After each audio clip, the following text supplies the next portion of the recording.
Are we ready? Well, I know I am. So, whether or not you are, it's time for another episode of the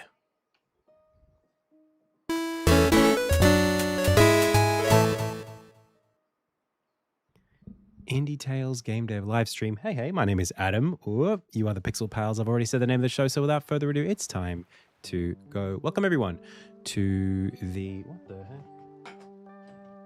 Come over here. Welcome to the Thursday edition of the stream. Today we're working on more Insignia dev. I think that's what I want to work on. I want to say a big welcome to everybody who's here in chat already. We've got a busy chat. Welcome everyone. I've only been here for a minute. Pixels Murphy is here. Swap Matty is here. Shamguz is here. Robin Rhombus Hood. We got Pakowski.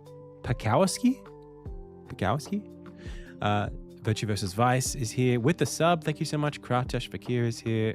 Dave 1HP is here. Real Power is here. What a turnout. We got some people coming in on YouTube as well. We got Mr. Rooney's Techserpt. Welcome. Big thank you also to Kitsu Cortez for the most recent follow, and of course Virtue vs. Vice for the most recent subscription. Thank you so much.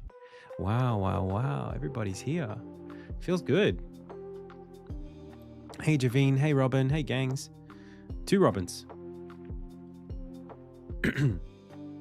These are the same. This is the same picture.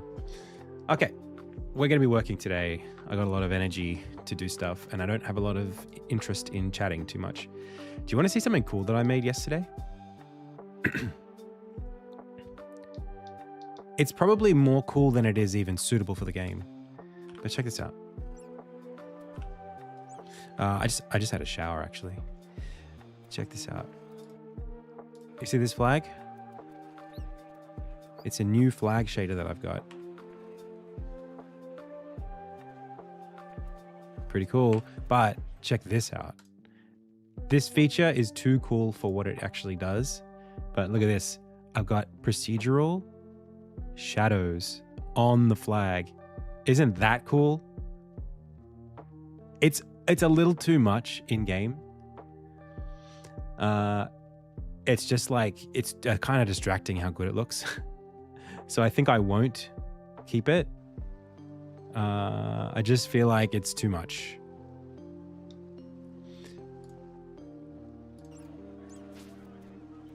Yeah, I think we just leave it off. There's too much motion in it. But yeah, I really enjoyed making it. You can't really make it more subtle. Because it's more about how smooth it moves that makes it distracting like that.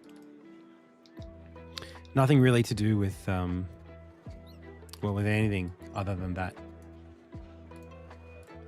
It just moves too smoothly. Isn't it cool? But this isn't what I remember.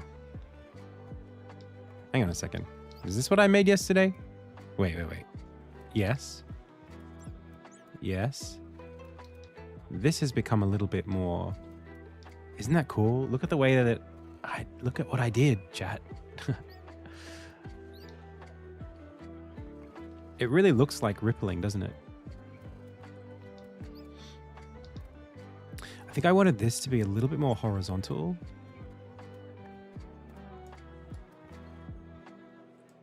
But that's not quite right yet. I think I can make it more vertical. I think I can do that.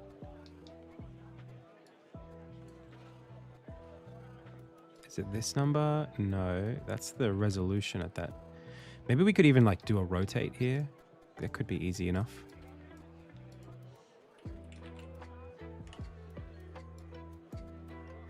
Literally just go, whoop. No, it doesn't want to do that. What if we go 0, 0 as the center? Can we do that? No. Okay.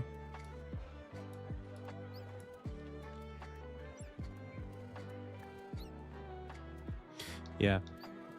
It's doing a lot right. How do you even get good at making shaders? Honestly, it's just time. You literally...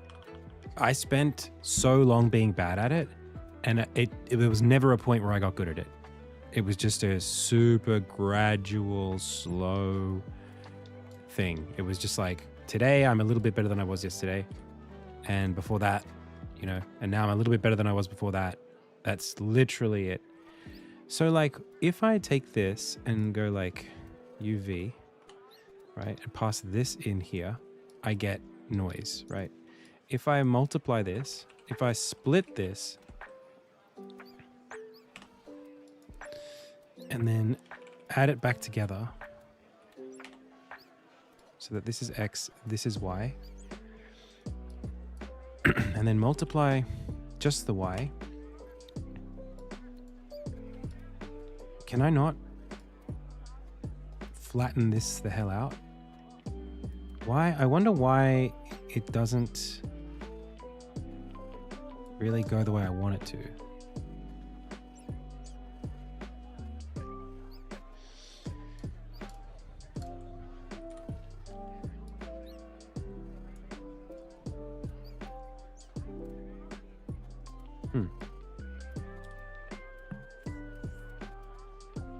An Indian version of me. Okay. Yeah, I'm not sure. I'm not sure what I have to do here.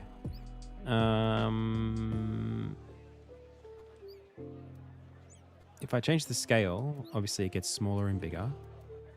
If I take the y-axis and just multiply this by this, I mean, that's kind of cool, but it's not really, well, it kind of is what I want.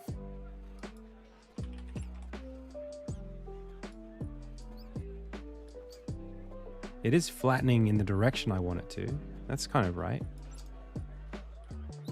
So if I take this, split it. Oh, not add. Oh, I'm so stupid. It's combine. It's vector 2 is all I really need to do. Multiply this by some number. And then it's just this that goes. That's all I needed. Okay. No, don't link his LinkedIn. It's okay. Okay. So actually we can do this. All we have to do is we've taken this and we're just trying to multiply the y-axis. So if we multiply x by 1,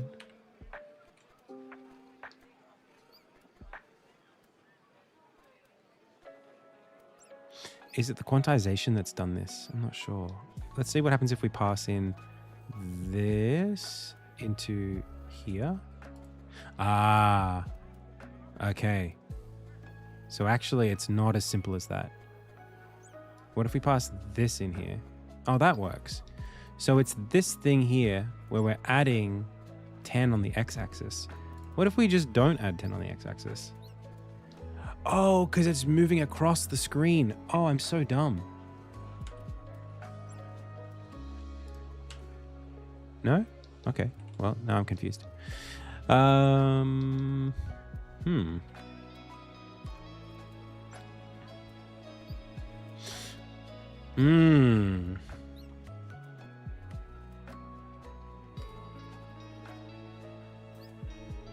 Because what's happening now is it's diagonal and it's moving across. I want it to be straight and moving across and down. That's what I want. So there's a multiply where there needs to be an add. That's what we need to do. So this is a flag shader that we're working on.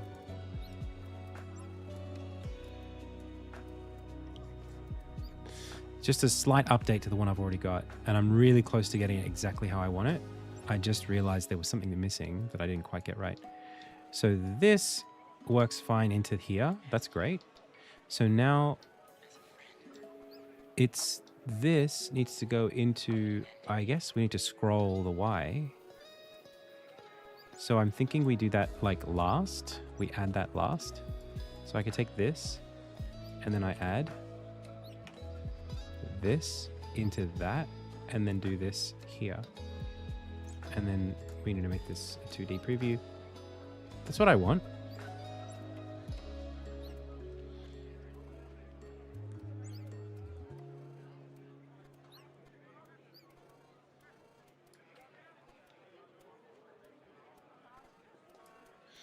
And then I think it's because we're multiplying time across the space. Instead, we want to multiply the speed. Then we want to add a separate, there's a separate addition that needs to happen here.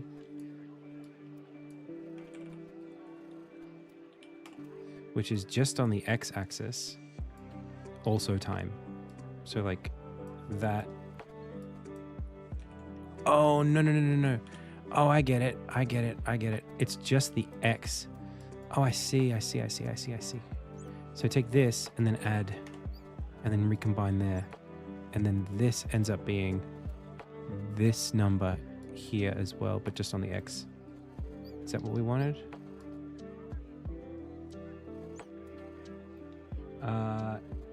If it is, it's not multiplying fast enough. So like, wait. This is time, and we're only using it on the y-axis. So maybe we'll just go, literally just pass this in there. That's what I want. Down and across. That's what I want.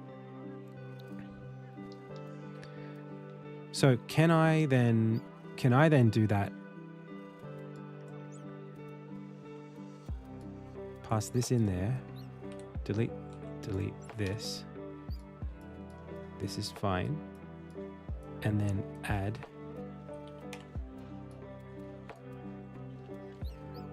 this into a vector 2 twice, both dimensions, and then just pass that in there, and then add that there, and then make this go 2D. That's is that what I wanted? No. This is Unity. This is shader graph. No, that's not what I wanted.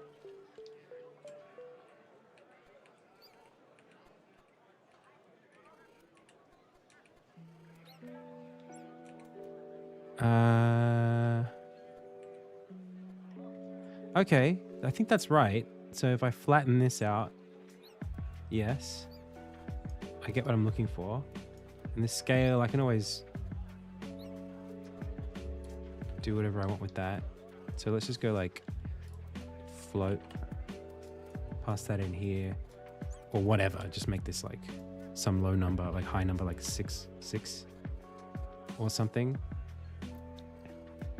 But we need to stretch the UV on the Y quite a lot, and then make this a lot wider. So it's like that. Maybe not quite as tight. Yeah, just like that. But we just need more verticality when we move down. So when I think it needs to be this. We add like this again to that.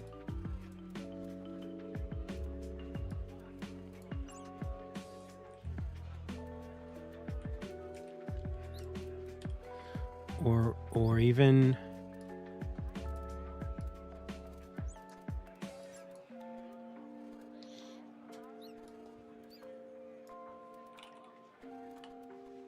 what happens if I just add? Why can't I just add it at the end? Why can't I do that? Why can't I just do this,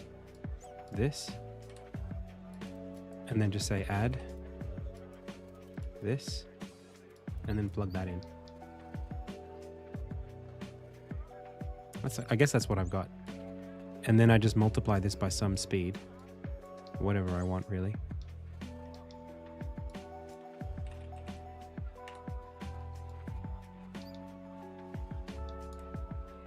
Like, and then it goes diagonal. Why does that happen?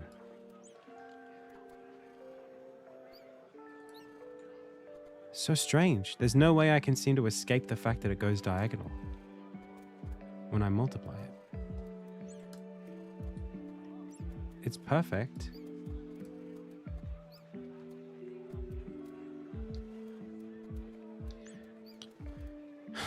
Is it because it's being added to the UV?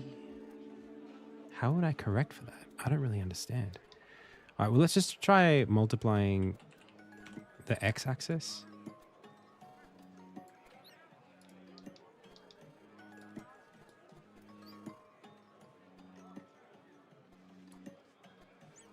Oh, that's so weird. It like corrects it out. Hang on. Oh, dude, that's so weird. I want the flattened thing to scale across. Are we doing any multiply after this? No, we're just doing adds. How am I getting this wrong?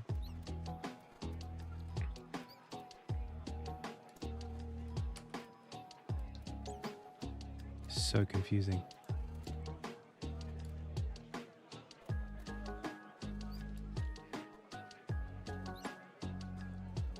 I mean, this number here should be just pass that in there as well, right? That should just do it. Oh, it is just doing it. But then if we change the speed, it shrinks. I want it to move faster. I don't want it to scale. What is that? Maybe it's just a different noise. Is it between simple versus gradient? No, I don't think so.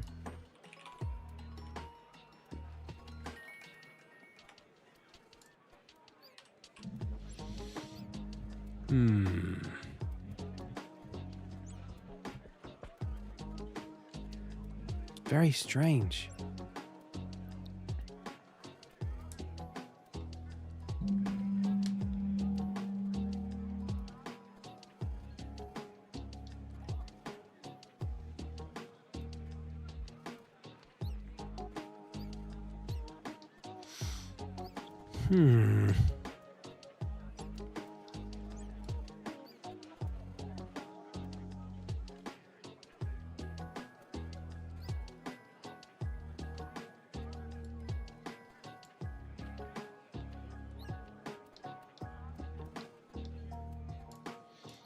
I'm just going to do like another experiment.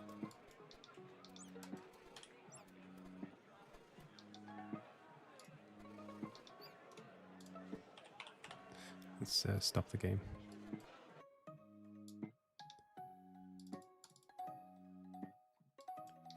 Okay.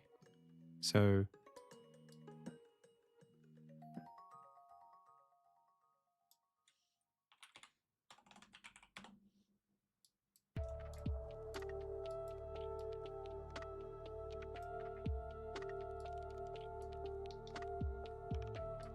here's my UV. And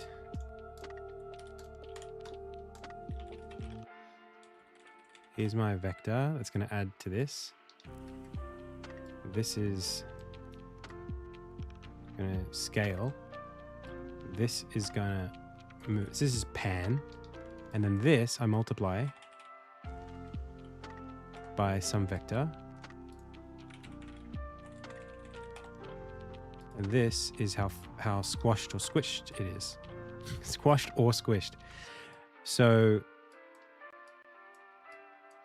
if I want it to be really squished, I change this number. All right, so the ratio between these two is whatever. And then if I put time in here, that's going to make it pan. If I put time in both, it should pan in both. But if I want the time to go faster, I should be able to pass that into here and make it move faster on the x-axis. That's literally all I'm trying to do.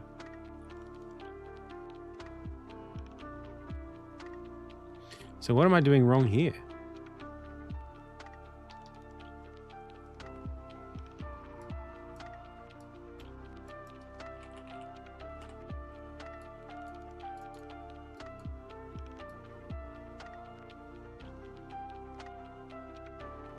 Literally this is exactly what I'm trying to do.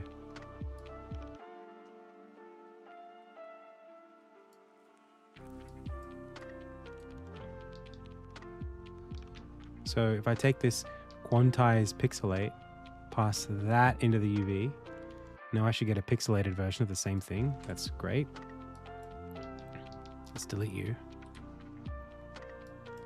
Bring all this over here. Get rid of you. I mean, that's literally what I wanted. And then scale, I just pass that into here because, well, why even bother?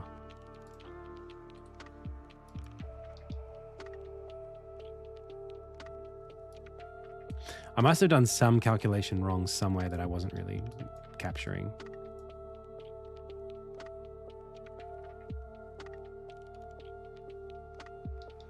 I guess I don't need this anymore. And then this can just go straight there. Cool. Now, we just need to control these numbers to be less chaotic.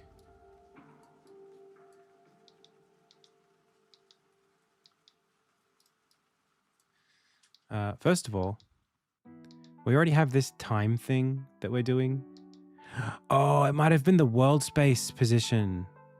Ah, this might have screwed it up. The pre-multiply. That's annoying. Can I just pass this in here and have that?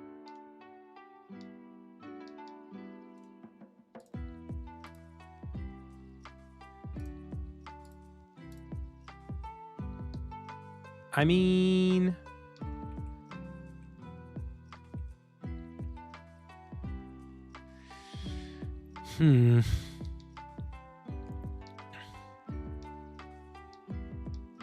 This is just time plus the world space position. Multiplied by speed. That's all this is. And that's going into the y-axis of this. I think I am...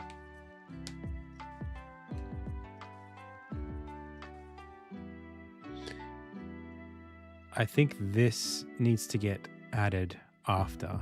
This is like the last thing we need to do. Before we sample. Like right here, you got to add the UV. The screen space position.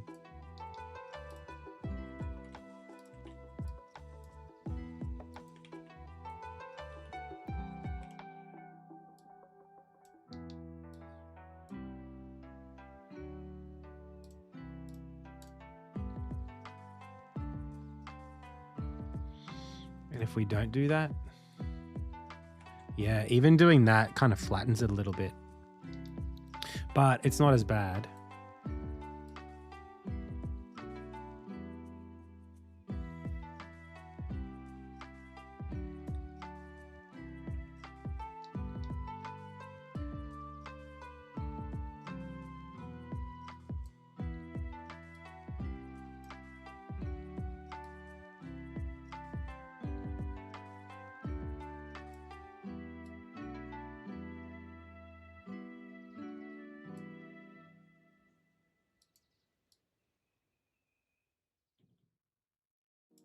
Oh, that's looking very fabric, isn't it?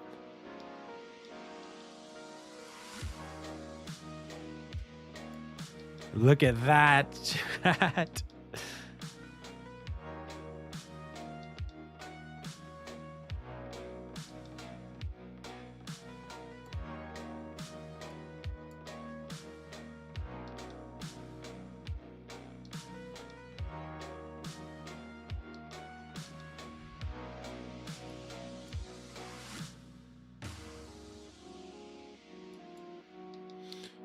Now, it's not quite quantized correctly, which poses another challenge. I think because we need to sort of multiply, divide. How do I do this? It's this same thing when we talk about the UV, but it's already quantized. It's just it kind of needs to be the last thing we do here. In a way, we can kind of just chuck this out, really. Just take all of this and put it back there.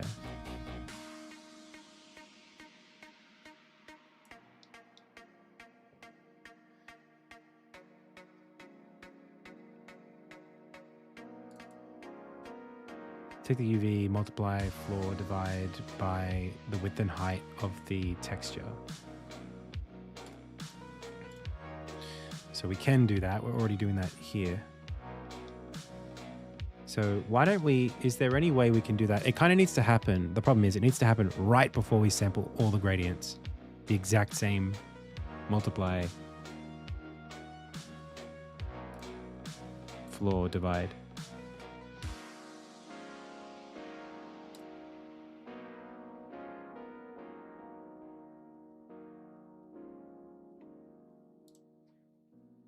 Hey, Blazy.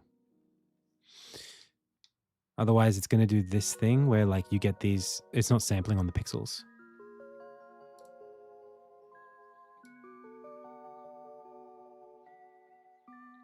Johnny, only one warning.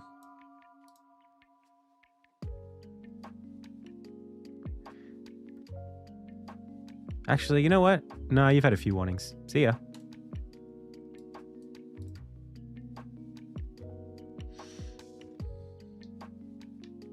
Thanks for playing. Okay. So let's simplify this.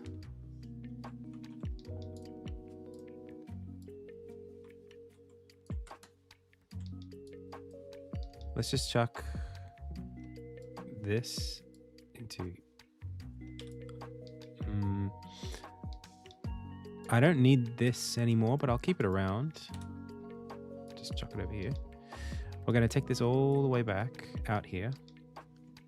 We are going to pass only this. Well, I'm kind of like, honestly, I kind of feel like this top part here, I mean, it's kind of valuable, but the second octave is not, it's just a way of modulating this so that it's not so busy all the time. But let's think about how we would use it.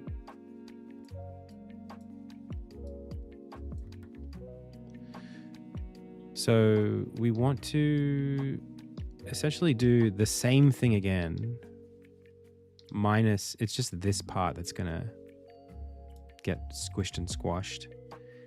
And then we want to, yeah, it's pretty much all of this is the same. So let's just take that. Let's chuck this in here instead, and this in here instead. It's going to look, well, not even that. It's going to look identical for now. And then it's really about how do we take this pipeline and kind of just like do, I mean, like you could just do a copy paste. That's kind of ugly, but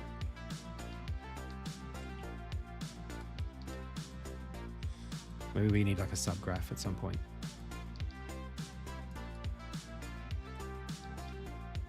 So if we were to do it this way,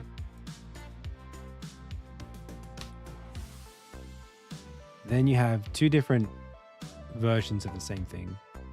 One is just slower than the other. I mean, that's kind of fine as it is, really.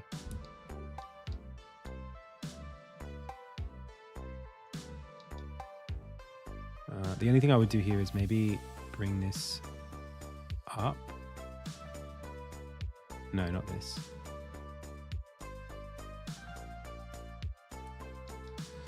The scale, this one.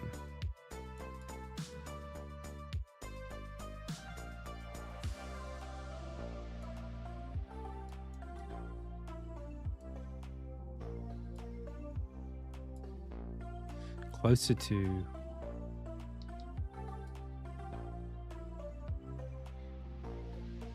well, it's a funny one. Yeah, I guess that's fine. Yeah.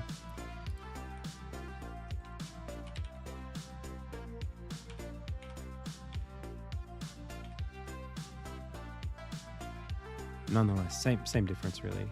Just bring that out, bring this.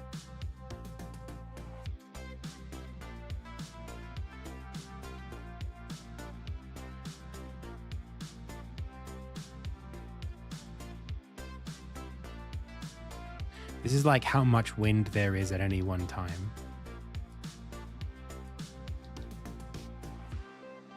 But I want it to move slower.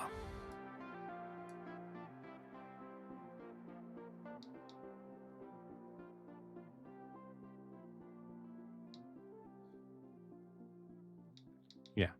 So you're getting like periods where the wind is quite minimal, and then it'll pick up again, and then it'll go away for a bit.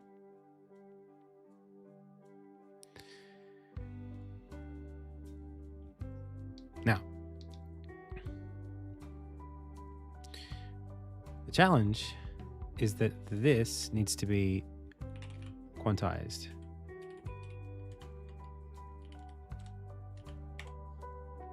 By the texel size of this guy.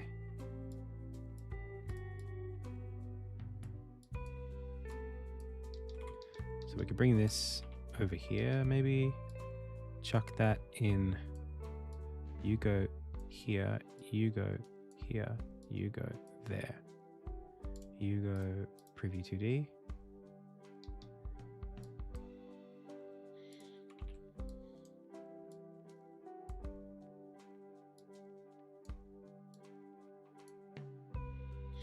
And then the hope would be that that pixelates it.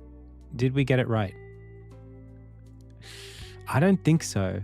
It looks weird. Are we using it? We are. And all this does is multiply by the number, floor by the number, divide by the number. So why is that not doing what we want it to?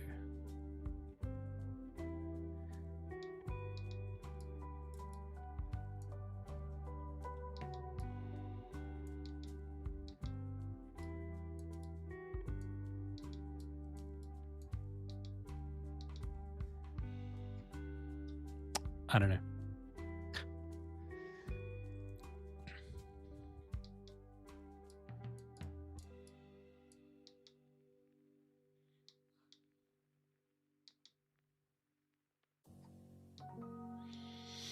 There's not really any other positional space stuff happening.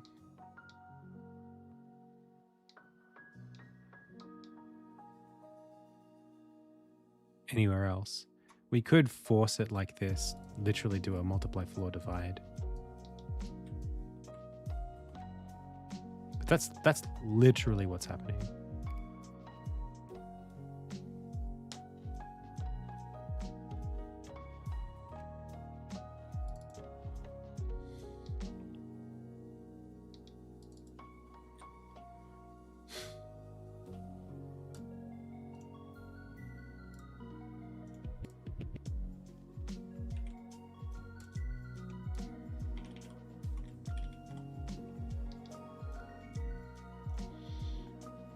I might do a new subgraph called quantize by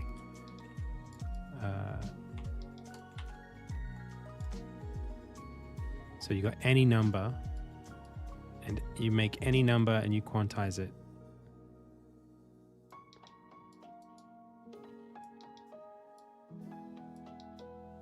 By a texture.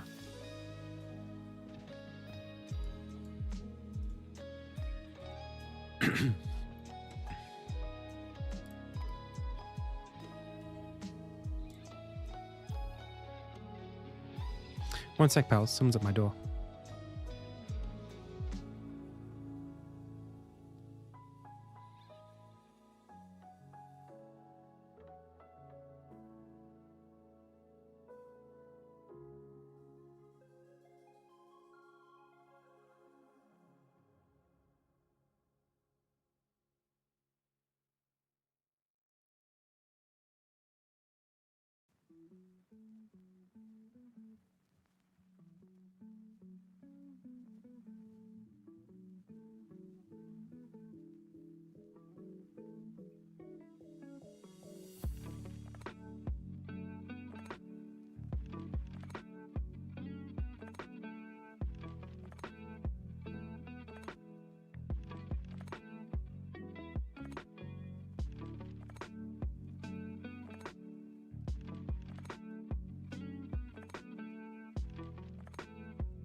Yo, we're back. Wouldn't animating by hand be easier? No, because this applies to anything now. I can animate like 100 different things like this. Okay, let's call this do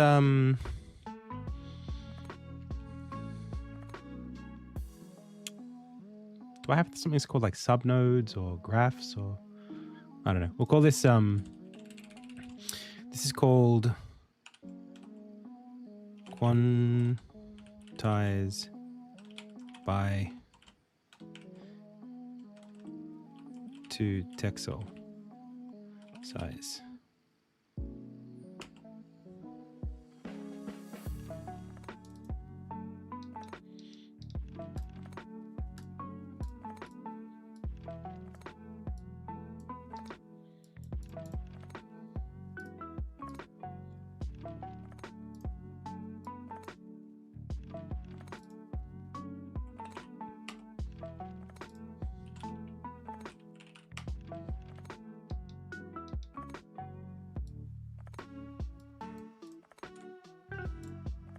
Ah.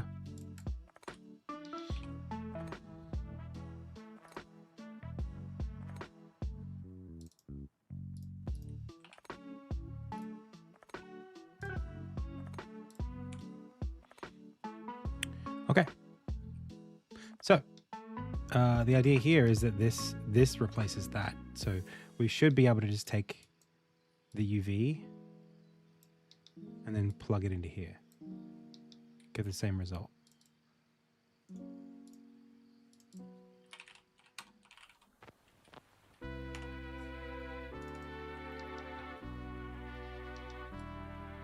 So that or that, same thing.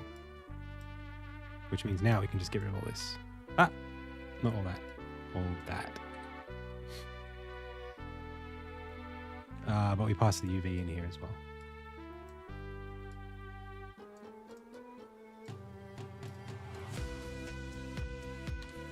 Oh my gosh. Ah! Okay. And the point of this is because previously we didn't have something that was just a two-dimensional vector to do this with. So now I can take this exact same set of 3 and I can paste it over here and remove, hopefully, all of these.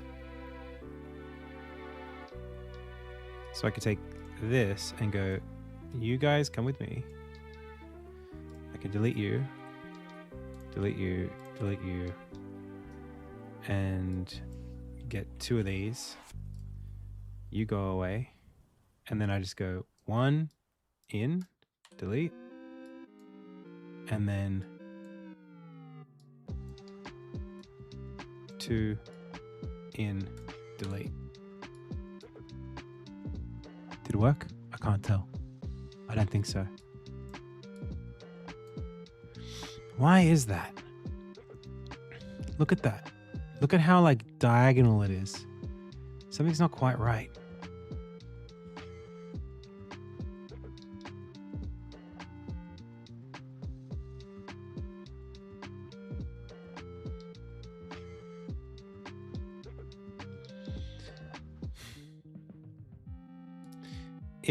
If we just passed, let's say, the UV directly in here.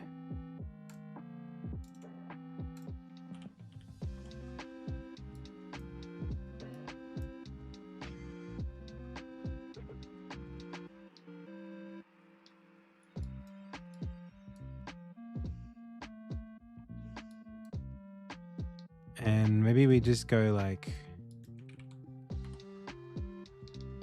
just add time. Is that doing what we want? No, it's not doing what we want. Doing the same nonsense. It's weird because I actually had solved this previously. Why is this not doing what we would want it to do? Is it the 0.01? Surely not.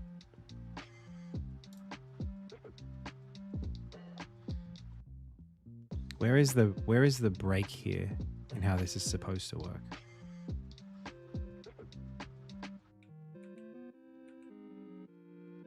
Let's work it all the way back to like a different point in the chain. So what I'm going to do is go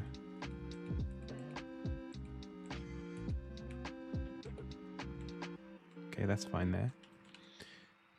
Troubleshooting. We're just going to take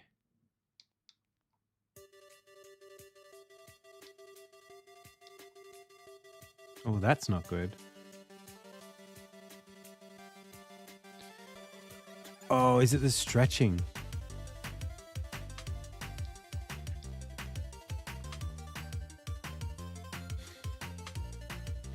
Because we squashed it and we pulled it. Did that do something? All right. Well, let's just say we wanted a new noise, gradient noise, and we want to get a UV, and we want to add, and we want to say time, and we're going to add time to that, and now we get movement. And then we want to quantize to texel size, and this is the main texture, so we'll just pass that in there. Question is, does this give us the same sort of result? So that is going to, we're going to basically just going to build a new shader here. Plug this into the, oh, hang on a second. What's happening there? Oh, hang on.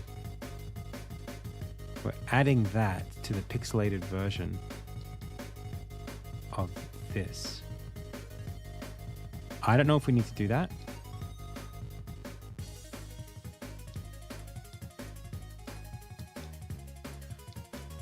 But wait a second. What?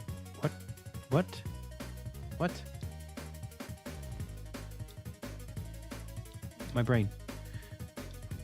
This becomes... Oh, just the X offset. I see. There aren't any noise textures. There are no noise textures.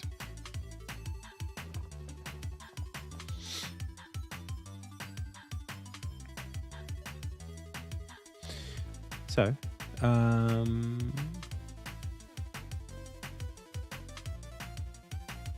we're just offsetting the x-axis by that. So we take this, we say, give me the normal UV, and we want to add vector to x, and that's what's going in here. That's not a texture. That's literally just maths. This is a function. This is a wave.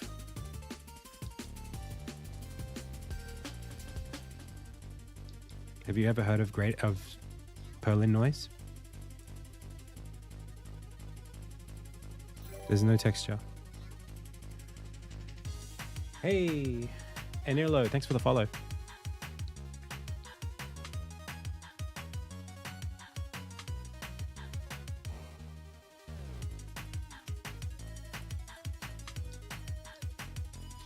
Okay, so this, we then have to take this, if we put that in there, what happens? Why does that not work? Multiply, floor, divide.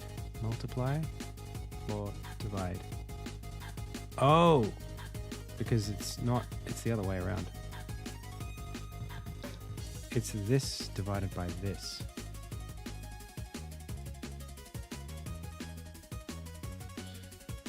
There we go. Well, that would explain a lot, wouldn't it? Well, actually, now I'm curious what happens if we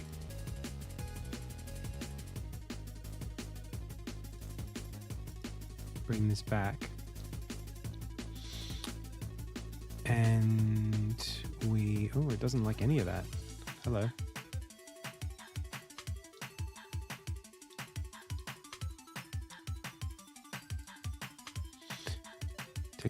No, I was wrong again. I was right the first time.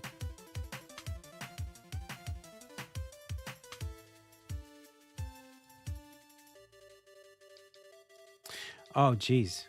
It's multiply this floor and then divide the floor and then divide this by this. Oh my gosh. This goes into both of those operations. That's what it is.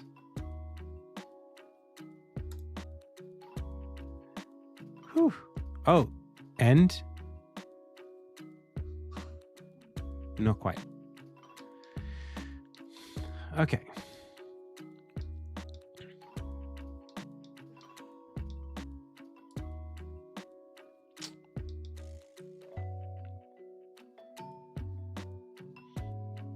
Yeah, I'm cheering for Australia. I have been.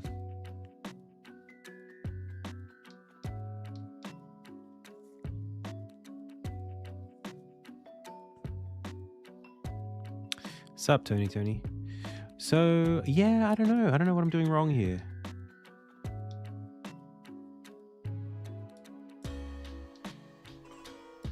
I take this.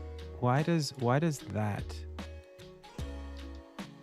Because the input here is just, it's just UV. If I just pass that in. Okay. Oh, because that's coming from somewhere else completely. Okay.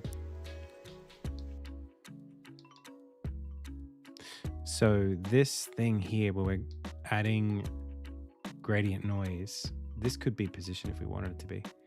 But let's start with taking the normal UV, doing that, plugging that in, and then we need to add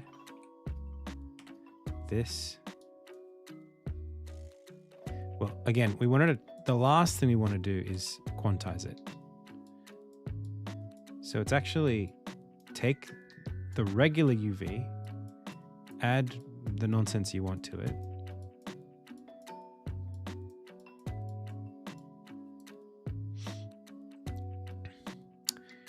and then add that back to, you've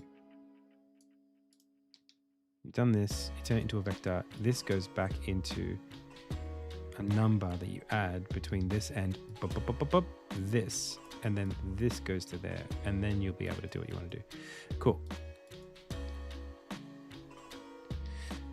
So then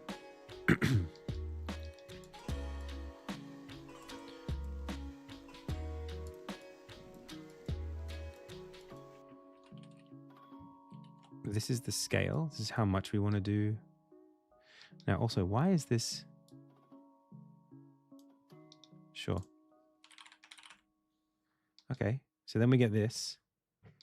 And then the concept is what happens if this goes into this, and this goes into this. And then, okay. So our goal is to figure out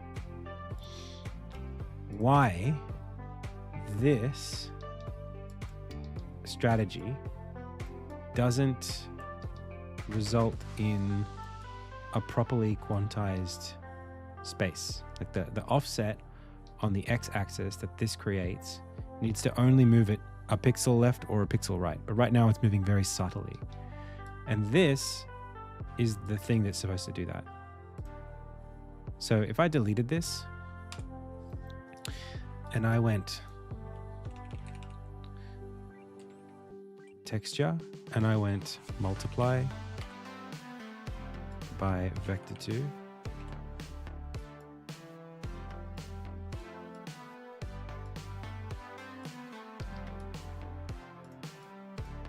floor this,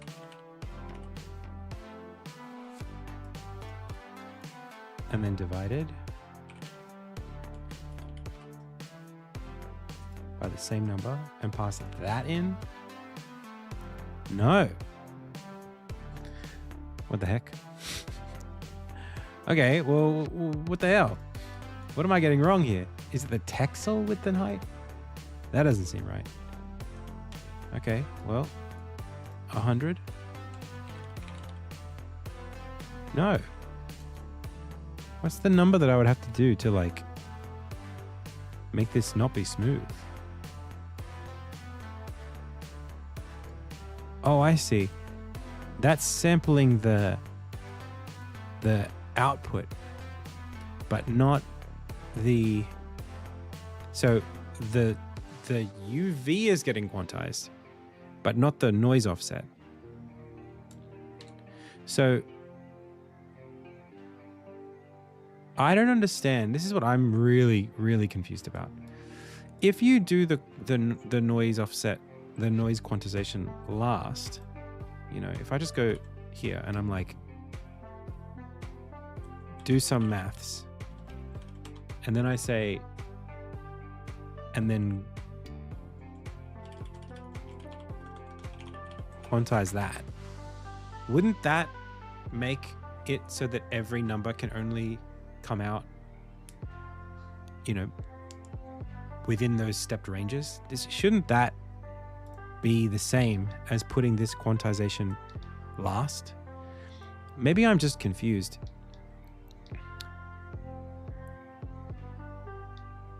The last thing I did is multiply, floor, and divide. So how is this moving on sub-pixel amounts? And it still is quantizing. It's just not quantizing the right space. It's like, I think what it's doing is this.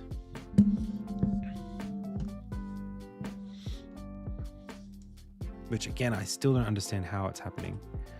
But it's like I have a wrinkly blanket and the quantizing is doing this, but the wrinkles are still there.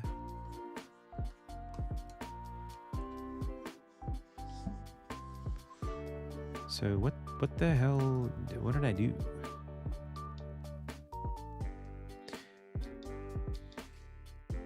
Because of course I could always put it here as well.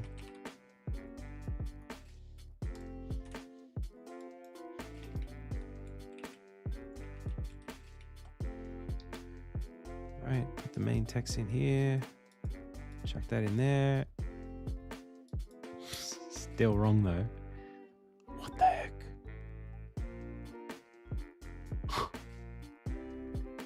I don't know. I don't know. What am I learn? What I have to learn something today. There's something to learn here. What needs to be at a lower resolution? You would think it was the noise space, but it's not the noise space. It's not even a little bit.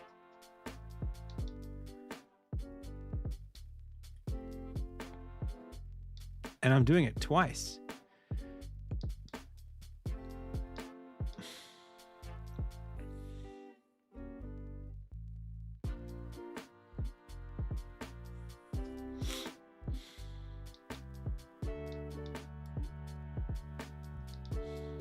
And it's not, I don't think it's the UV going straight into all of this. I mean, that's quantized. That looks great, but still isn't doing anything. Right, it's like, okay, we quantized the UV, great. But it's also this? Right. So you have to quantize literally everything individually.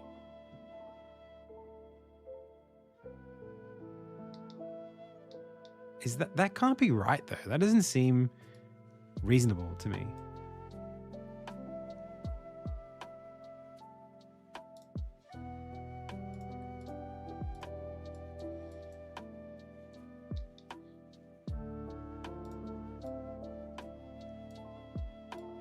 But it's working. I mean, this is now correct.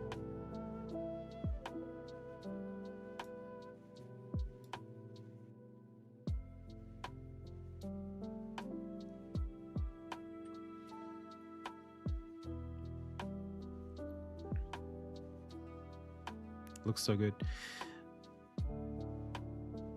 Wow. Okay.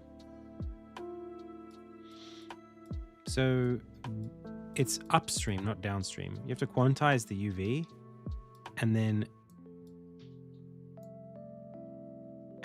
everything needs to be downstream from a quantized UV.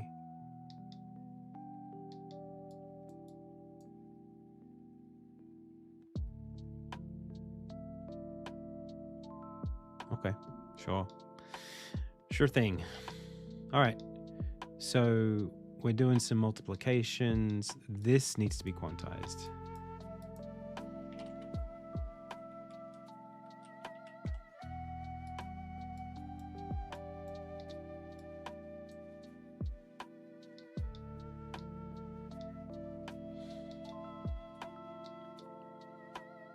And that goes there as well. I'm assuming that's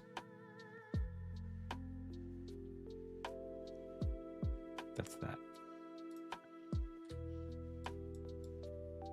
Okay. And then these two bad boys at the end, you go into color.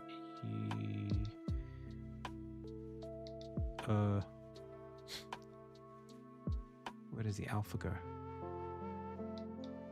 I guess here. That gives us this. Hey, what? It doesn't work. Okay, we got to fix something here. So somewhere the UV is being sampled or something is being sampled in a way that is not the way it needs to be. And I think having this on will help us as well.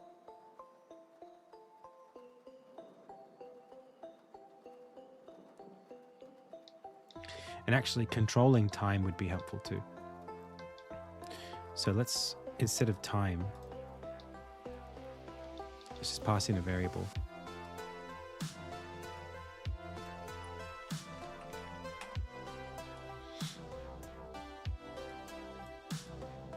Here, here, here, and here. And then we can step this forward until we get where we want.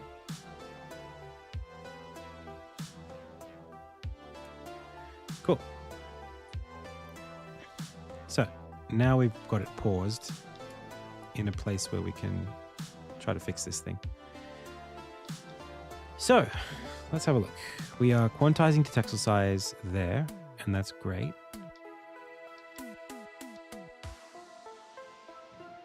Maybe this also needs to be quantized, the position.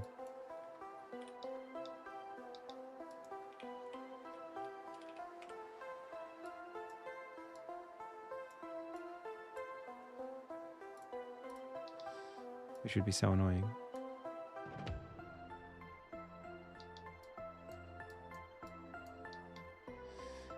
And we might have to do it a couple times.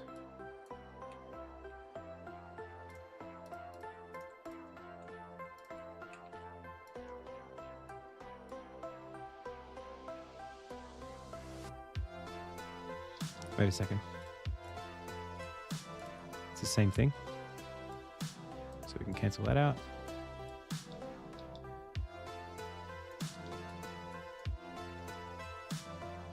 Hey. Do I still do art reviews? I will do. The music is really loud. Is it really loud?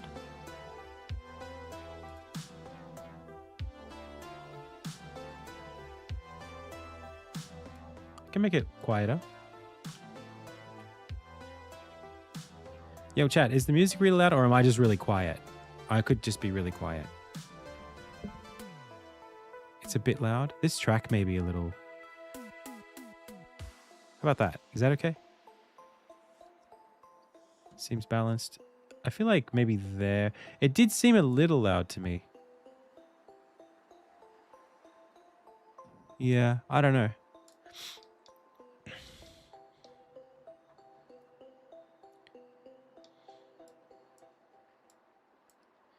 We shouldn't have to do this every time. We shouldn't have to re-quantize it.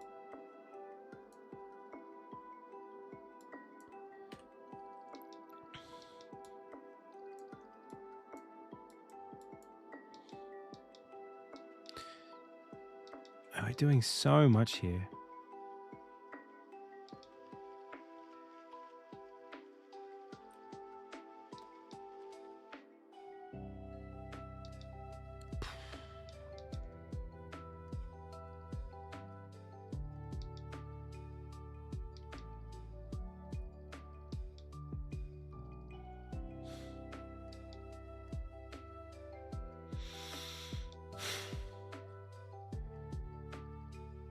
I just don't know what to do.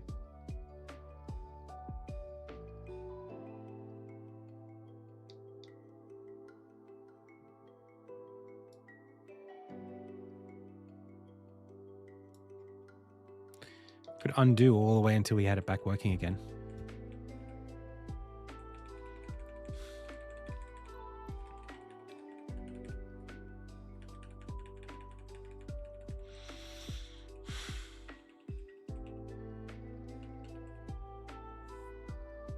Because this is looking great. And we just cut our losses, man.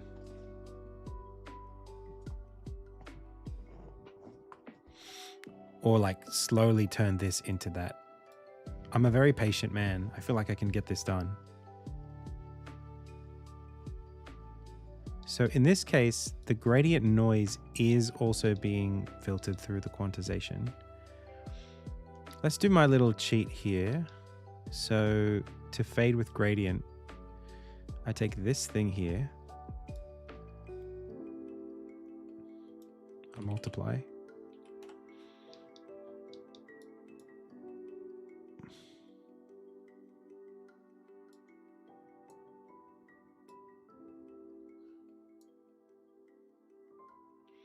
Now you've got the gradient not affecting the very top, only affecting stuff at the bottom.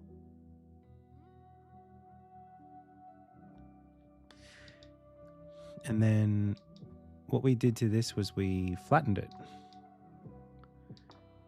So we're just going to keep watching until this stops working. And as soon as it stops working, then we have to back up.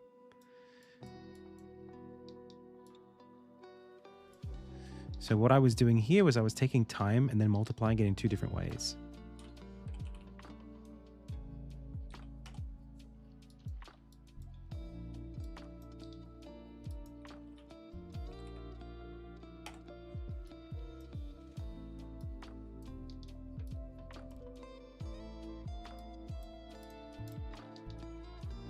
So the goal here is to make it move more on the X than the Y.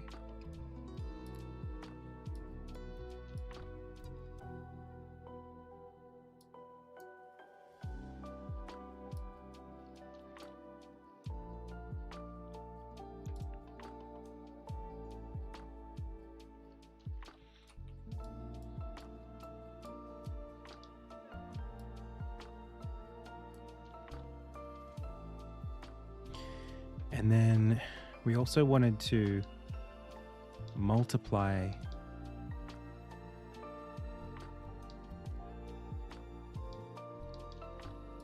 the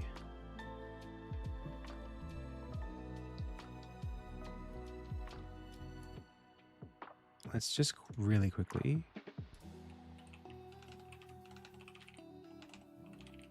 take this, pass it into here instead. Just so that we know it's all kosher. Okay, that's fine. So now it was about stretching and squashing the UV. So if I multiply this by some number, and that number it's flatter, does this fail my test? It looks like no, it looks like it's still good.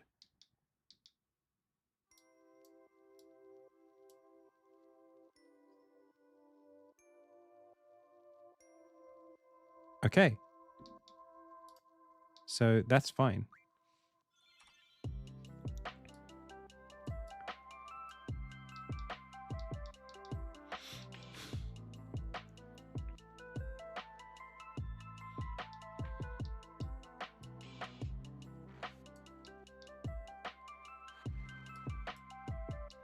Wait, where is this going? Oh, it's going to here. Okay.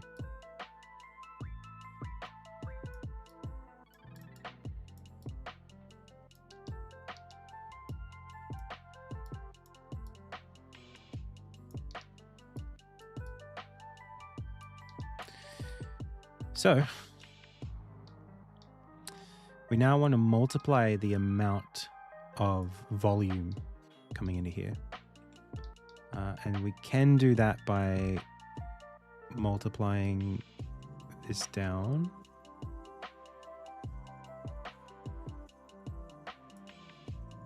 Looks good to me.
And then I want to map this.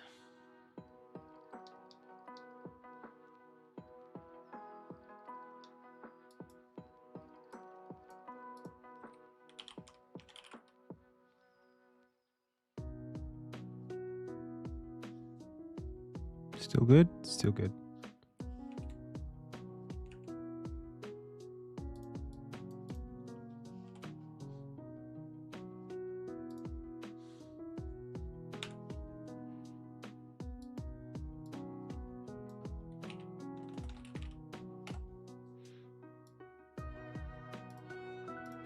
Gone from 0 to 1 to -1, 1.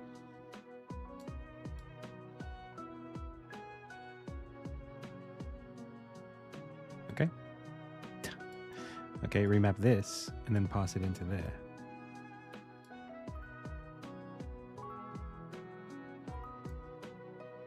And then add, oh, I forgot what I was doing. I replaced the wrong node.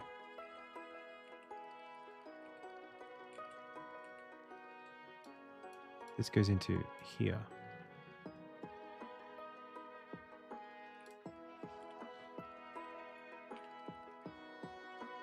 So weird. Okay, well, it's this into that anyway, and then that goes there.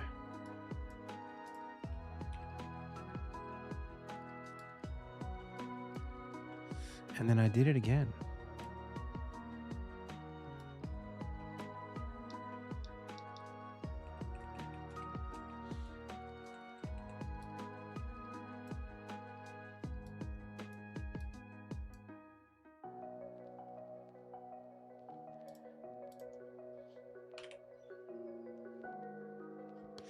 Because the hope is that it wants to move forward and back.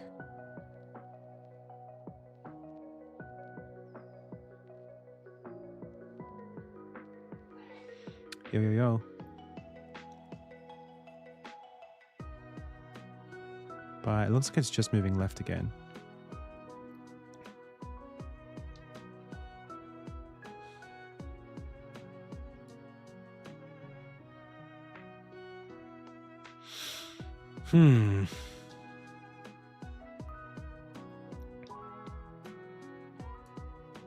Further up the chain.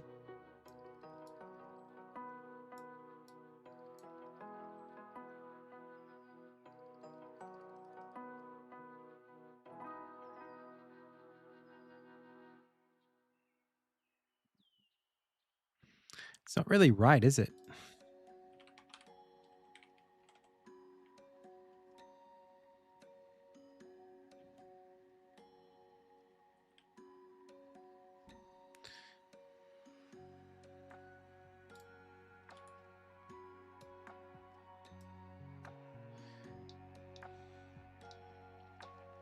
I mean, this number is definitely going 0 to 1.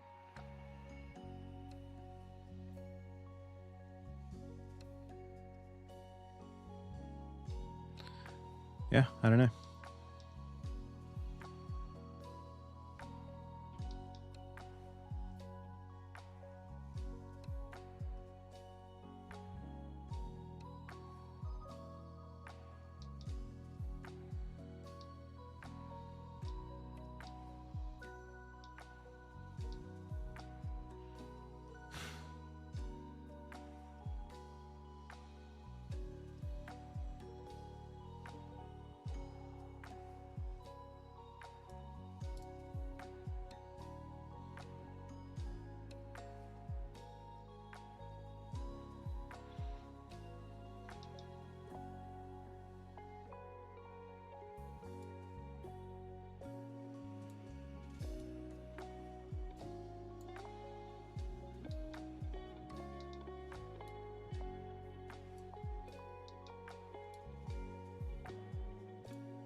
So then all of this can technically go.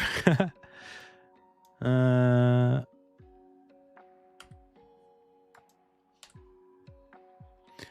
yo, yo.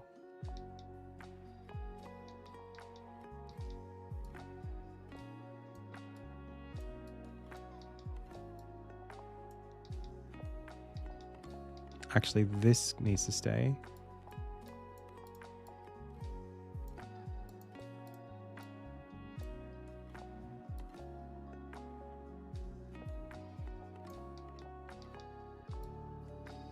I quite like what's happening here. What am I doing with it? I sample the 2 gradients, and then the big one I multiply like that. Okay, let's just, I think we just cut this. I don't think I need it.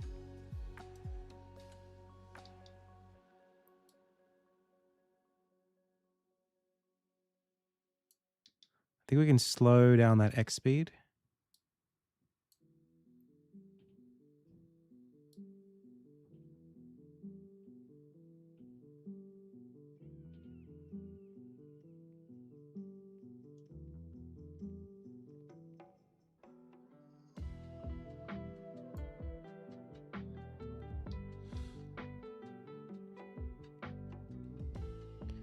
But I'm not loving how quickly that seems to cut across really quickly.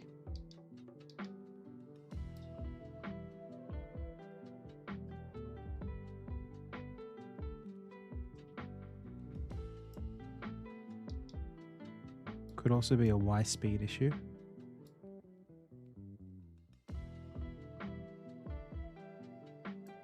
But I think I want it to be way more Y than X.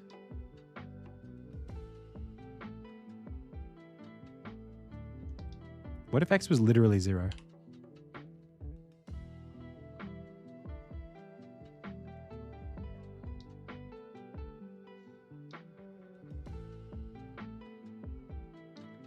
I think it's just as it gets brighter down the bottom, those sort of like come into view. There's just not really a way around that. I think it looks nice. I think it looks nice.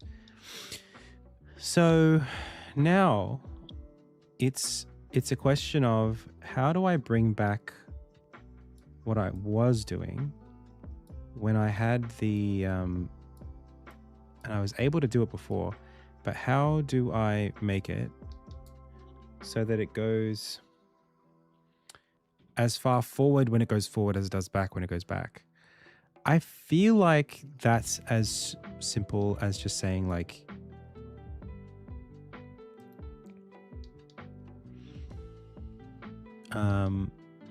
wait a second, what's happening here? This is the UV quantized the textile size, and that's going all the way to here. And that's literally what this is. No, it's not. That's a bunch of nonsense we don't need anymore because we're not using it. So we can literally just, I mean, I might even be tempted to copy this.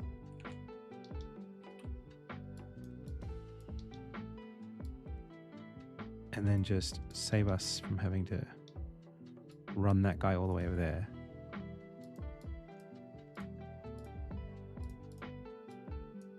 Put these guys in this. And now we've got this. Okay, that makes sense to me.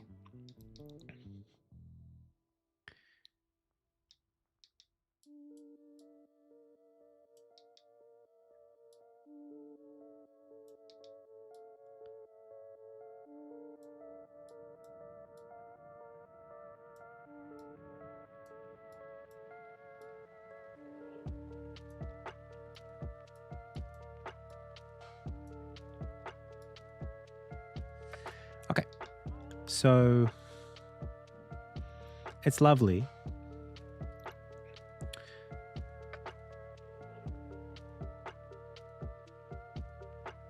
I'm not even sure it needs any more. What do you think of this? I think it's just the forward, the other direction of the wind is all I really want.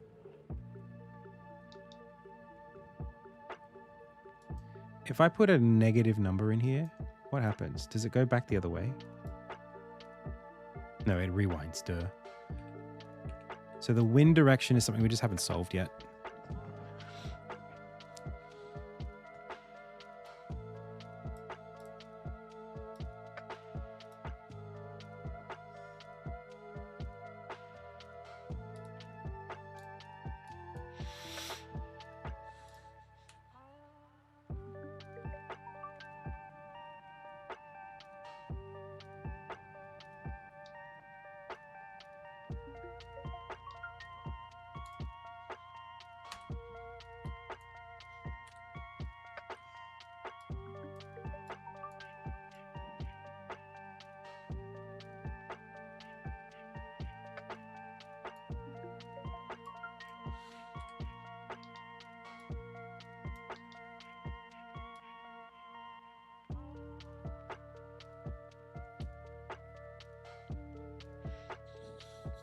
And how do we do that?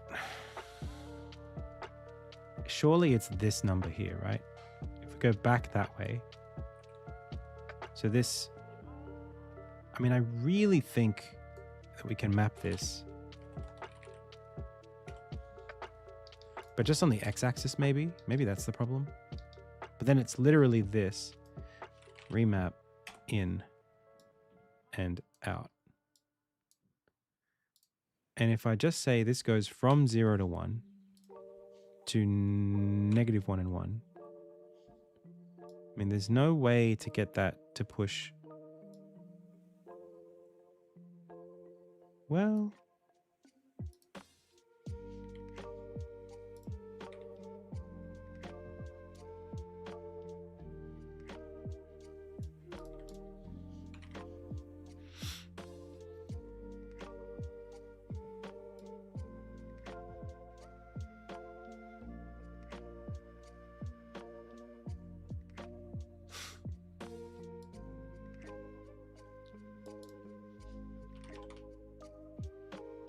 I don't know. I don't know what I'm doing wrong there.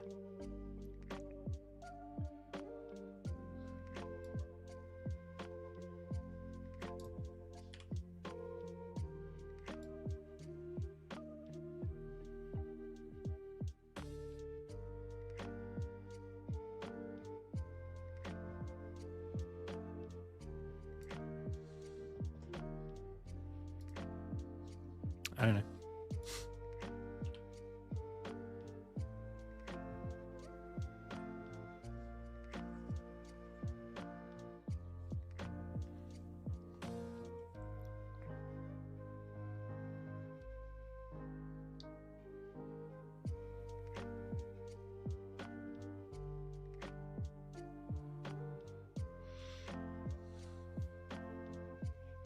I was also thinking we could do something where like the wrinkles are tighter at the top and bigger at the bottom.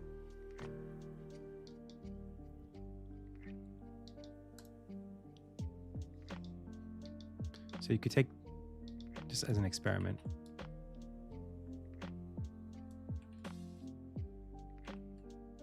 take all of this, do that, and then instead of multiplying a small number here, let's go vector 2.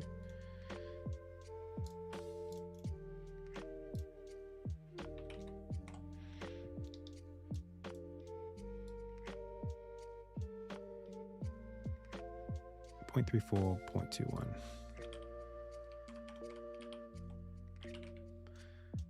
This number here, well, this number here becomes something like this.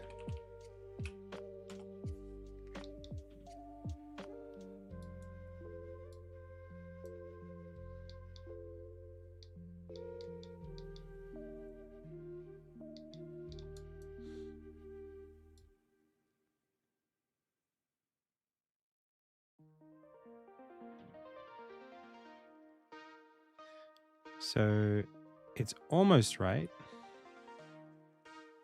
but it's negative.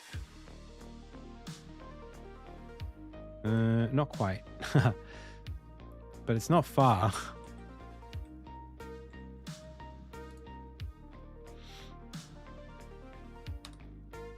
It's something like, take this here, make it like 10. You go UV.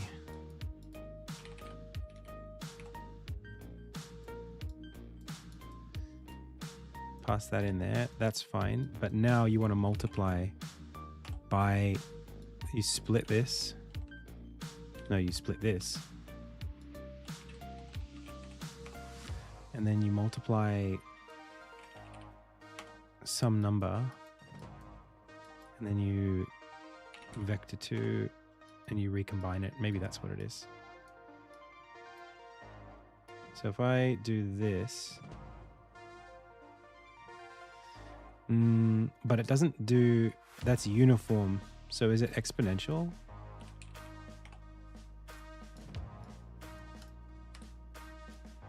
Kinda.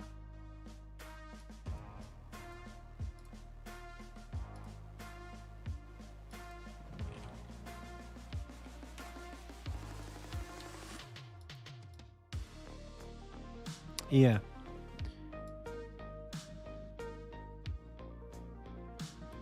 So you'd have it be like kind of like that.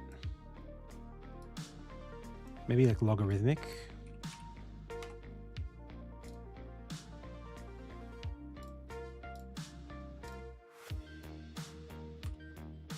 Well, that's okay.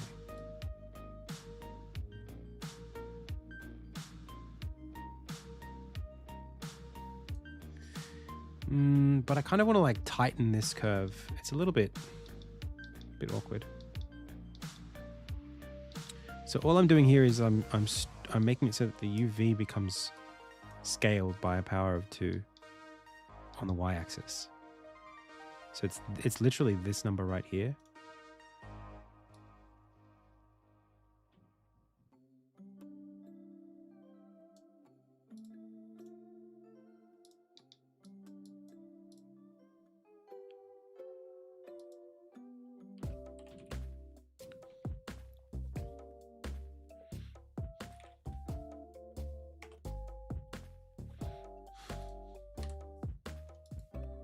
Let's just see what happens.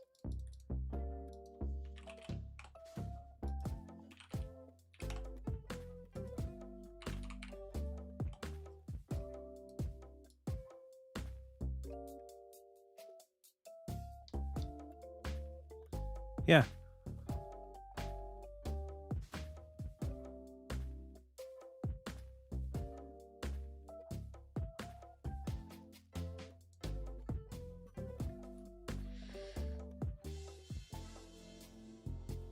How about that?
It's looking a little bit too floppy at the bottom, I think.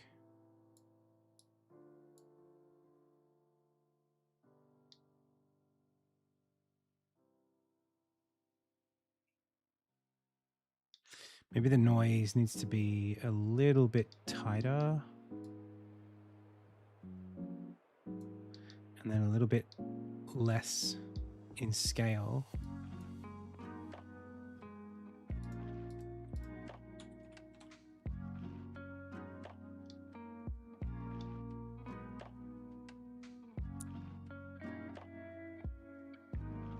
Not super happy with that.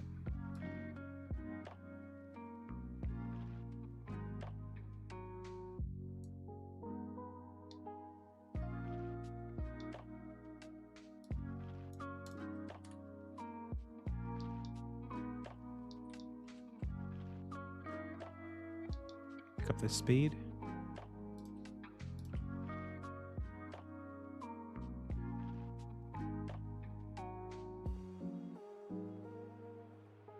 But then lower the res.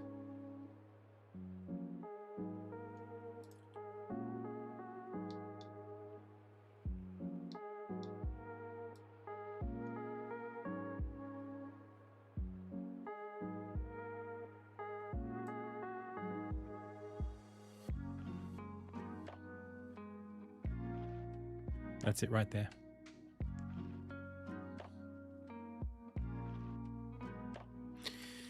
And then finally, what I was doing before that I really liked was multiplying this by another octave that's really like way slower. So you basically just take everything, I mean, it's literally the same thing again, just at a different speed and a different scale.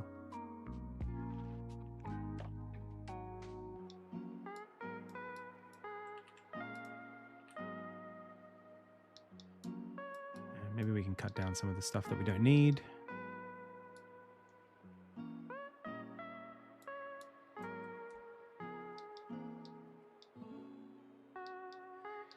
So we take this and then we go, okay, this is like way huge now.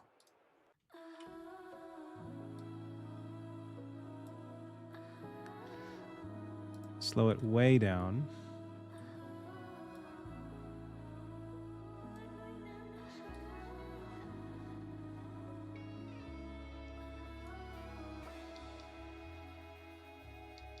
Even more.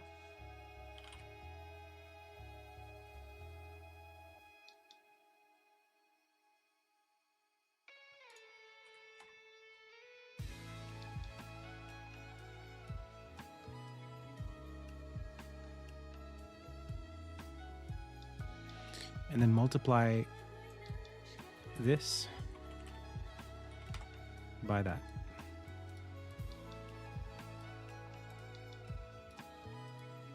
So that you get periods where it's kind of quiet and then it picks up.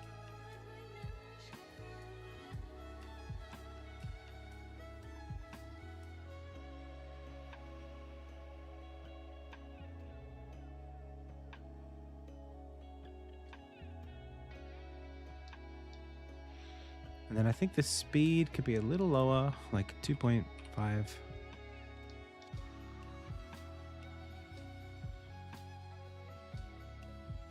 And then maybe this, we would want to do a smooth step so that it's never like 0, 0. It's always just like a little bit.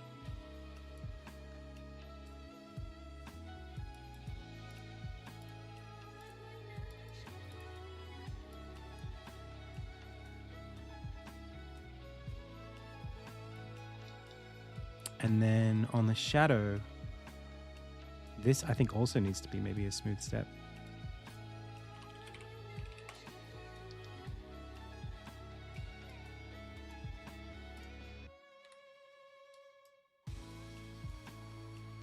Oh no, that kind of ruins it. Because it makes this like an actual smooth shadow. I guess you just kind of have to have a threshold that's a real one if you're doing pixel art. We could sort of dither it, maybe. Oh, I'd love... Do you want to do a dither shader? Is that too much?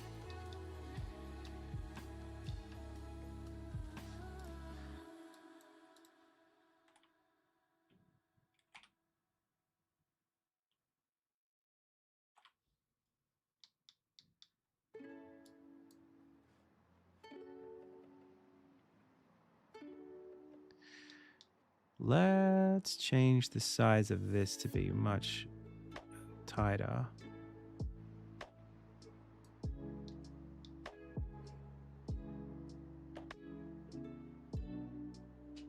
And I think some like a little more like constant motion rather than multiply these two. Maybe we sort of like average them.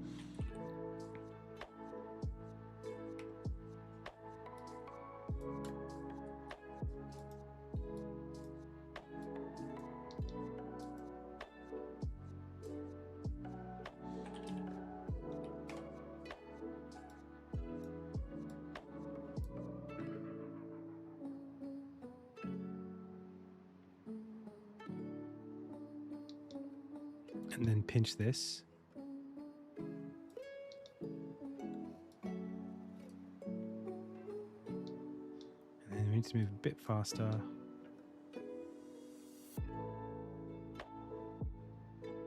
It's too much. It's too much.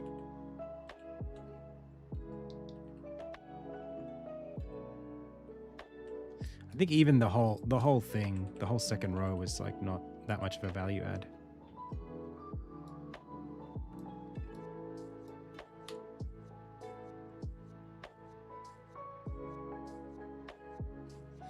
And then it's just a question of whether we want the shadows or not. I actually think they're kind of fine like this. More like a gentle breeze than a constant thing. Maybe we could do, you know what? We could keep them on, but then make the threshold a lot higher.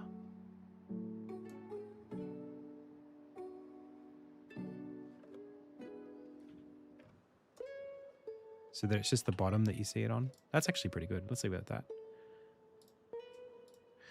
So anyway, start of the stream. Let's go. What are we doing today? Here we are.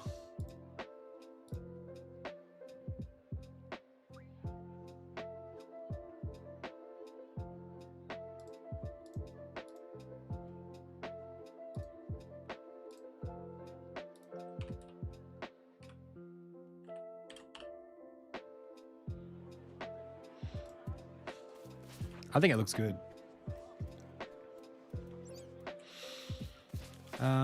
We're gonna have it on these things, maybe these big boys, or maybe not. I'm not sure. So, I've been doing some art. Got a little distracted there, chat. I'm drawing a horsey. More horses. We had a question like an hour ago that I didn't answer. And I'll answer this one first and then I'll answer that one. So, Tough Font Channel says, hello, I'm a graphic and font designer from Thailand. Swat D. And then, I'm not very good at English, but I really love pixel art games. Welcome.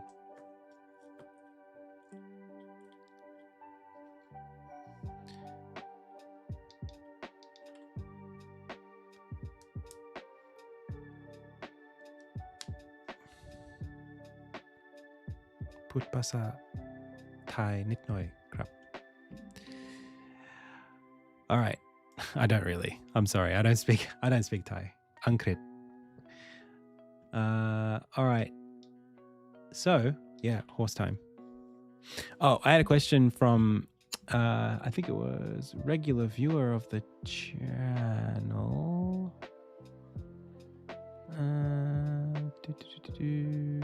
Virtue versus Vice asked the question. If a beginner wants to create shaders, how do you suggest they learn it? Anything that's visual is very helpful because shaders are inherently visual. So anything like shader toy or something that lets you like actually play in the space is really valuable. Because it's so there's too much imagination required before you know what you're doing. Now I got kind of stuck in the visual part because it's so helpful to be able to see at every step that I just do it that way now. But I'm looking to get into just writing shaders myself. I have a tutorial on this on YouTube if you're interested, like a very entry level shader graph tutorial. I like it. I mean, I think shader graph's really cool, and it lets me do stuff like this in a way that, you know, I might not. I know I can do it. I've done it before, just from scratch with code. But like, for watching me do it, it's a lot clearer this way. So I don't know. I'm not like it. I just know how to do things the way I do them. Okay, so pretty happy with this. Let's add Armin. Yeah, I got a video from 2023, I think it is. And I still think that's a good video. So I wouldn't be against, you know, I still recommend it. So we're going to take, I kind of just want to go file, save as, Cheverton. Oh, maybe just like horse, Cheverton, horse, and carriage. That'll do. And then literally just go rip like that, and then sprite crop it, and then just delete everything I don't need.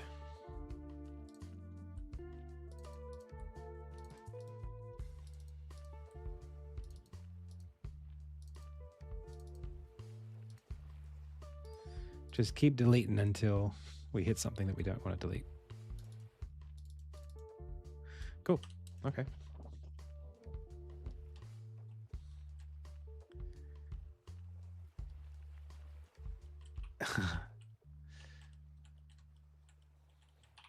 Sabadi mai krap.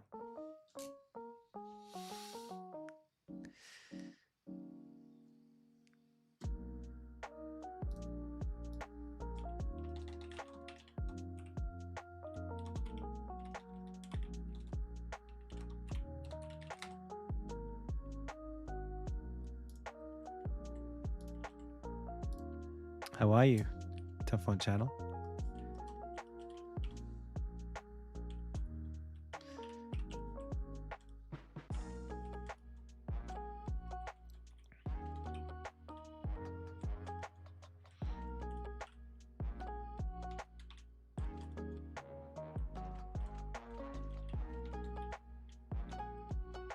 Thank you so much.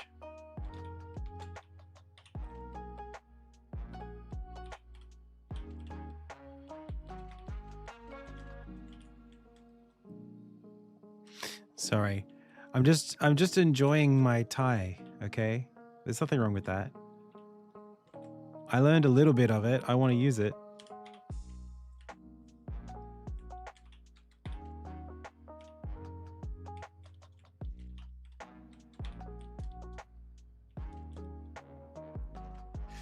How many distinct horses? 1, 2, 3. This is the 4th horse in the game.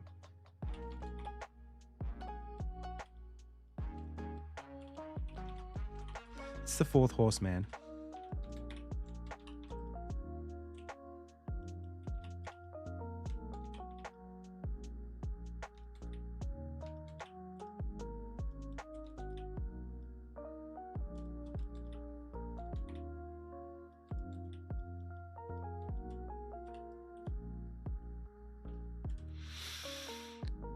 Okay.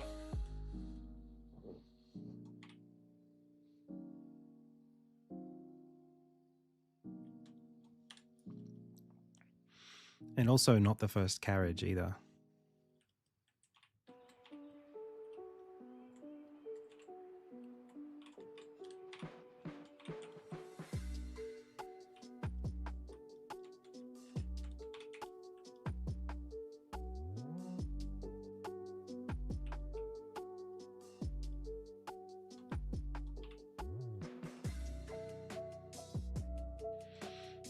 Is your game going to have a deeper theme about nukes? It does have kind of a theme about nukes already. It kind of started that way. Not like, you know, not in like an absolute way. But there's, you know, there are themes of war and weapons of war. Yeah. Sure.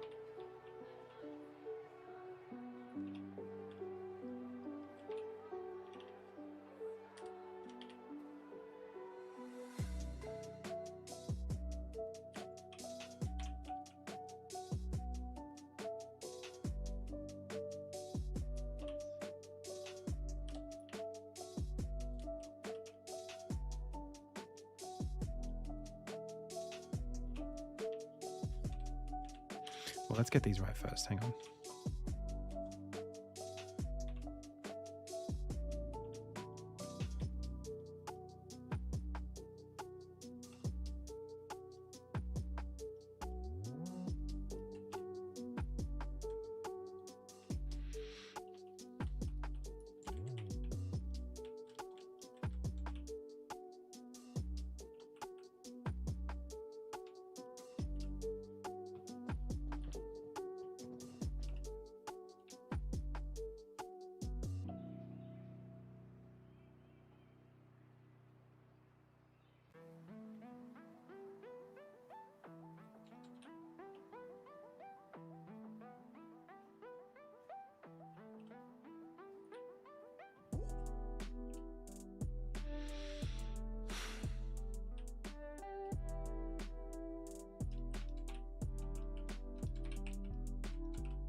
Pretty good.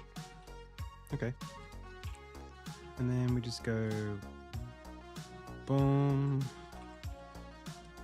over here.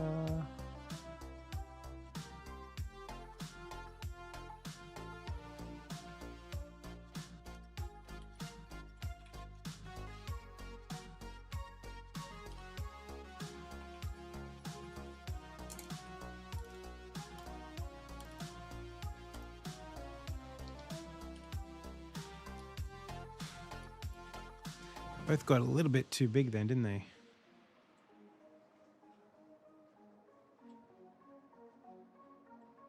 What do you think? Bigger? Well, maybe they're okay. Maybe they just need to be further apart.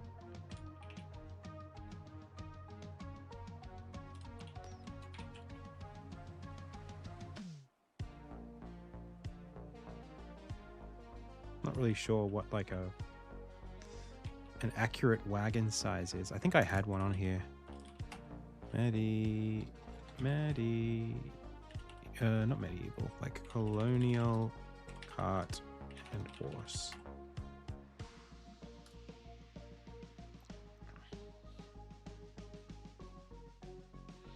Oh, interesting. The front wheel is typically a lot smaller.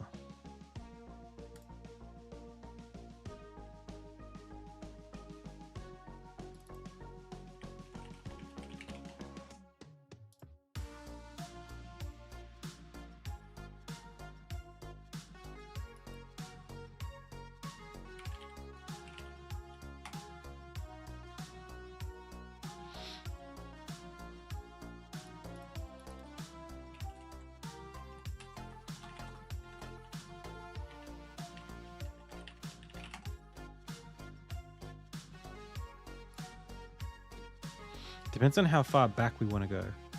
Are we going like Tudor? Are we going like Victorian? Are we going Edwardian?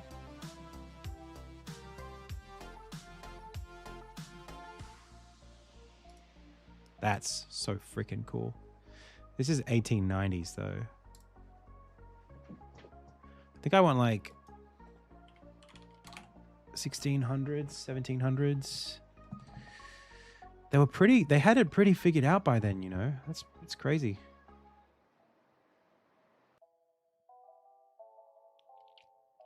Then I guess it's a question of status, like how rich are the people who own this carriage?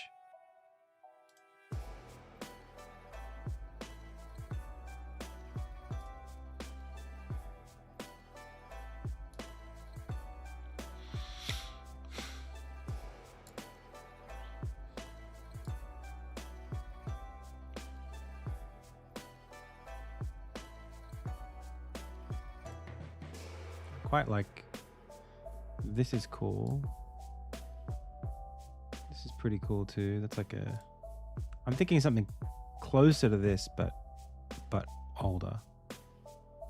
I think I'll just use it as an example.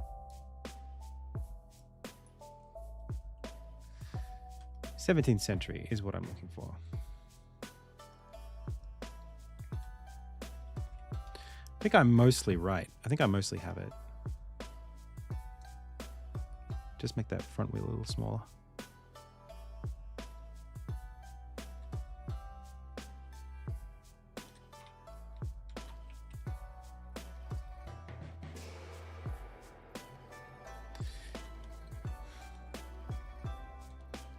This is freehand, by the way. Pretty proud of myself for that.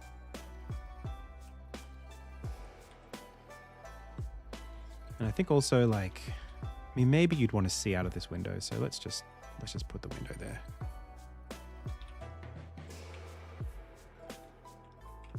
Maybe even all the way through, but just on that side.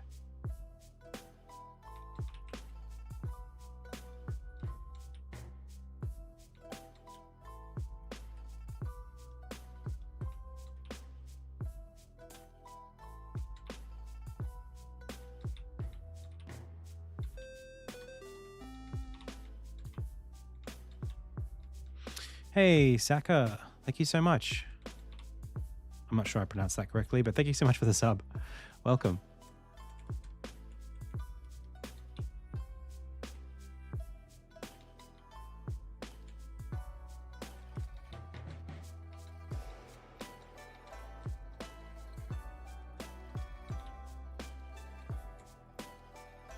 Saka.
Cool.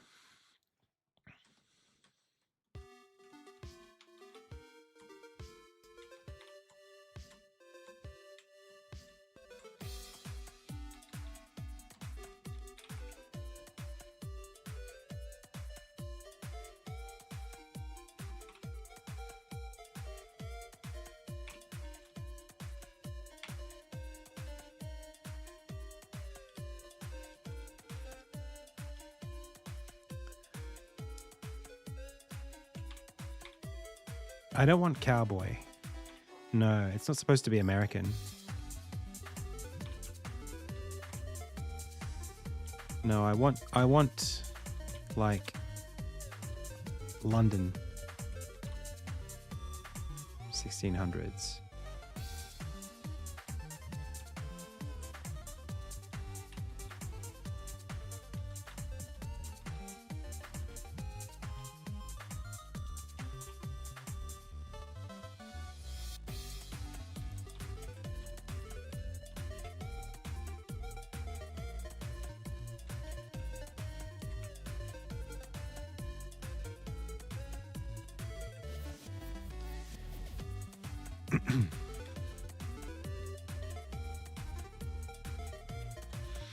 I don't mind the idea of there being like a lamp on it. Hey, thanks for the sub. Dim. Welcome.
I kind of want, I don't think I want this guy to be sitting too far forward. Like, I wanted him up against there, but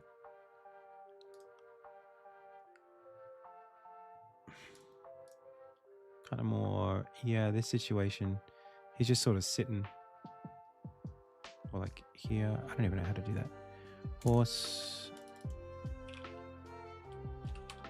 drawn, buggy.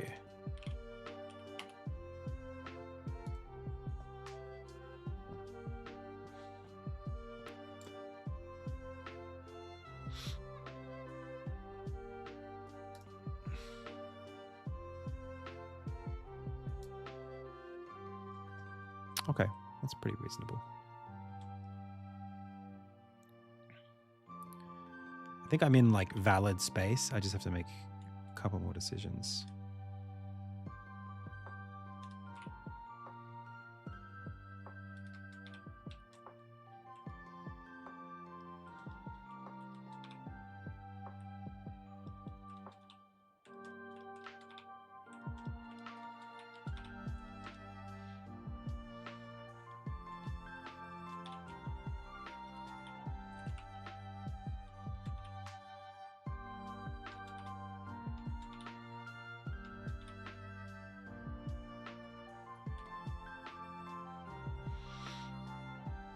Maybe we push all of this up a little.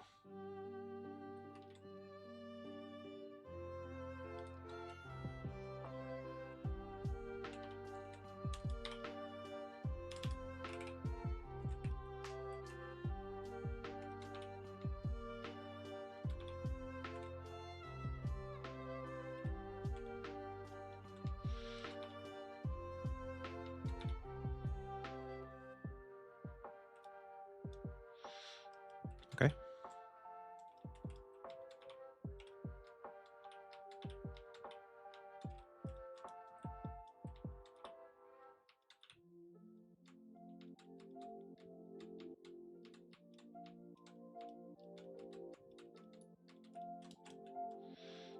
Cool.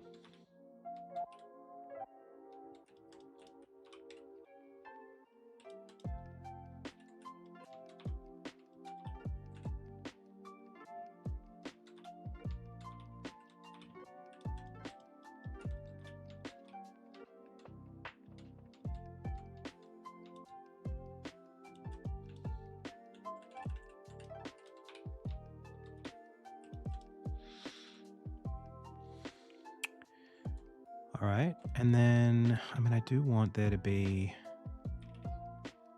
we kind of haven't quite got the perspective right there. That should be more like even that.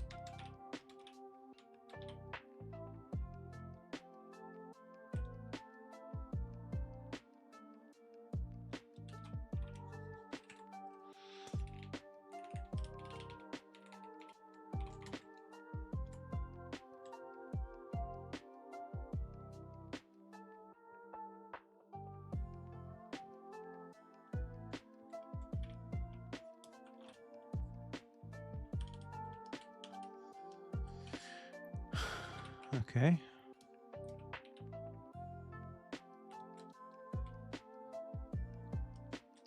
Good.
You talking about here?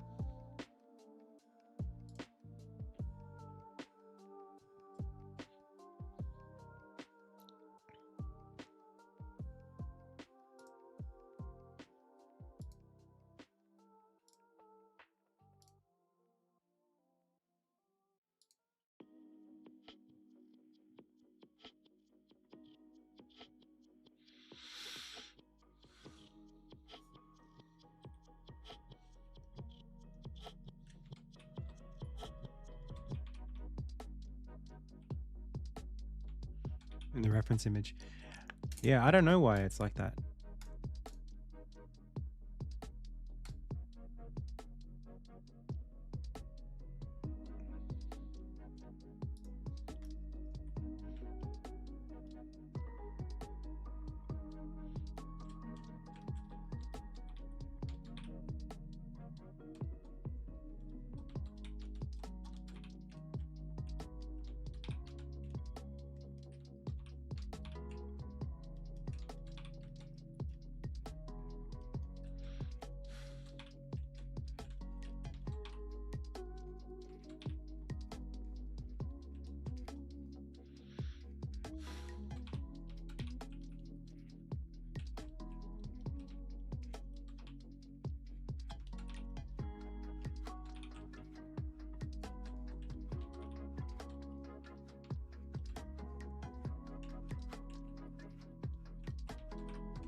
Okay.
I might just make it 3 steps.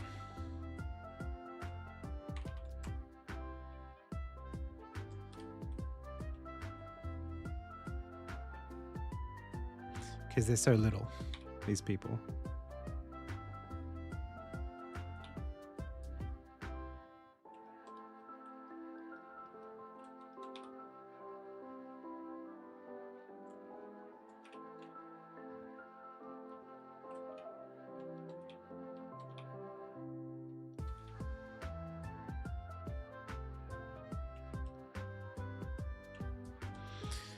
Cool.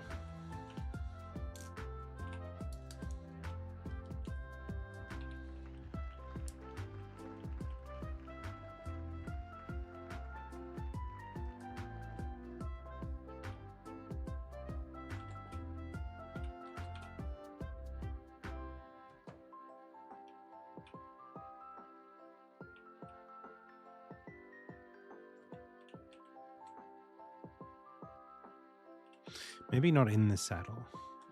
Maybe more, not in the saddle. Maybe not there. Maybe it's more like standing in front or something happening here. I think I'd prefer that. Okay, let's take you away and you away.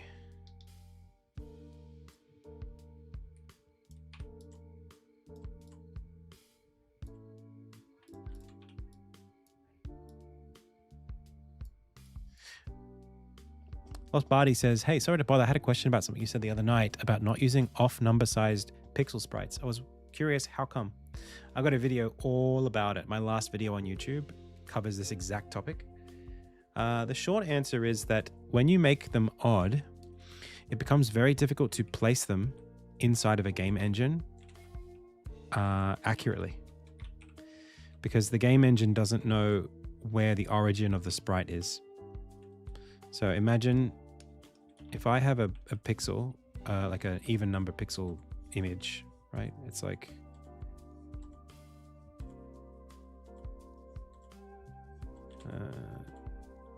so that's my image, yeah? And then I've got my world grid that looks like this. Okay, the world grid, I want to put my pixels on the grid. I want to position them correctly. If I'm going to do that, if they're even, I can say, well, the center of this image is where my texture is. So as I take this center of the image and say, the center of the image is on which pixel? Is it on pixel like at the origin, 0? Is it 1? Is it 2? Is it 3? Is it 4? Let's find out. I want to place this at exactly 2, 2, right? So I place the image at 2, 2. So that's perfect, right? This is 1, this is 2. It will sit exactly on the grid. Now, imagine this is an odd number. Okay. I place the image, the center of the image is now here. Okay. This is now the center of the image. It's in the middle of a pixel. Now I place this on 2, 2 and I get this. Now my texture doesn't know which pixel it's supposed to be painting on.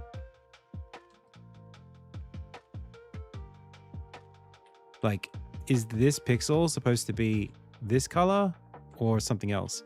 What'll happen is oftentimes your engine, depending on how your renderer works, it, like in Unity, it will flicker between here and here, or here and here. It'll flicker between them because it can't, like if you have a pixel perfect camera, it's going to pick one of them. It's going to force it to be on one of them, but there's literally no actual way of determining.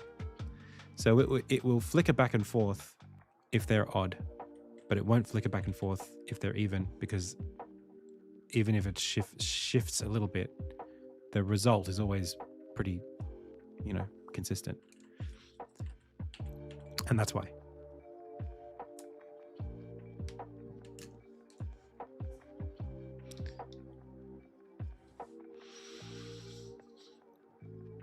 Yeah, maybe. But it's just it's just like, why not just make the canvas a little bit bigger and then re-import it? But yeah, anchoring from the corner might help. I've done it before. It's like sometimes in very specific scenarios, I'll do it. Like if I'm specifically trying to work with a texture that's like a 5x5 like arrow, where like the tip of the arrow is like 1 pixel. But it's honestly, it's still easier in that instance even to make it a 6x6 and then just put it 1 pixel up from where you want to put it. Yeah, it's unfortunate, but that's just kind of how it is. So, horse and carriage, boom.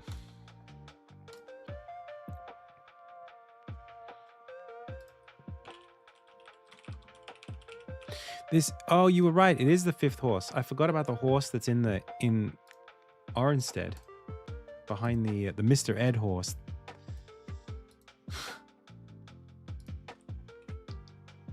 There is another horse in the game.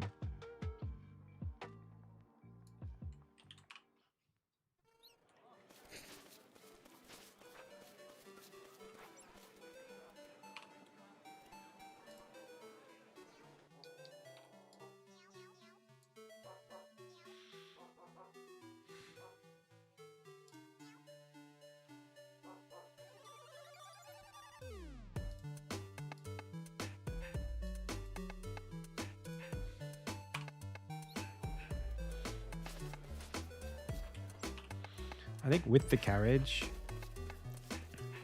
that works pretty well.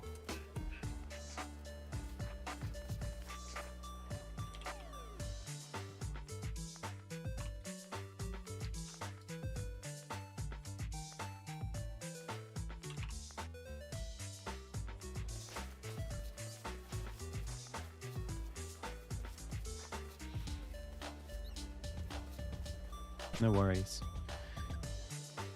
I'll get a couple carriages in here. I'm gonna have one plopping along.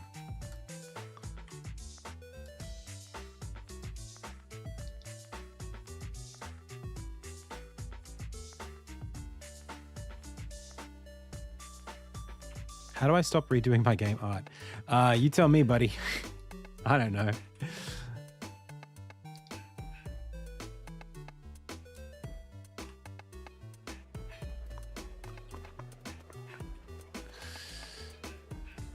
The thing is, you have to ask why you're redoing it. Is it just because you think you're not doing a good job? Like, what's the actual reason? And that, you know, if you are considerate about it, if you have a really good reason, you know, you might be able to think about how to minimize that reasoning. Like, what is it that you're getting out of redoing it?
Okay, but I don't want running. I just want kind of like...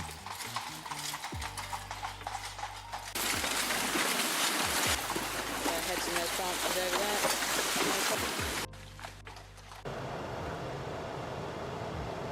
Just casual. I guess just like plop, plop, plop, plop. Do they ever just walk?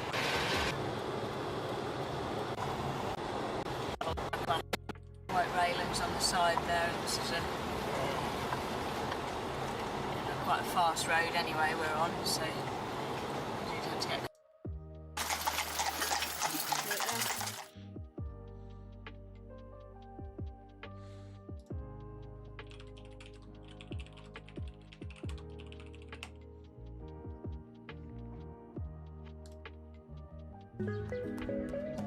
That's what I want.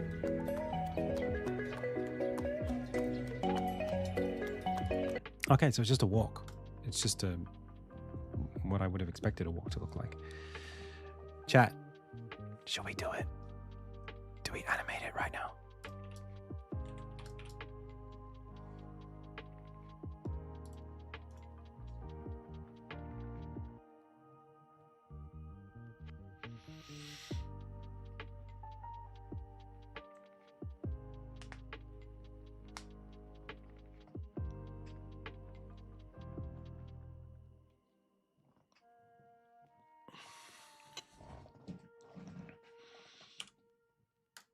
I think we can do it.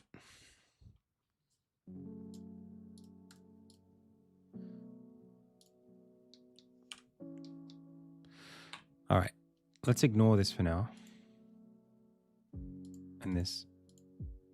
And this. Whoop. And this.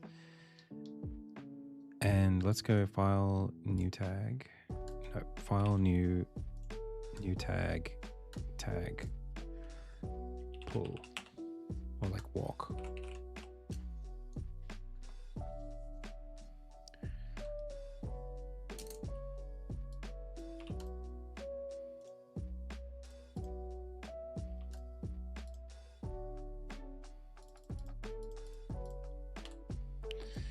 Flatten visible, cut it, undo, and then on a new layer, paste it.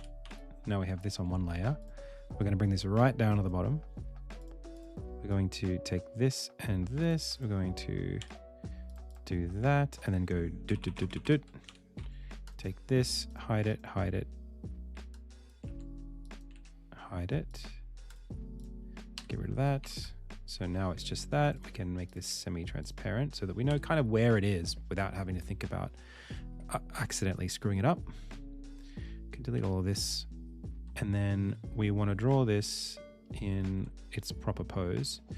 So just making sure that these horses, you know, we know what their heads are doing.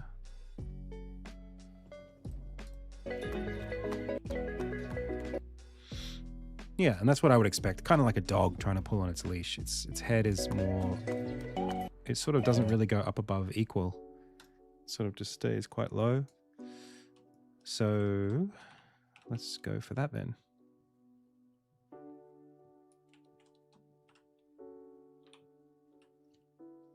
Music? Oh, it's finishing.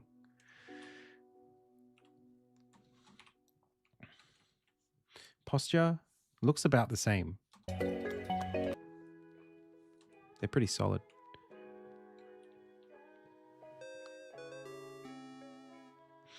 And I'd like to make myself believe that we can do this like that.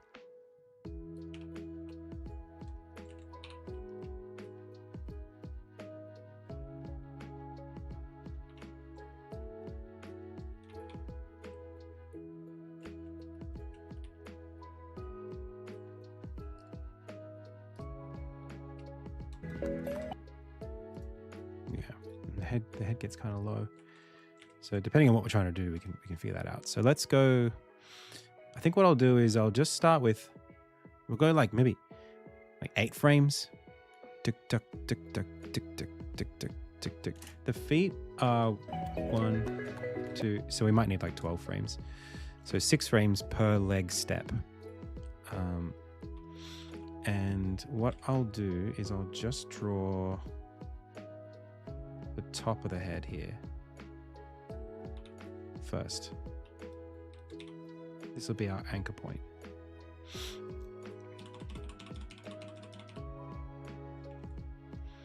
Okay, so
Maybe a little softer.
Good.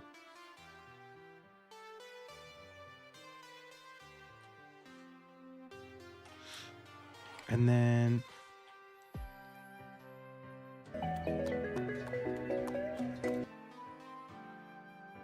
there's really just two poses here. There's like this one.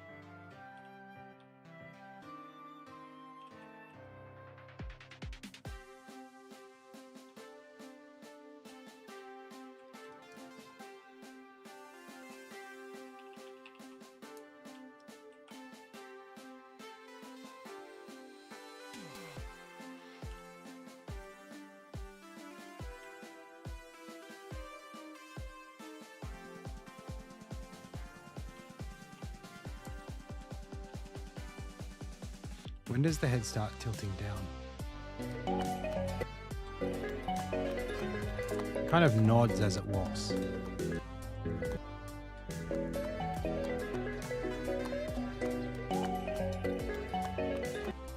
As the leg comes forward, it's just nodding.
And then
Oops.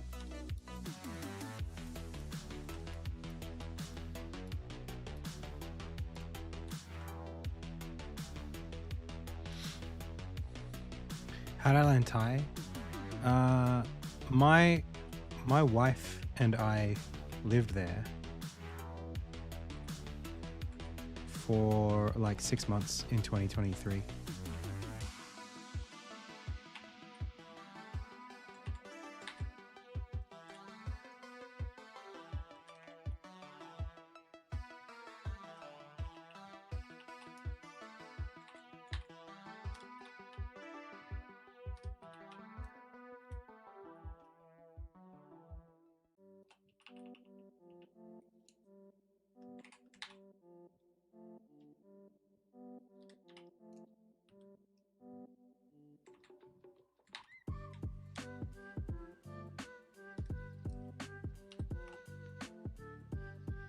That's better. Do I miss it? Yeah, a little. I do actually.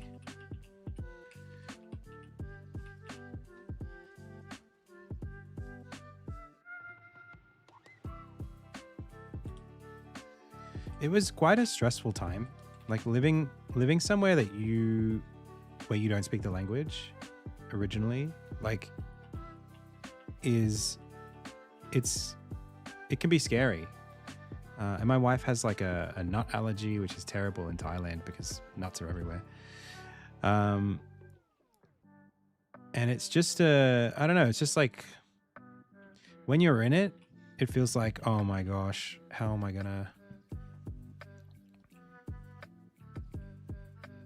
how are we gonna get through every day, you know?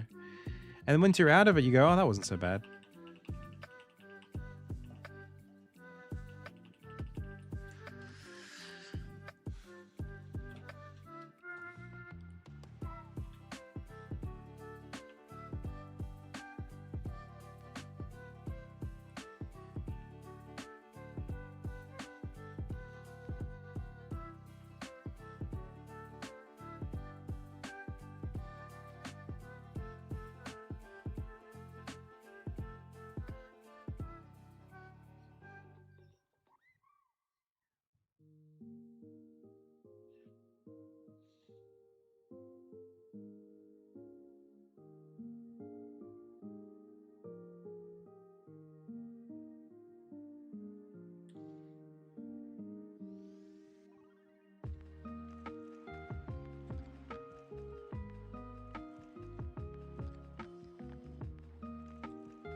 Yeah, I just think like, you know, you spend a lot of time getting comfortable with it. And then once you are comfortable with it, you're probably ready to leave. But then once you're out of it, you realize the original discomfort, it can have some sort of like, sometimes it can be like exciting, you know, as long as it's about, I think a lot of it's about the feeling of safety, you know. If at first you don't feel safe, you kind of, it's hard to,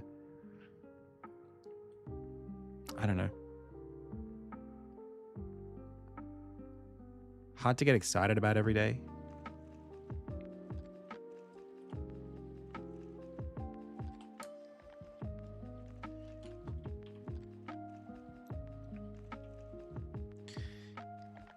Oh yeah, it's definitely good for you.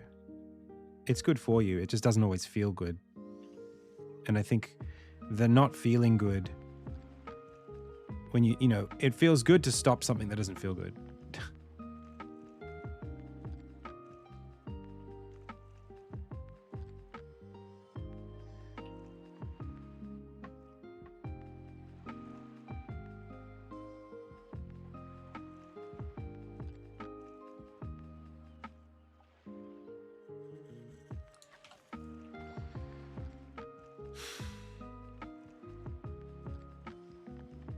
Okay, that'll do for now.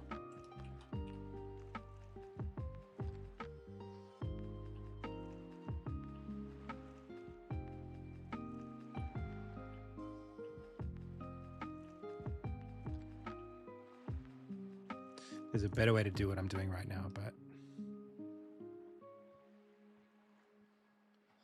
anyway.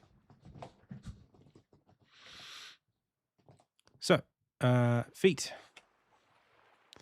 Starting to get fun now. Okay, let's watch. So easy.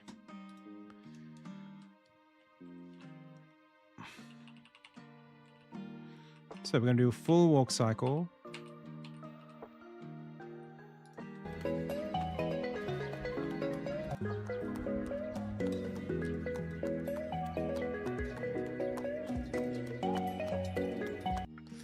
And the head is coming up by the time the foot lands. So that's the footfall of this. Back, back, very steady.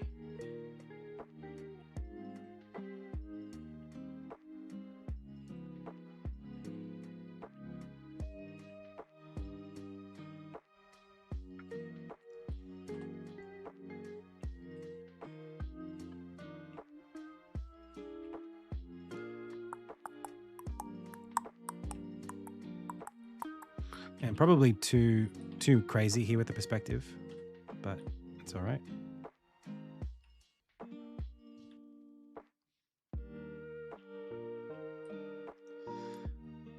And a little bit more staged out. So it's like this like transition period needs to be a little bit more like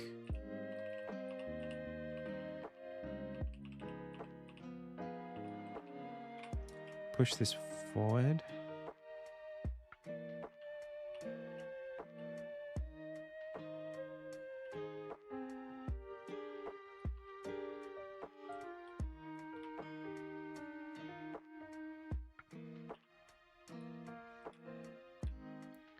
So it's sort of like two swings rather than a consistent movement. Like that.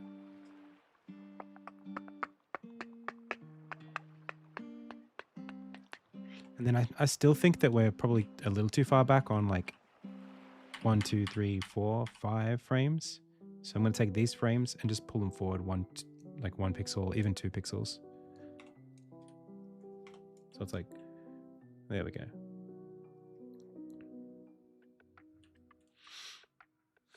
Okay, next layer, different color.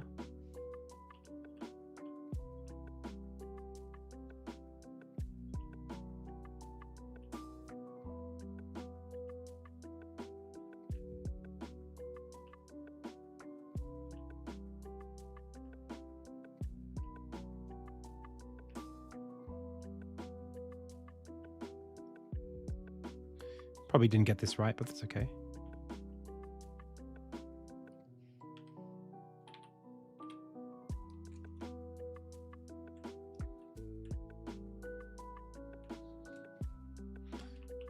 So we kind of want to, I think what we want is this to be more of a plant here.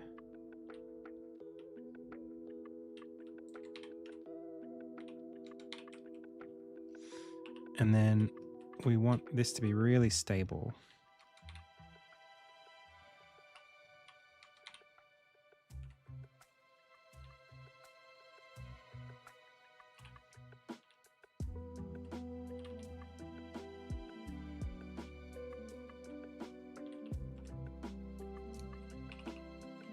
Even here.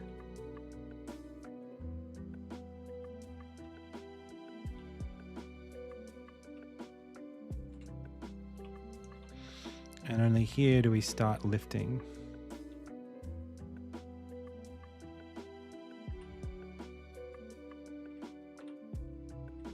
We can start flexing that. Bringing this over here, more like that. More like a bent wrist. This doesn't have to be quite so far over.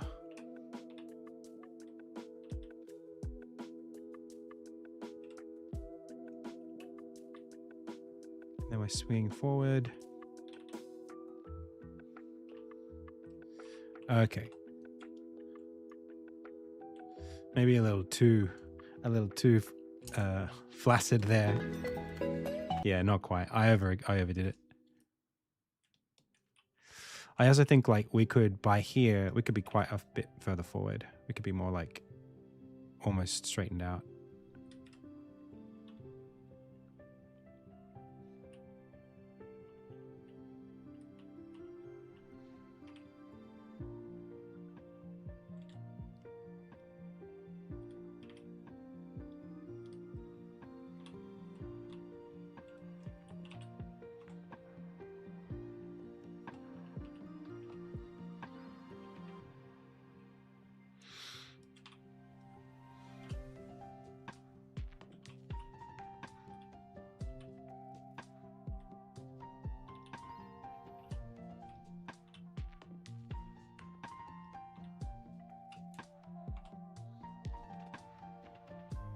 Getting there. And then on this foot, we could have this one right extended and pointy out. Like he's just about to lay his foot down.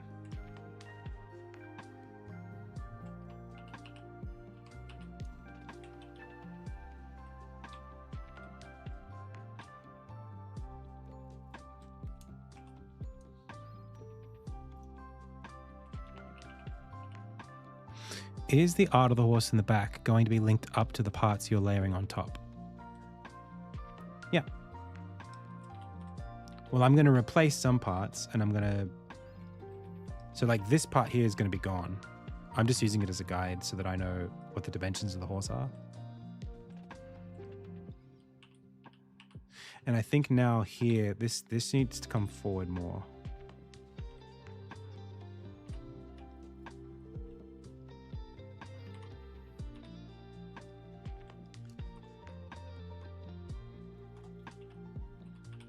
We can angle it a little bit further back.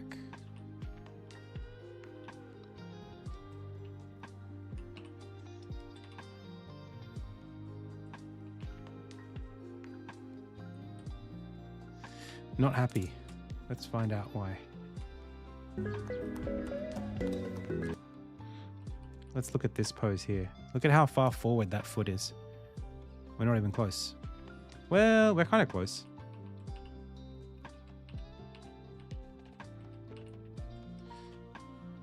Right before the foot falls, it's kind of like that. Oh, I see.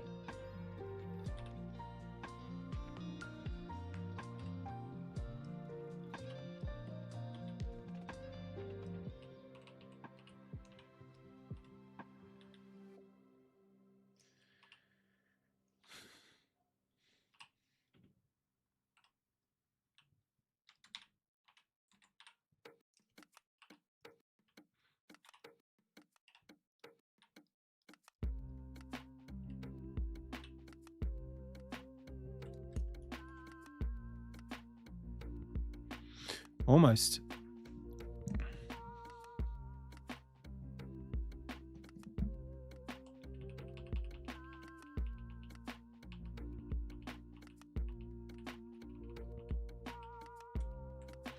I think this is pretty much right. I just think this needs to be a little bit further forward.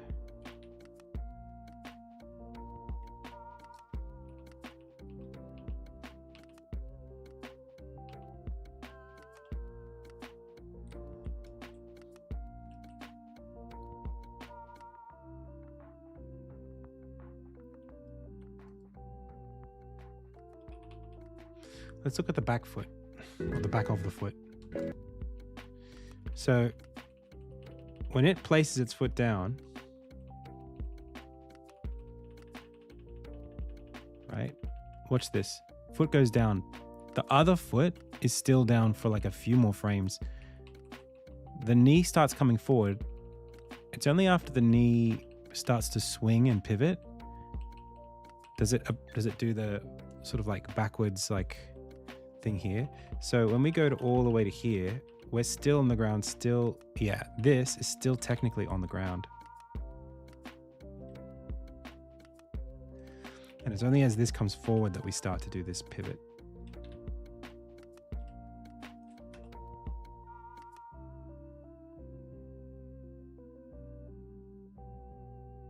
Cool. Want to see a magic trick?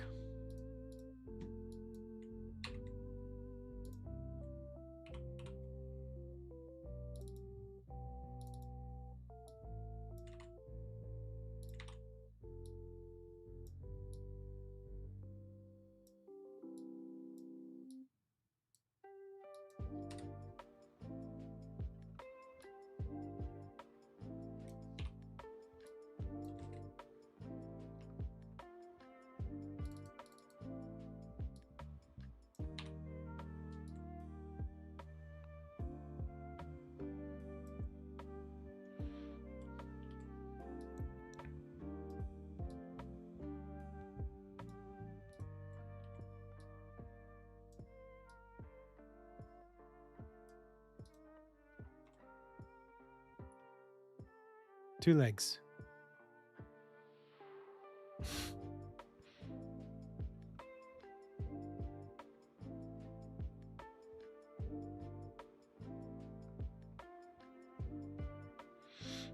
I don't think we're quite there.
So I might do a little bit here just to bring it up a little bit so that it sits in the socket more cleanly.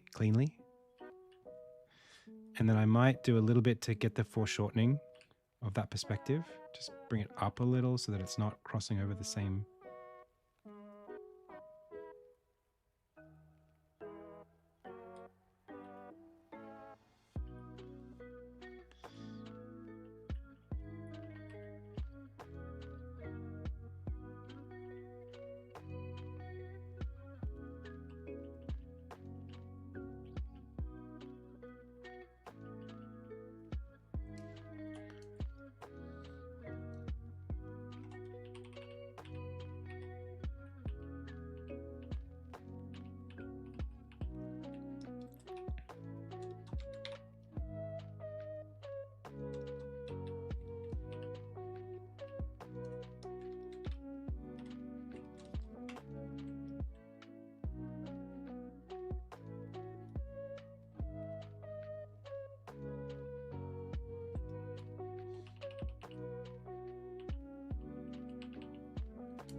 Yo, going to the inkwell. Thanks for the raid.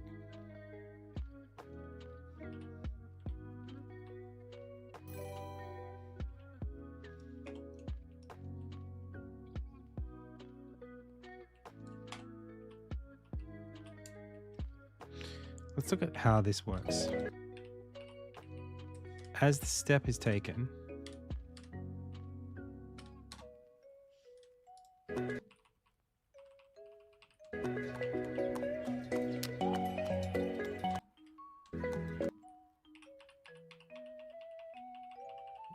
it's that little, well, it sort of wants to stay the point of the foot.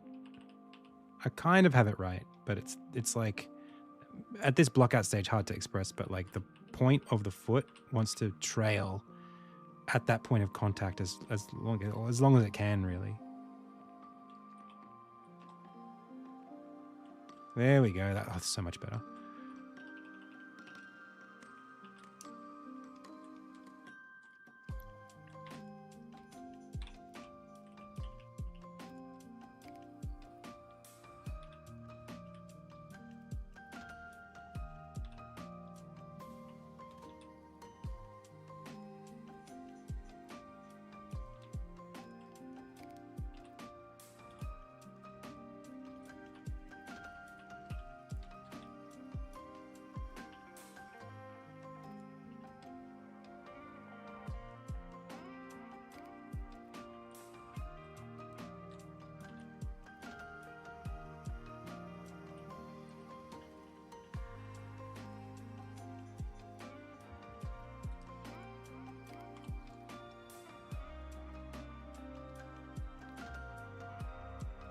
I think that's pretty good.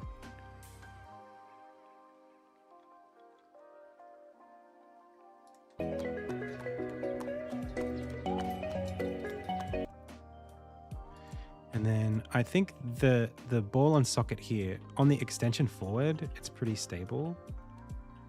It's just on the way back, it's a bit more. So like here is okay. But I think it can kind of slide a little back here.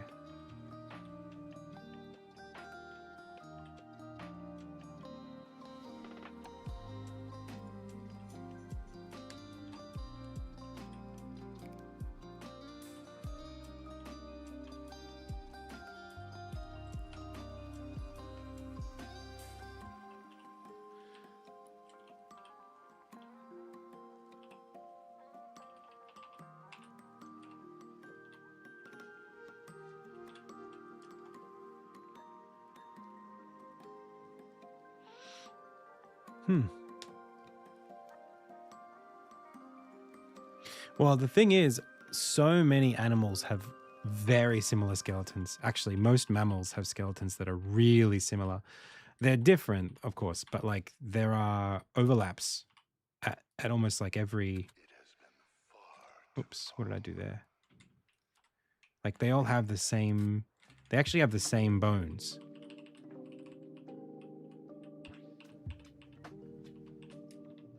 They're just in different proportions.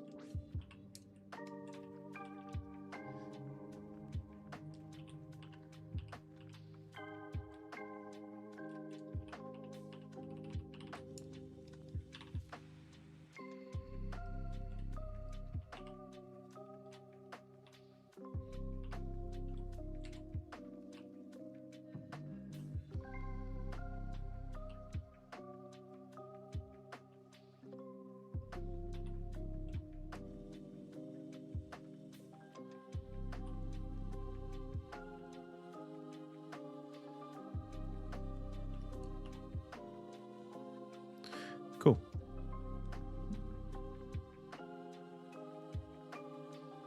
And then I just want to look at this and see there's something not quite right about it. Well, I mean, that's pretty similar.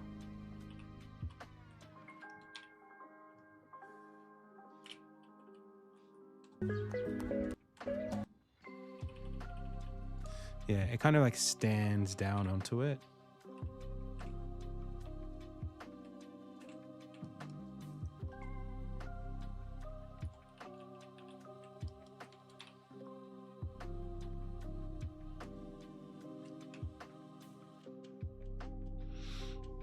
Cool.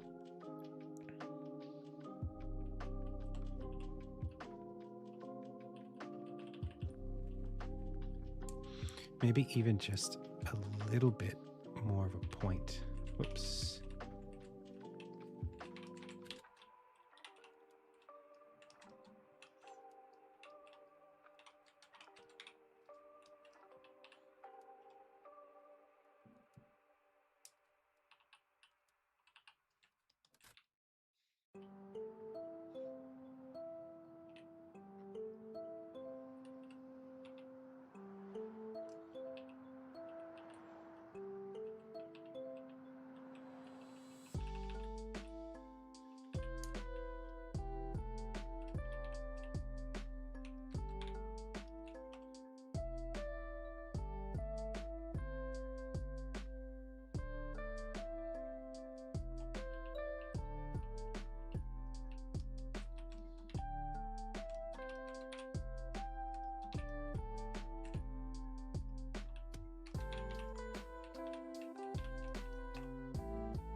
See ya.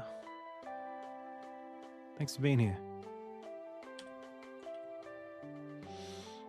There is also something I need to do here before I go too far, which is to track the movement over the space. So one step, if we trace it, will look like this.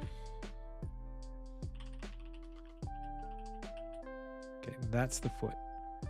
From there, we need to get to essentially here in 1, 2, 3, 4, 5, 6 positions.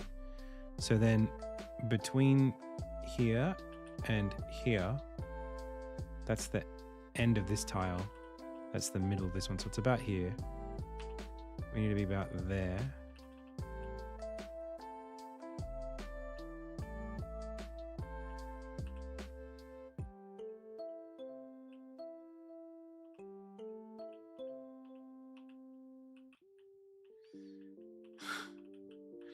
Not doing a very good job of this, am I? Here and here are the same. So this is maybe like this many pixels, and then this, and then this, and then this, and then this, and nope.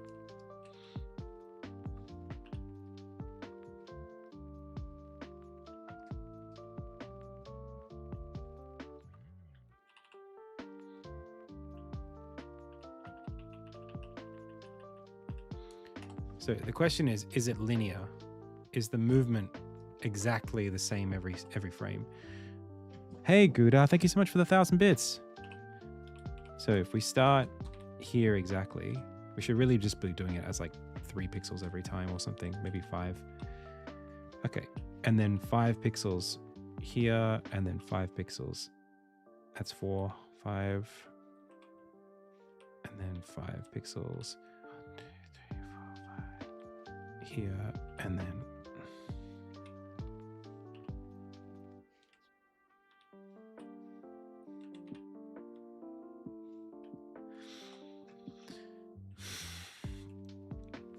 it's not bad. It's not bad. So if we look at the distance, that's 3. That's 4. That's 3. That's 3. That's 2. That's 3. So there's this 1, 4. We could pull it back by 1. And then this is 3, 3, 3, 3. So that's now exactly the step. If it's moving linearly along the ground, the foot needs to actually be placed where the white line is. So like this needs to be more like this. This needs to be more like, you know, you just try to do something with it. This needs to be,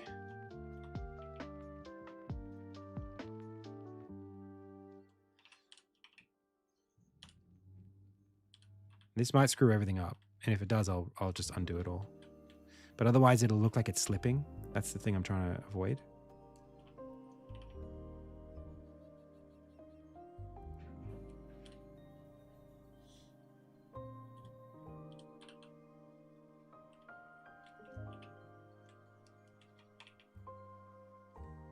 There's another way to think about this, and I'll try it after this if it doesn't work.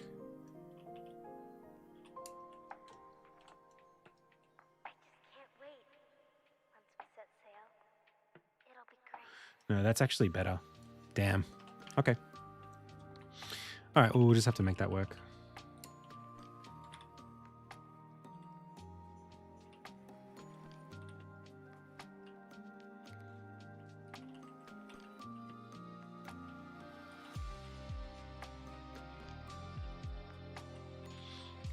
No, that's totally fine. That's actually good as it is.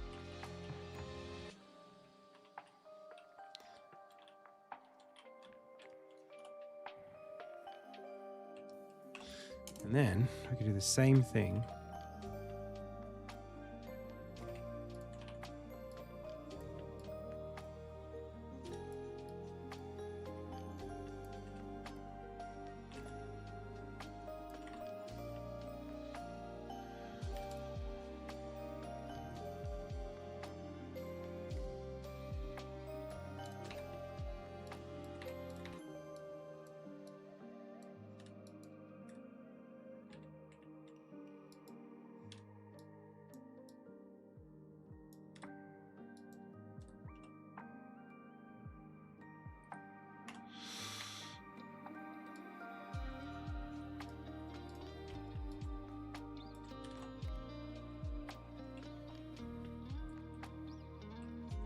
And just check that. Now this will probably move a little bit slower because of the perspective, but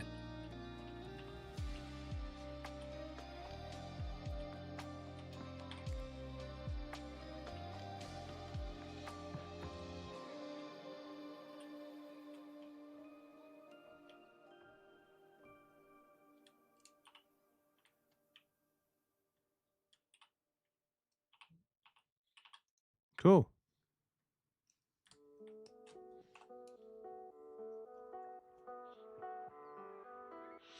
I just clicked and dragged them here. You can select them like that.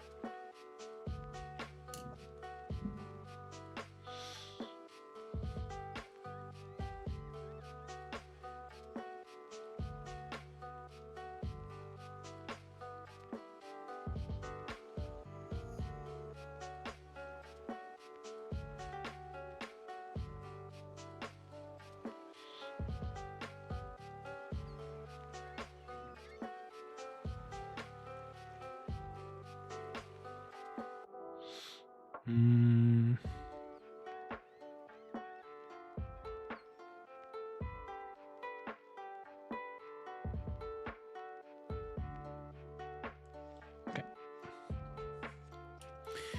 So, back legs.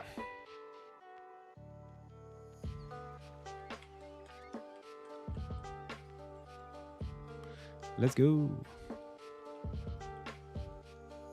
Now, I'm pretty sure I know how this works. Oh, it's not quite how I thought.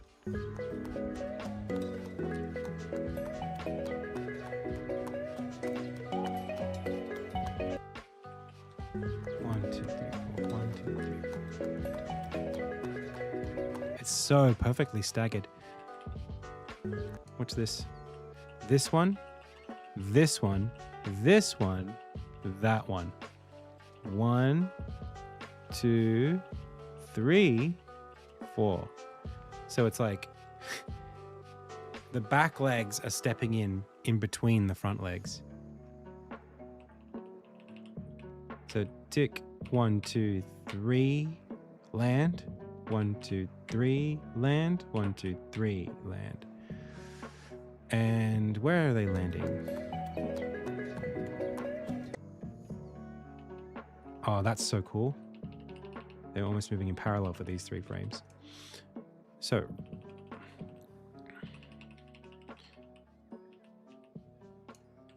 this foot here, we've just down 1, 2, 3. It's right here. And let's have a look at where that upper leg is. Still pretty far back.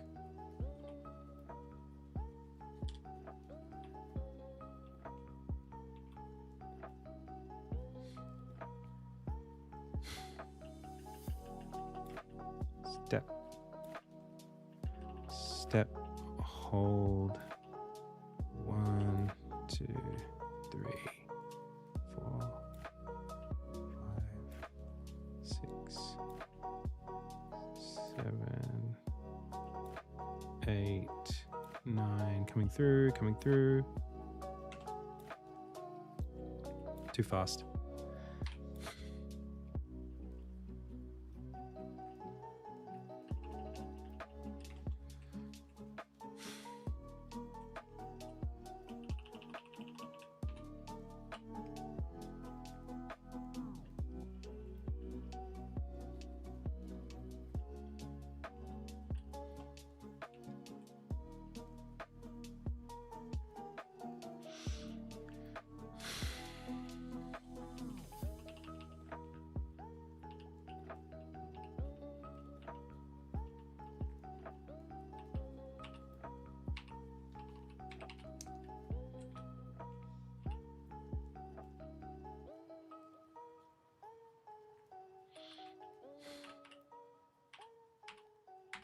One, 2, 3.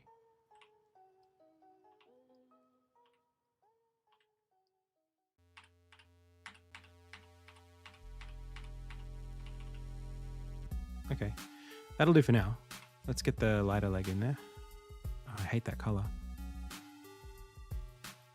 Maybe we'll just go replace this color with... Nope. Purple. It's not a very... It's a little bit awkward right now. Until we get the bottom of it in there.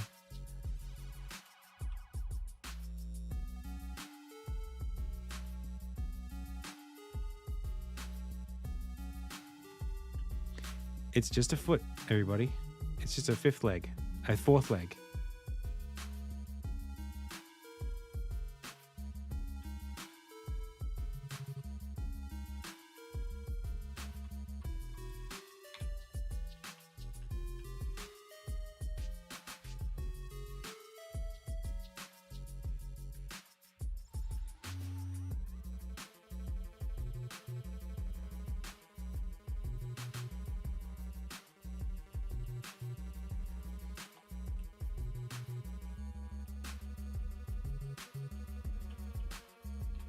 I didn't get there in time.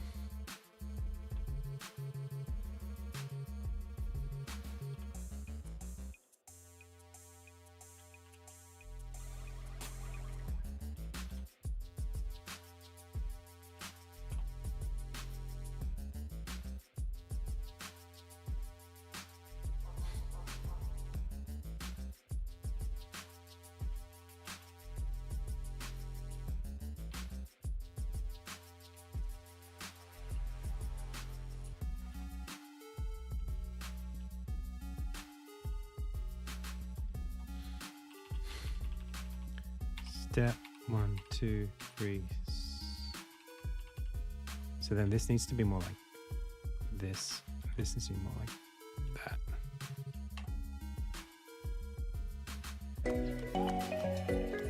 Oh, okay. Yeah, way off.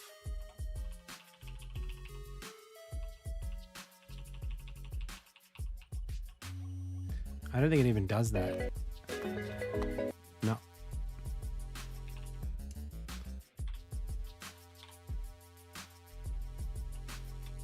Nope. Not even close.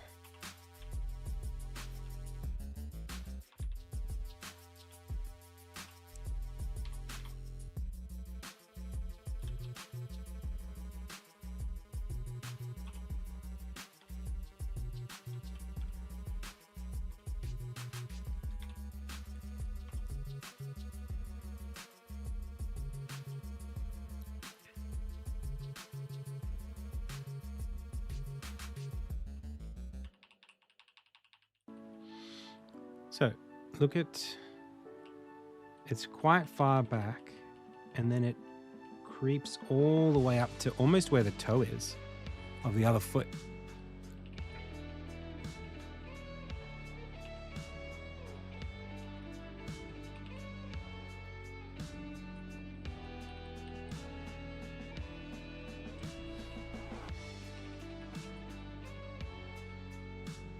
Dude, how did I get so out of time?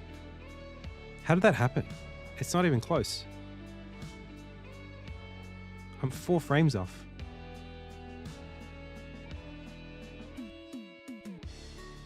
I thought I was like dead on.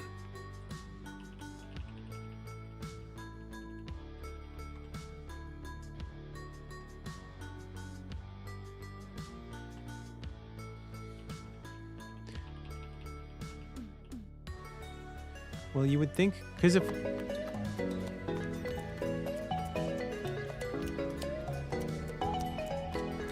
Right? That's the sound.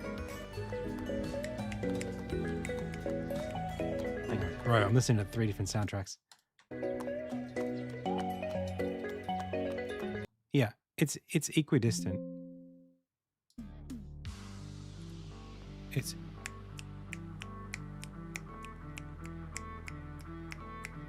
So, if that's the case, it has to be equal.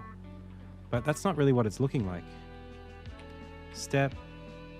So it's like, right now it's step 1, 2, 3, 4, 5, 6. So on the third, step 1, 2, Oh, but there's 4 of them. Wait, yeah, but that's okay. Hang on. Step, step, step. So it's like step, step, next, next, next, step, next, next, next, step, next. No, step, next, next, step, next, next, step, next, next, step, next, next. 1, 2, 3, 1, 2, 3, 4, 5, 6, 7, 8, 9, 10, 11, 12. Yeah. So step, next, next, step. This is the frame.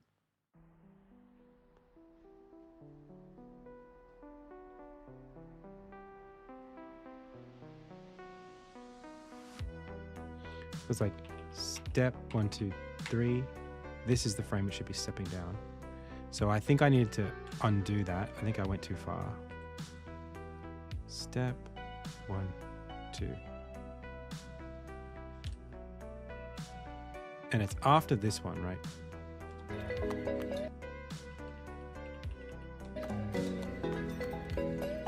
Yeah, I think that's right. Yep. So 2 frames after we hit here. Step 1, 2, step. That's where I am.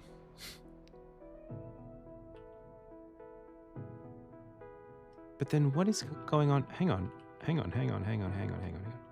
Step. Oh, its same leg is following up close behind. Oh, okay. Okay. Yeah, okay. All right, we're good.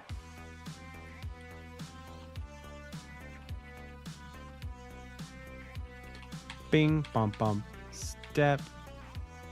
Yeah. And then if we just look a little closer, what is it about this horse that makes its legs get so close? It's the back foot leans actually all the way over to halfway across the body. All right, we're good. Yo, Swizz. Thank you so much. 62 months. Let's go.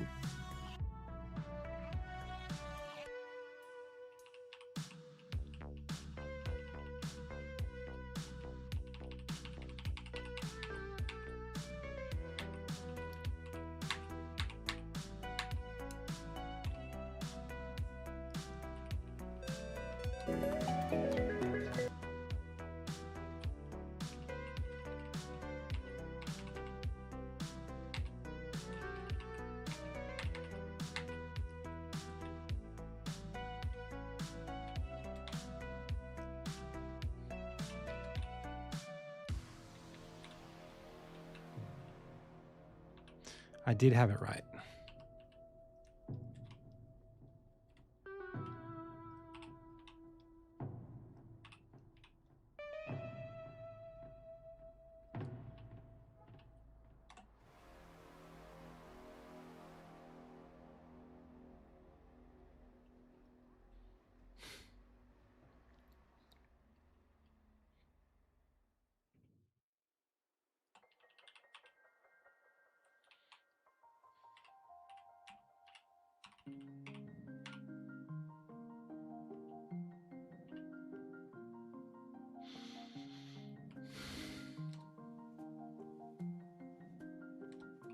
It never goes past dead vertical.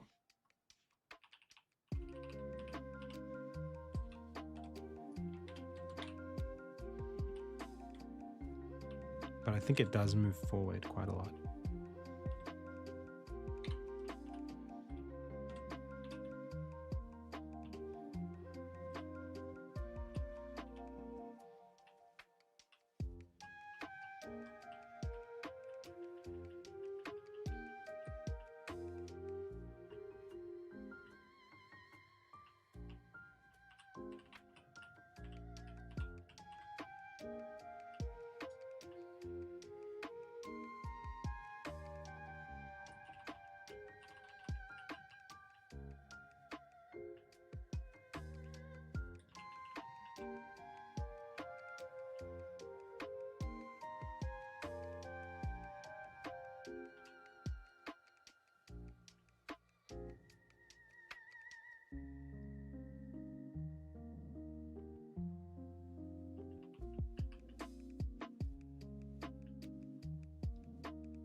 Hey, Vinit Designs, thank you so much for the sub.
Sup, Universal?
I have a feeling there's something not quite right.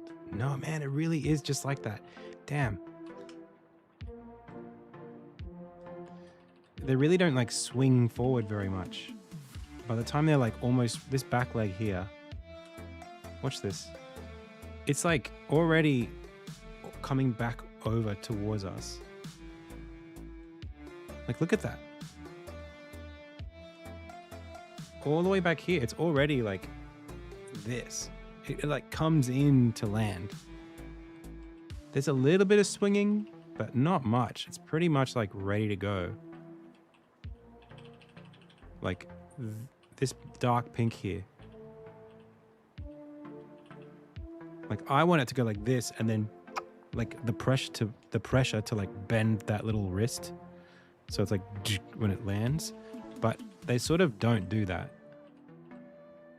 I'm kind of having to like fake it a little.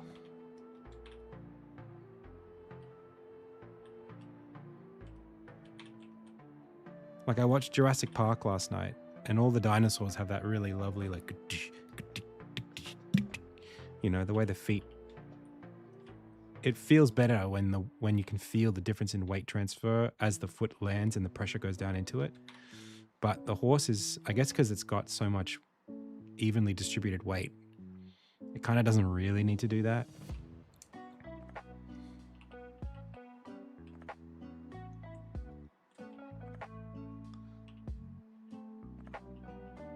Also, I'm not really animating the top. So there's something there as well that we're not quite getting.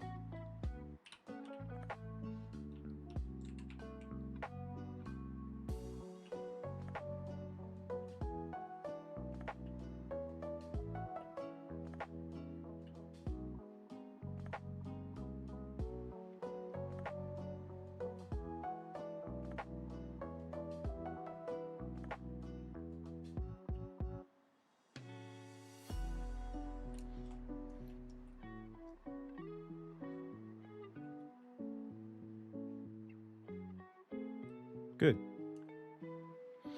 Okay, more magic.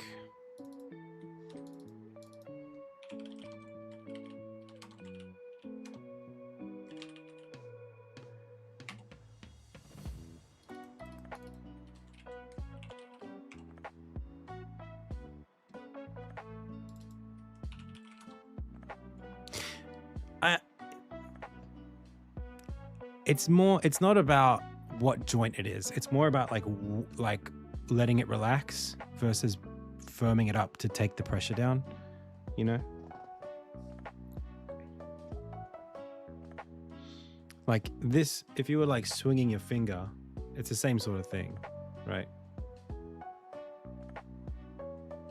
Like if I was doing it stylistically, I would go like this, right? Look at how like cool and stylistic that looks. And I would even bend it a little to make it more like cloth-like, right? And if I was really relaxed, you know, you kind of like, you would expect it to be a little bit more loose. And then when it takes pressure down, now it hardens, right? It's like, you would expect that, and then that, and then, I can't do it very well. I'm like looking in a mirrored version of myself using my fingers as horse hooves. You get it.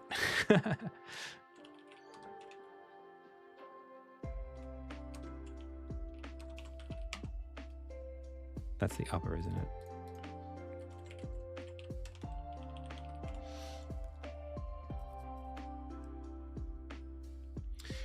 I am doing that magic trick. I literally did that. The difference is you do it for the two versions of the same foot. This is like the front legs and then the back legs, and the back legs are different. So I can't just copy and paste them. You can't copy this and paste it back there. You can copy this and paste it across here. These have symmetry, but front leg and back leg don't have symmetry.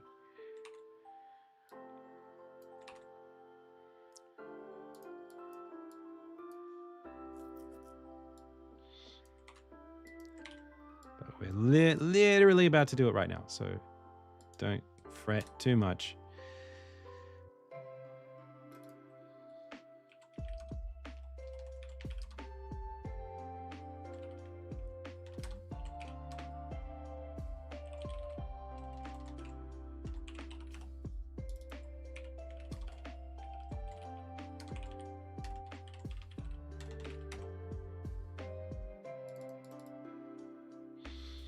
Okay.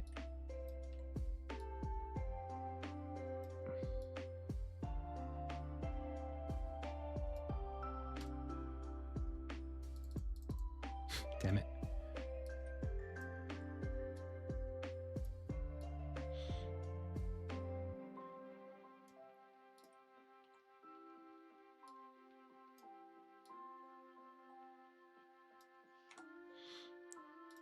Going for the risky flash tones here. So now,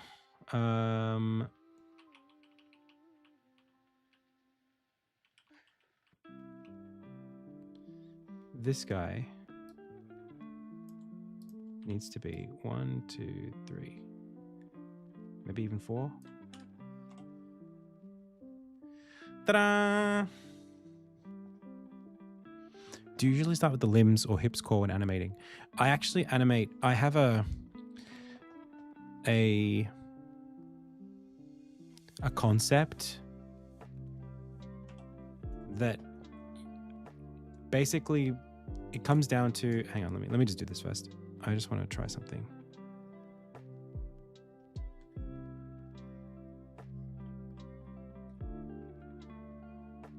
I think that's pretty much there. So the way I think about it is I look at what I feel like has the most, what leads the animation. So if it's like someone who's like about to punch, if it's like an idol for a fight, I would do the torso, because that's doing the driving, right? It's like it's where the most weight is being transferred, that's leading the rest of it. So the hands might come after the chest. If I'm doing like somebody walking, I might do the head first, because the head's kind of got more whatever to it. Maybe the shoulders, not the shoulders. I usually go with one thing, one point of mass. If it's a punch, it's the fist, because that's doing the most of the movement. And it really just comes down to being able to like see the animation and get the tempo right with the least amount of things on the canvas. So it's like a dependency chain of like, okay, well, what do I need to see? So here, I actually started with the head, just bobbing, because the head sets the tempo for the rest of it. It's two bobs per cycle. the head bobs every time 2 feet land. And then once I had the head and I knew, okay, 12 frames, head bobs twice in the 12 frames, then I did the front foot.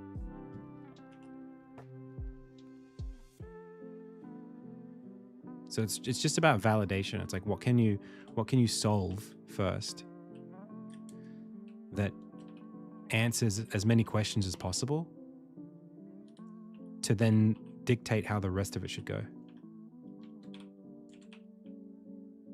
And usually it's about expression. It's like, where is my character's like core? Where is my character's like animation core, if that makes sense, you know? It doesn't necessarily have to be, you know, like in a real punch, if you're punching, the punch starts like at the bottom of your hips, right? Like physically, mechanically, if you're trying to solve it, it's the hips that do a lot of the work, the core. But that's not really, even though that's like where it comes from, it's not easy to notice that. So if I was drawing just a core, like a torso twisting, that doesn't really convey like the punch and the constraints on screen that the punch needs to occupy. So instead I'll animate the fist and then work backwards from there. I just bit my tongue. The fist.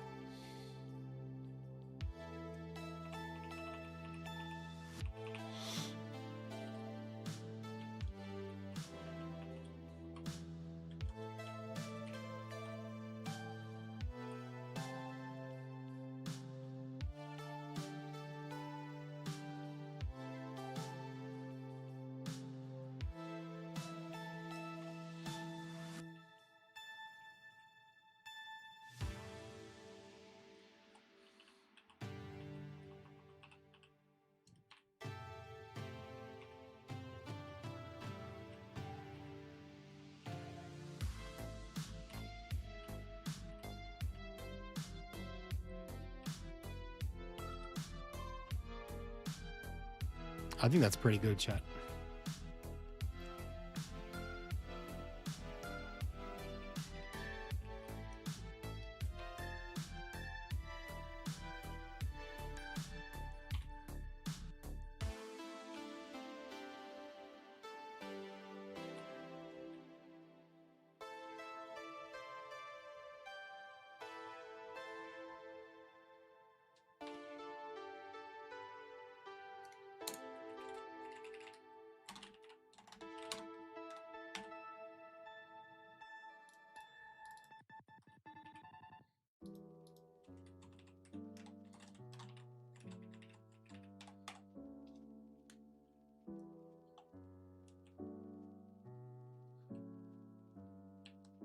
I believe it.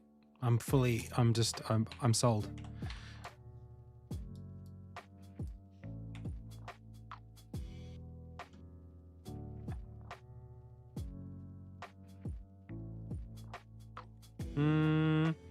Maybe not. You know what? I think at the bottom, I think these, if I just take this, hide that, put this here, and then just go like this. I think that was just a lot of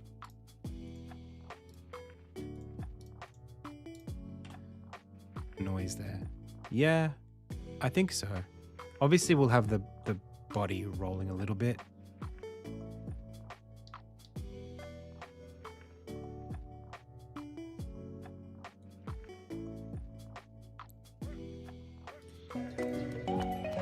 Yeah, look at the butt. The butt drops when the foot lands. So I think if we can get that in there as well.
Hello, Adam.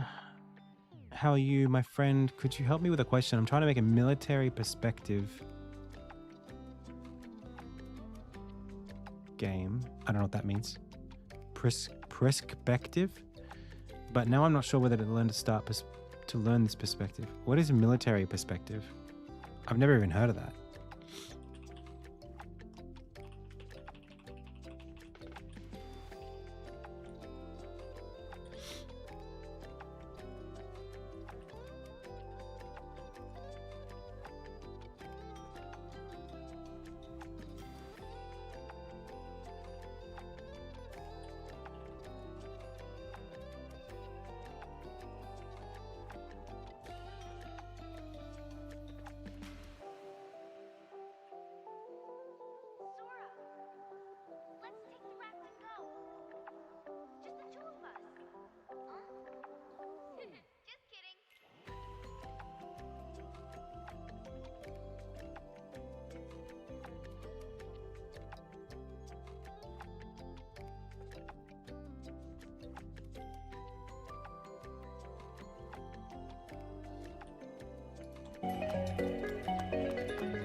Wait a minute.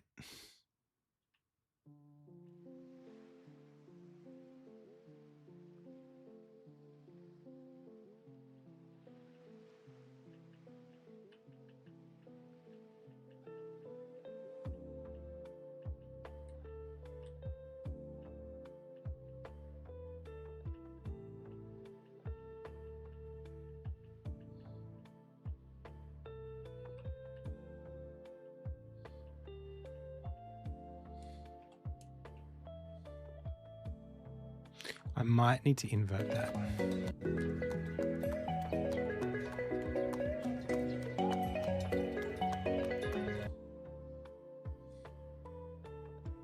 No, that's about right.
Take it back for a bit.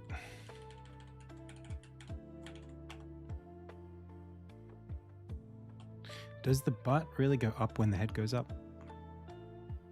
Oh, it actually totally does.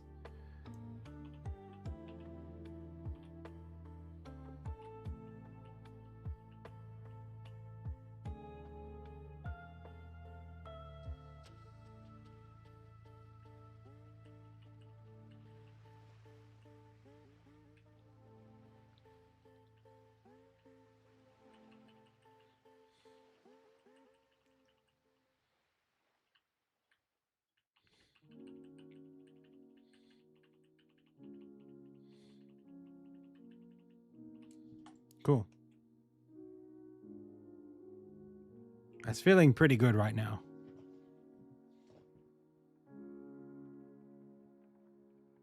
I just need the wheels to spin.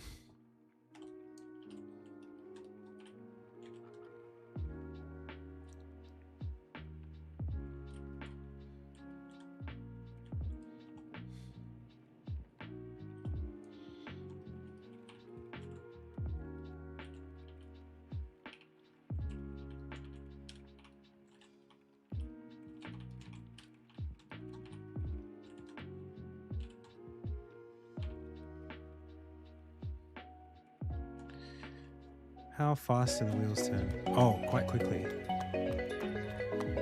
Well, that's more spokes than I have, but... Where are those? Did I delete them? Oh, I deleted them. My treads. I think it was 3 pixels per second. Per frame, sorry. So then it'll be per loop, 312s are 36, which means it goes this many pixels per loop. Now, what is pi?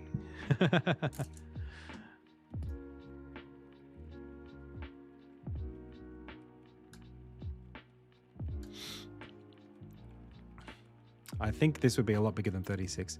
In any case, I think we could probably go maybe like a full half rotation per loop.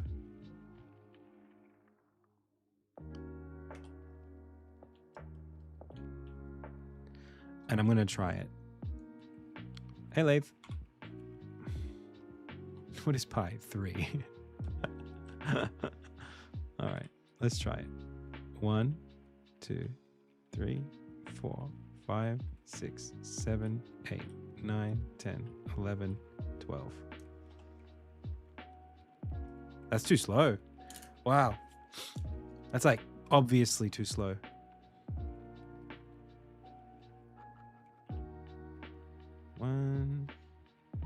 Well, that 12 needs to be... Let's try a full rotation. 1. It started literally 12 o'clock. 12 o'clock. 1, 2. What the heck? 12. Starting from here. 12. 1, 2, 3, 4, 5, 6, 7, 8, 9, 10, 11, 12.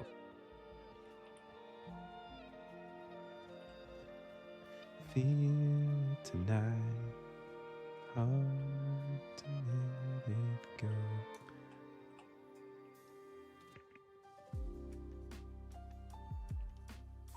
Is that too fast, do you think?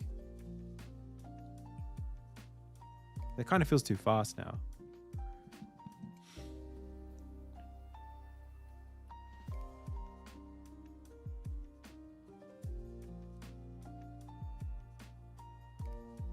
This sucks because they need to be moving at the same speed, but I only have 1 loop's worth. So like, I'm going to have to make these 2 separate animations, moving at 2 separate speeds. There's no way I can make them line up in 12 frames because I'm not going to have enough common factors, common multiples. That's okay. That makes it easy for me. It means I don't have to solve this right now. So let's do this and let's just export it. Away, you don't hear me say.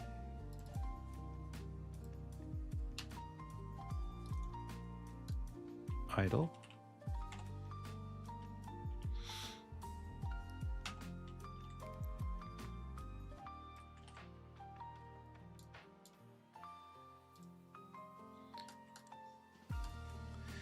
And we're looking at, what are we looking at? 284 by 148. 284 by 148 at, let's call it 5 and 5. Boom, boom, chuck them in. You good.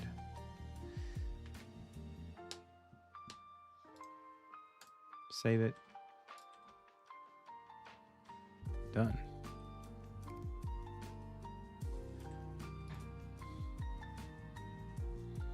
Let's go take it to a test area, like this level. So, what is this? This is an NPC, I suppose. And it can't turn around. It's just got to be a touring NPC. So maybe I'll just make it its own thing. I feel like that's the easiest thing to do. There's a guy in a level here. It's the same thing as the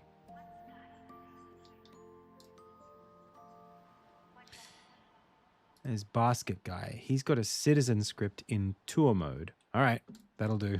Let's do that. It's only one script, so that should be fine. Citizen script tour mode activated. All right, so new game object. Horse and carriage. New child called Sprite. Sprite renderer.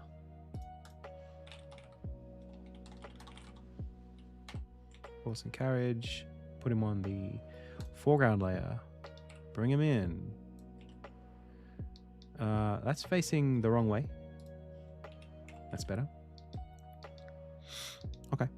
And then we need a retro animator.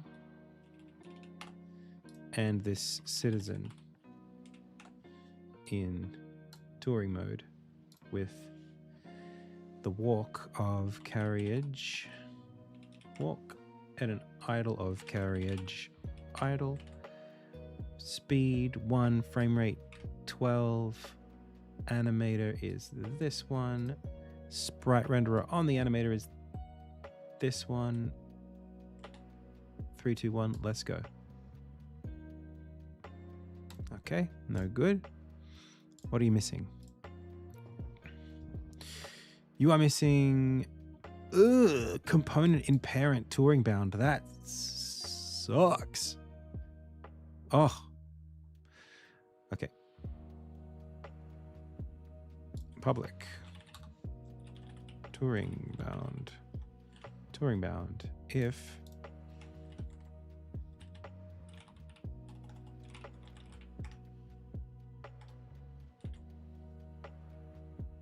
try that.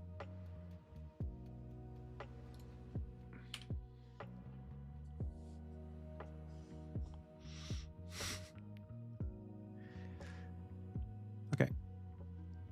And then I'll set up the touring bounds.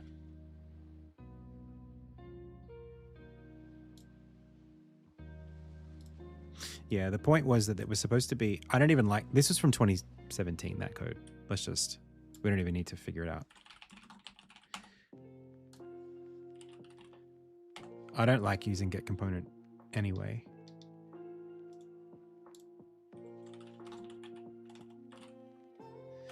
Actually, do you know what would be really good? If we could use the level scrolling bounds as the touring bounds. I don't want to do that.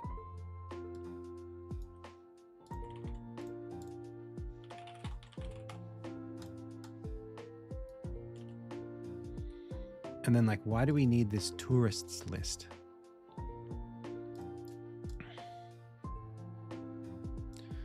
I don't like that. It's a bad... I didn't know what I was doing when I made this.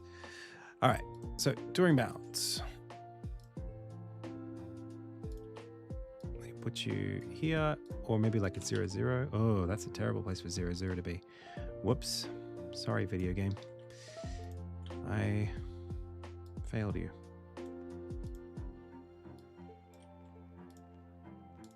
So as long as the touring bounds are not near the scrolling bounds, we should be fine. Cool. Okay, go.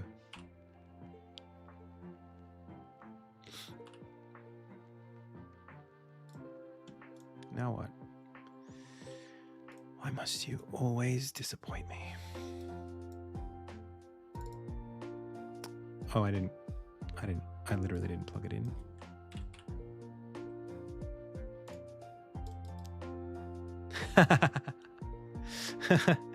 It's just a thriller. Get down, down, down, down, down. What?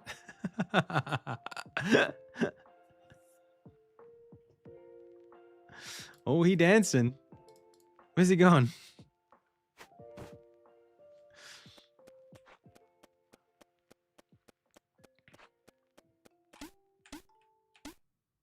Oh, here he come. Oh, Lord, he coming.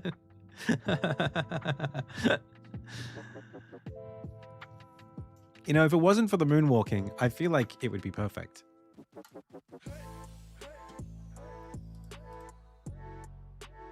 Why, oh why are you facing the wrong way?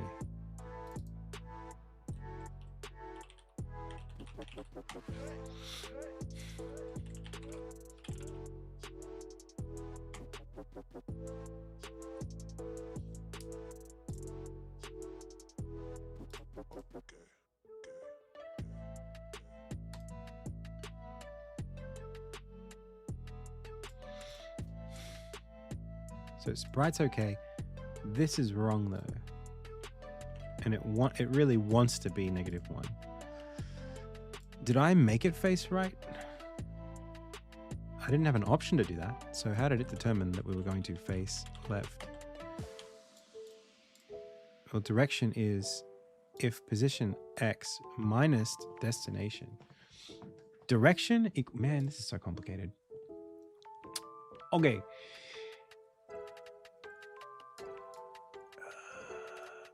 This is the update for the walk.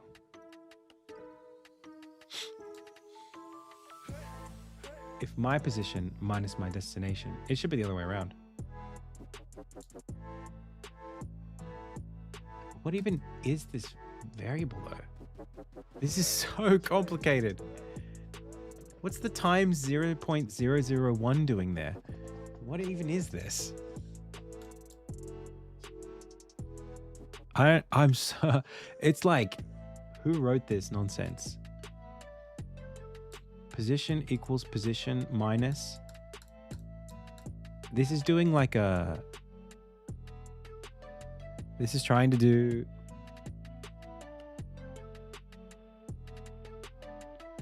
it's like frame bound. Do I do like a, what is this in like fixed update? It is. Oh God.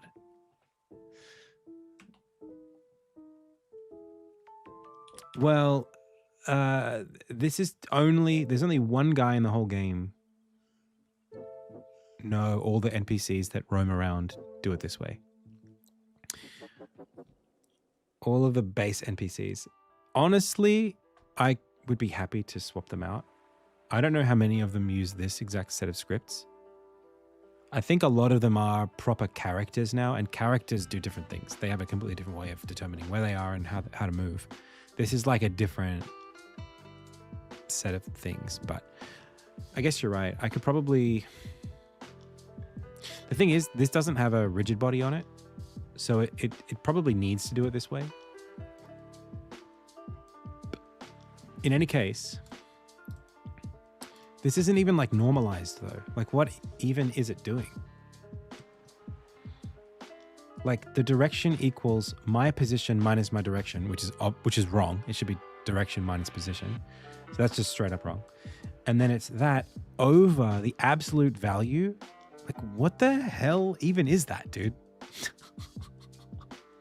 What does that even mean?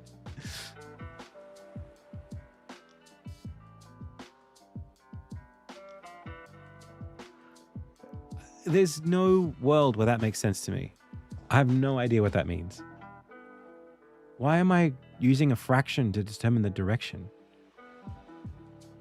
That's always going to be a positive number. Unless, no, I guess like, it's just so silly.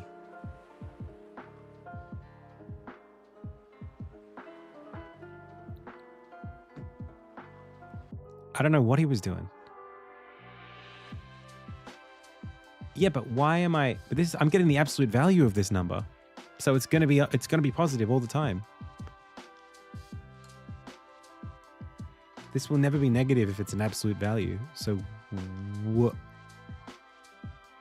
I'm surprised that the cabbage guy who uses this script doesn't do this. The numerator is still negative. But then why even bother?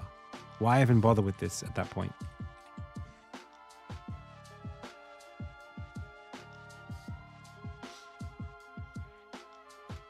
You know what I think? I think it's backwards, and I think that the cabbage guy is I think he is authored backwards. I think he faces left by default.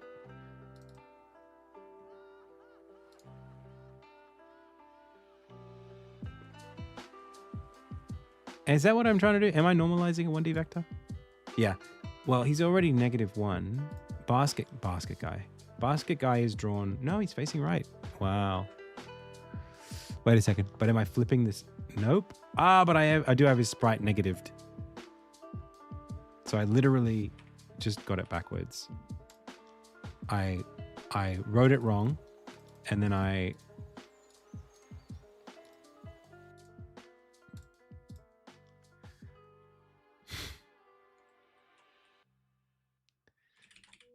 don't even know.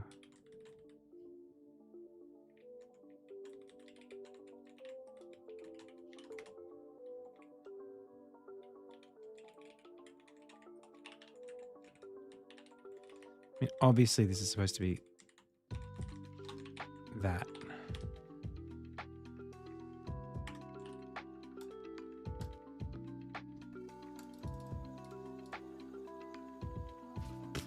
Okay, also wrong.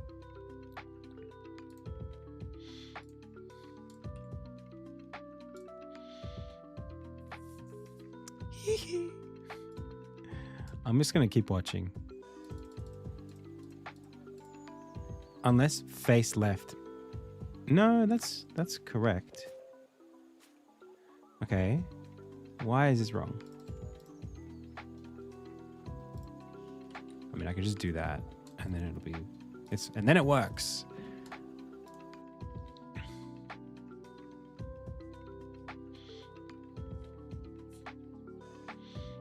Oh, this also needs to be... No, this is going to be the same thing.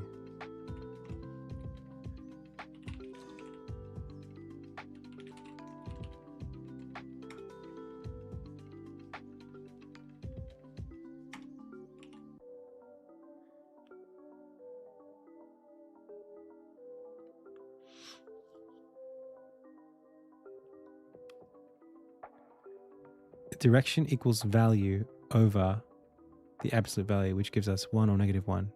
Is it right? Is that right? Do I have that written correctly? It's unintuitive to me is what I'm looking at.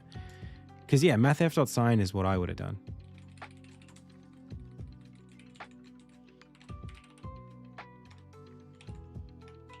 And that's literally...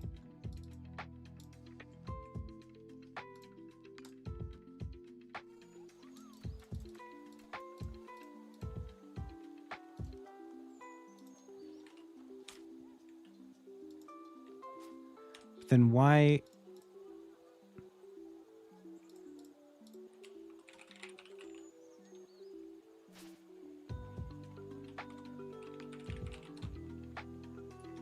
Oh, you think destination...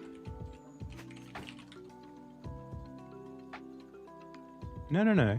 They're positions in space.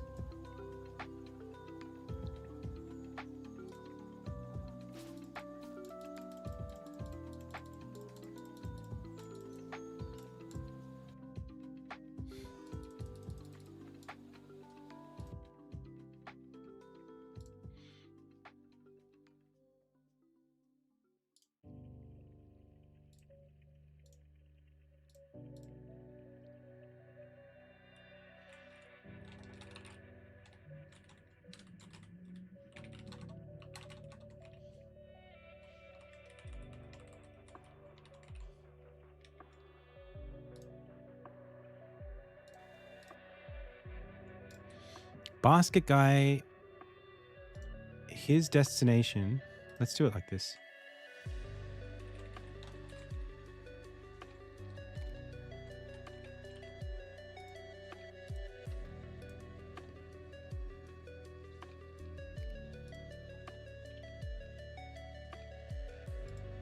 His destination is at -14.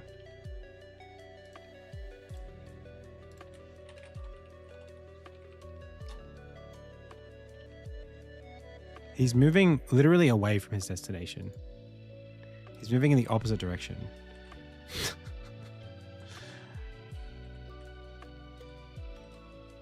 This should be plus. This is what I'm saying. This is so stupid. That's better. Now the thing is, I have to watch him until he resets, because he might never get where he's going. In fast forward mode. Let's go, chat. Oh Lord, he's coming. He's getting there. He's gonna go where he needs to go. Look at this guy moonwalking around. At least he knows. It's like he's walking through a world that's going in reverse.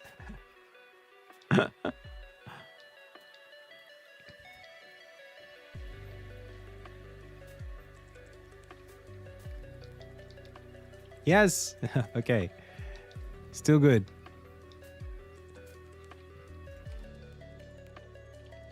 So, we solved that.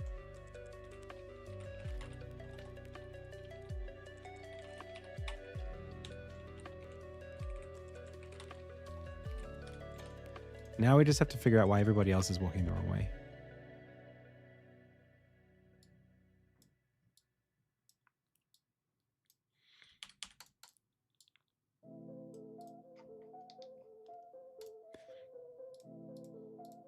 Yeah, they're literally set up so all their sprites are backwards. Because I wrote it all backwards.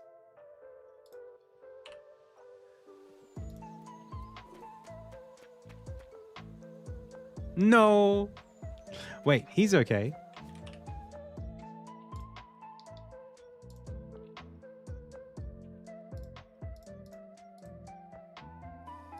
Oh, I have to literally do it for all of the characters.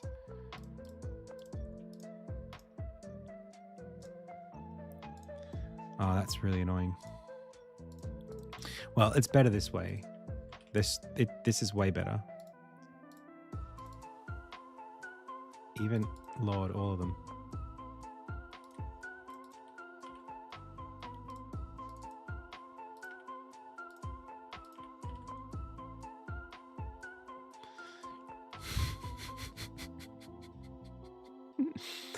So dumb.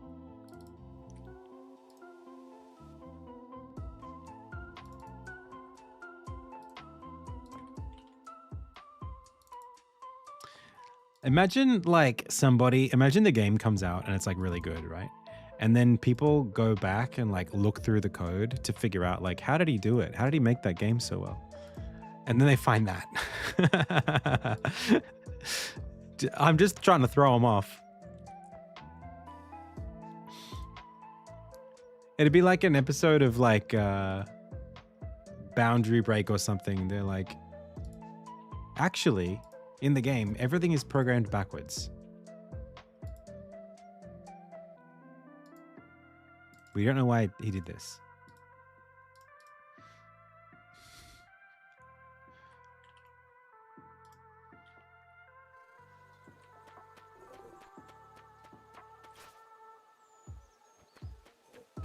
All right. So far, so good. Dude, all because we wanted the horse to be able to walk.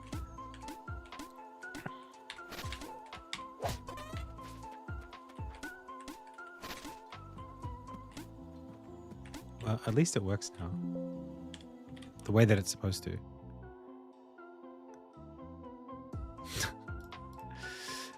That's game dev, guys. That's game dev.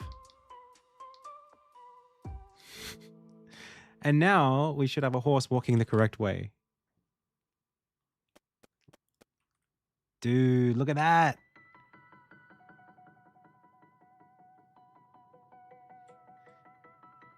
I need to see if it's moving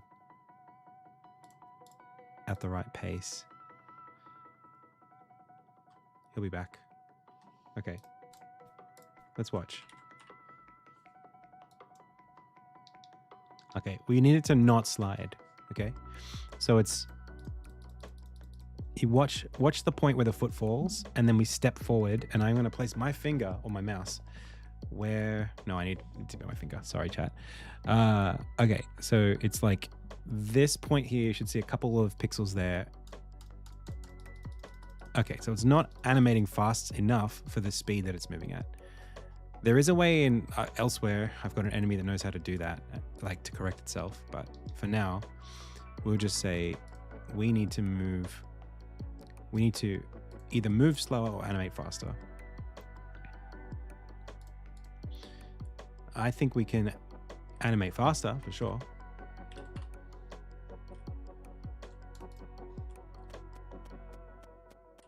Oh.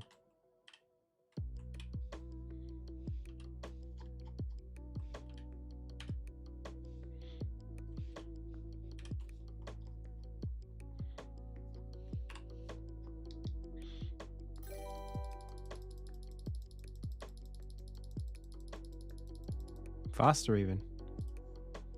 16 frames per second. That's pretty fast. Let's bring this down to 0.8 and leave this at 14. These horses do not talk. These horses are they're like normal human. The way they're just our horses. They're not like an intelligent animal species of horse.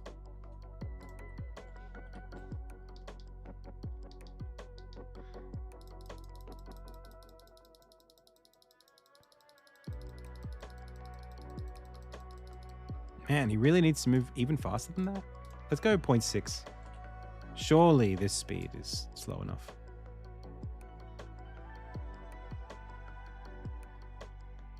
Okay, now we need to go a little faster. So let's go like 0.7. Oh my God. Okay. And then I think that's about as far as I care.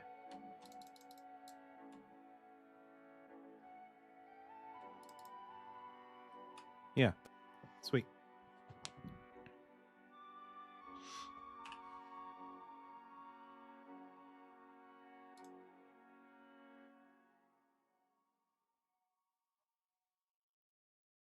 Could be a little, maybe a little slower.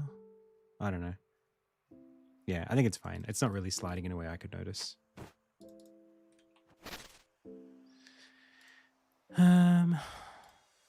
Acceptable.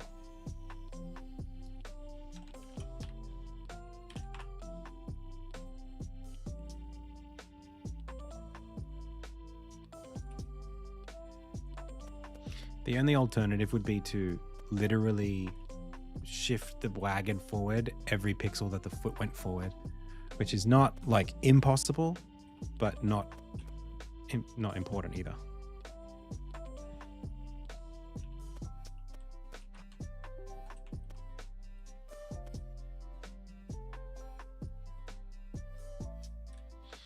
Yeah, could be. It could actually be a little slower. I think you might have been right. 6.5 or something.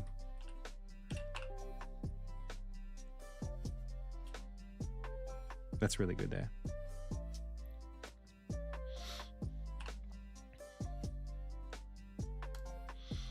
Cool.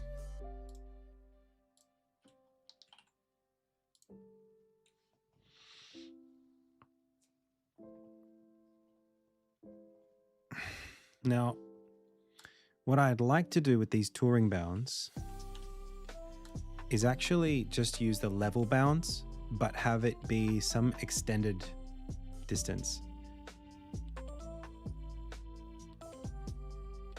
6.7 maybe?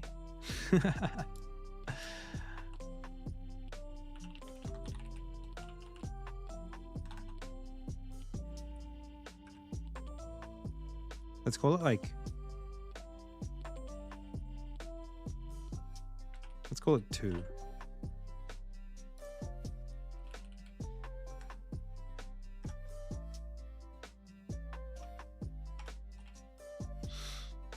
So now I don't need these touring bounds. to use a left and right bound, I can do, in fact, I don't even need the, well, I suppose I could do it, but left. If I go to level scrolling bounds left edge and then right edge, that means that because those edges are where the camera is.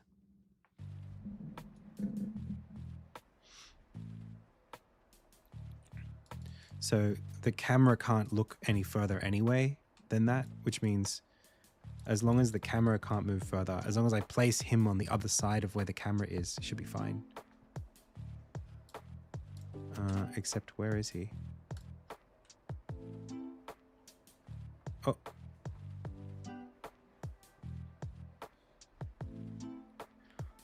Come on.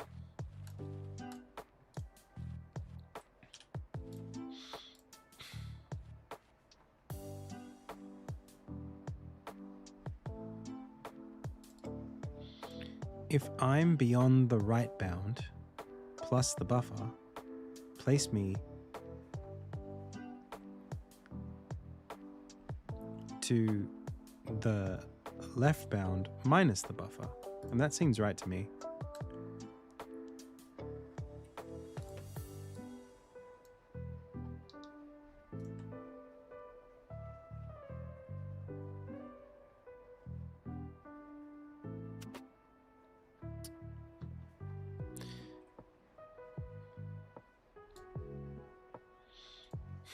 Dude, this was written so poorly.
Okay.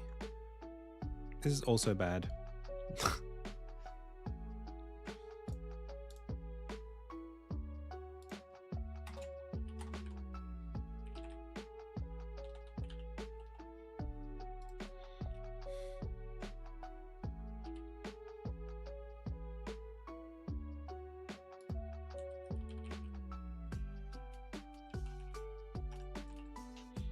Let's do that.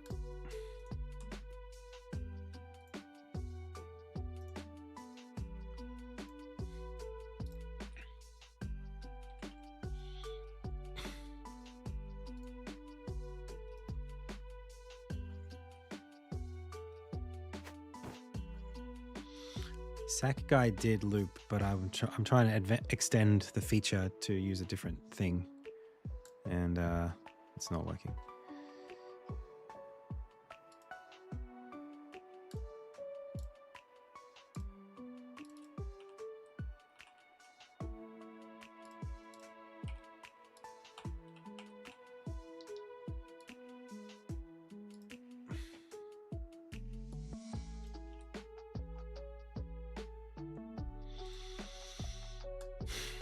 God, why am I even trying to fix this? Gosh, 5:22 already.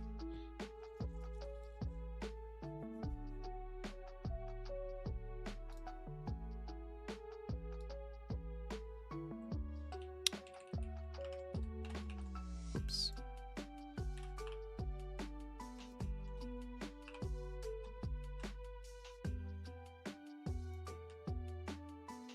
Yay, I fixed it.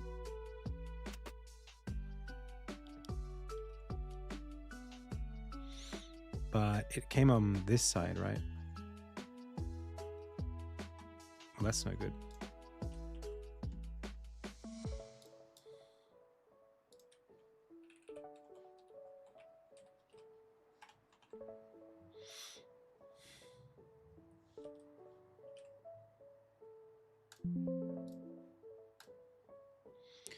If I place you, I want to place you at the right bound dot position plus the buffer. How is that wrong?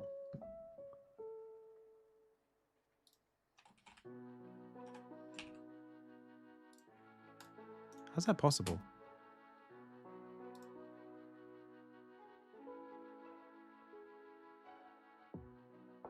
What? What's going on? Wait a second. Dude, who wrote this? What the hell?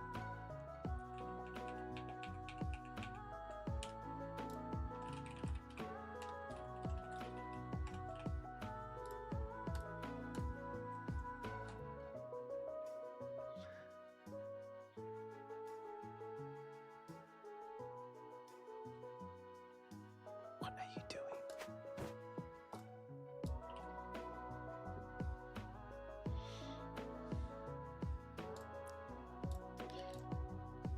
Your position equals the right bound transform position plus the buffer. That seems fine to me.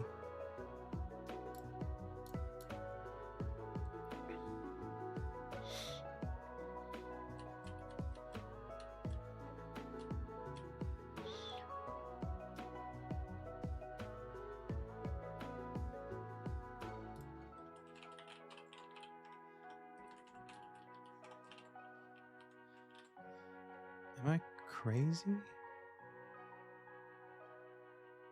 I should say teleporting to right bound in a second. It's not teleporting at all. It's not even doing anything.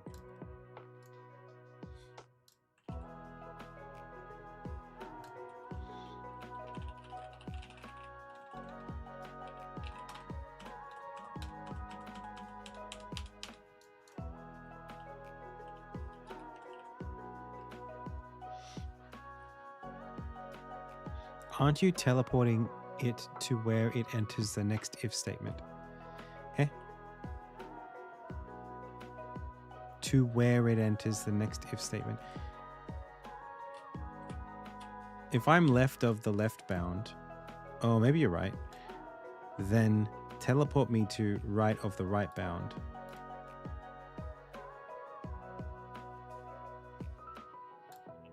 I think I might need to know their destination then. Like which way they're headed or something. Again, this would be so much easier if I just let these be characters rather than all of this is pointless right now. I don't need to be doing any of this. I could upskill. I could upclass all of these things. So like, let's just have a look for a second. Yellow man. He is, yeah, that's the problem. He's just they're all just mono behaviors. So I would need to, yeah, I'm going to fix this. Yeah, I think you're right. Not to the if statement, but like, well, sure. Sure. I think you're right. I think you're right. I think you're right. I think you're right. That's a -1, right?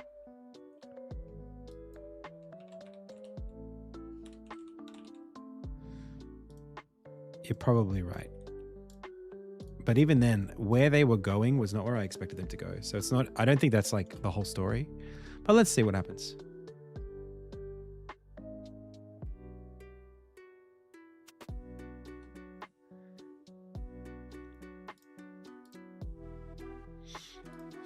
Oops. And also, let's just do a little bit of logic here. Just on paper so that we're not crazy. Okay?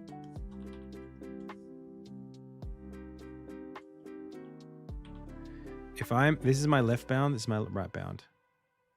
This is the buffer over the right bound. If I'm past this line, send me to this line to exactly where the buffer is on this line. So it's like there's this and then there's this, right? And what we're saying is if I'm past this line, send me to here. If I'm past this line, send me to there. And this is the extra one. This is the B, this is the B, this is the extra one. So if my position is less than the left bound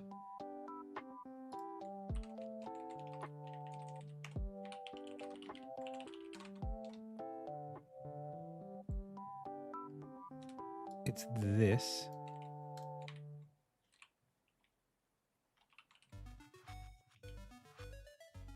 Whoops.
The thing is, I'm not actually getting any of these logs.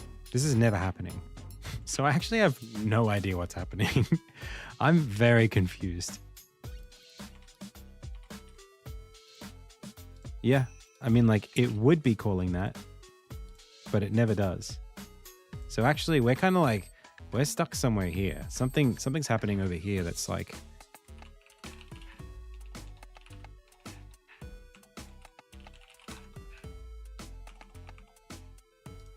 And what actually is happening with this thing?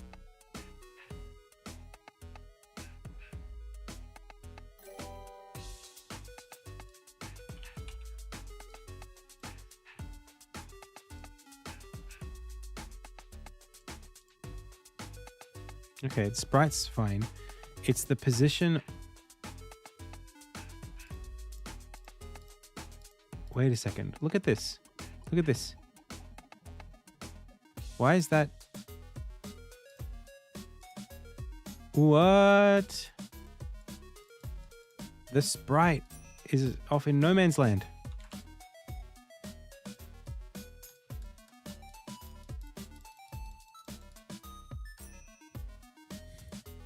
What is the sprite doing all the way over there?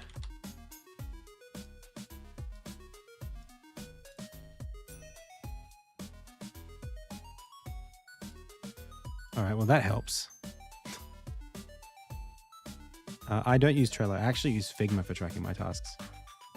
Okay, now we have something.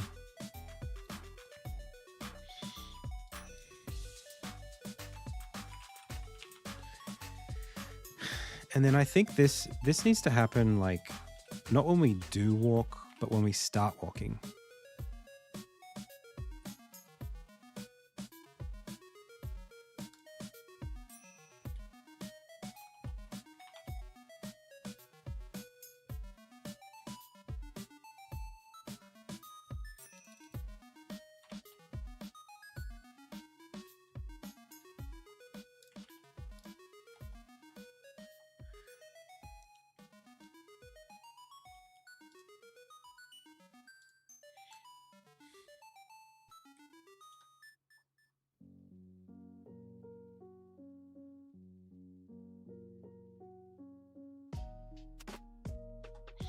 Okay, now it's just a question of why do we not get to go any further?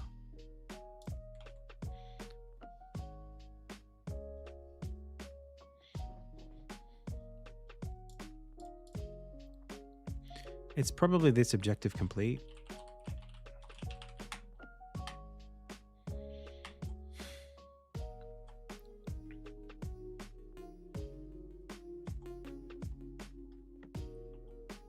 No?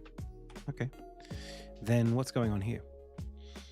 We're not getting set to idle. Oh, but we're also not moving unless our distance to destination is greater than this number. So then the destination needs to be like even further than where we're going.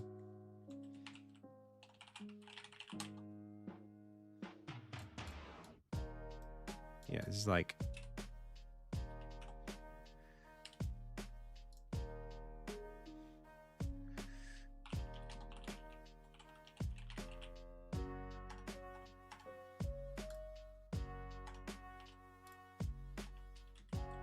hard coding it. I'm hard coding it.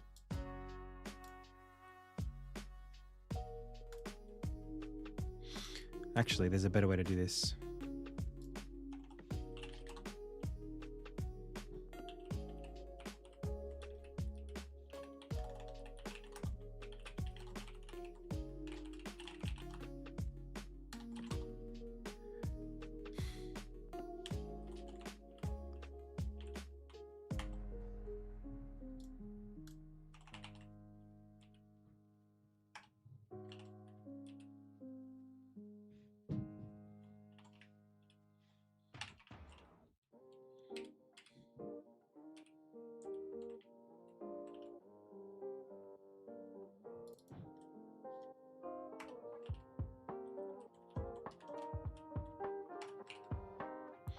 Boom.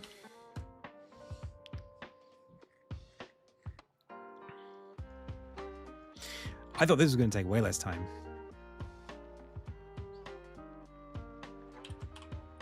But should be okay now. Okay. Go. Crossover. Hey, we did it. Huzzah.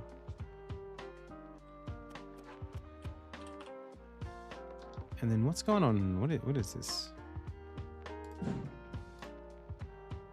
Let's just do that. It's a bit easier.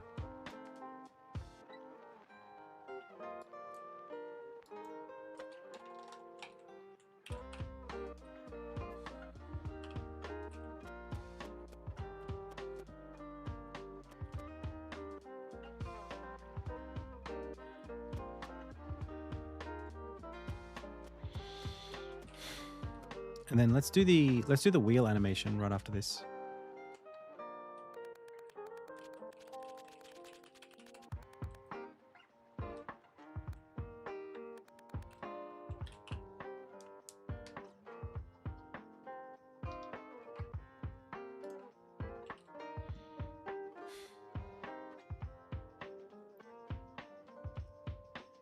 The problem is they're gonna want to be the same.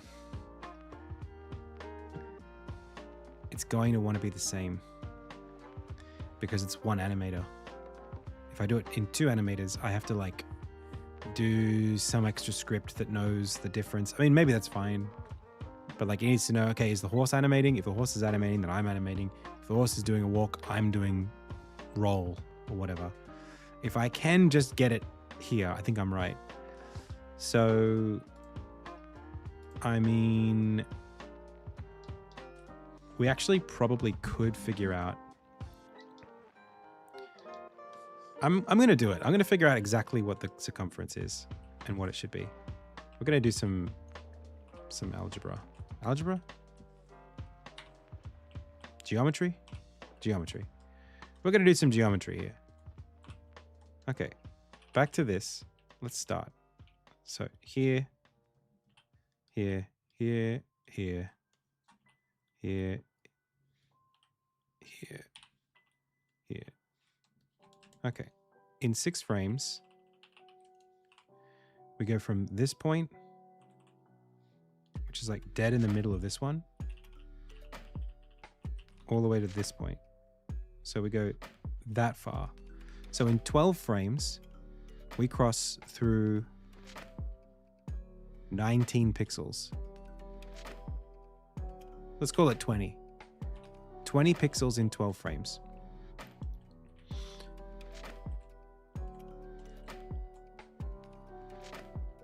That's how far we moved.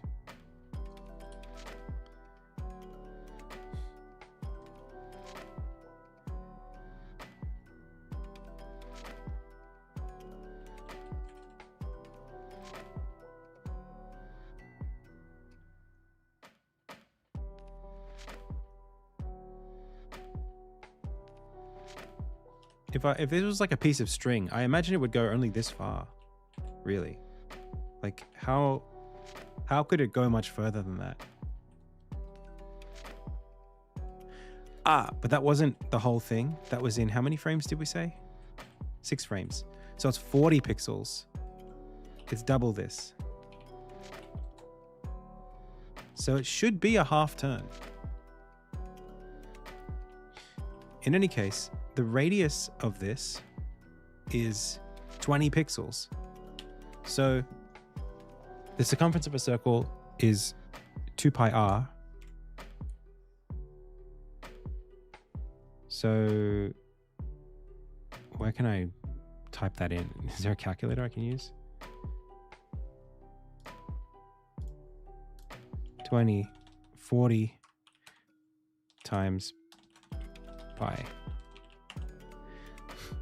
125. So 125 pixels of movement would be 1 revolution. So we need to move a third of a revolution.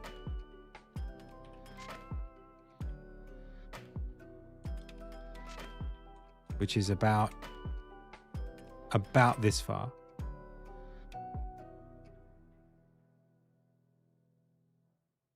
We've got 1, 2, 3, we're 8 spokes.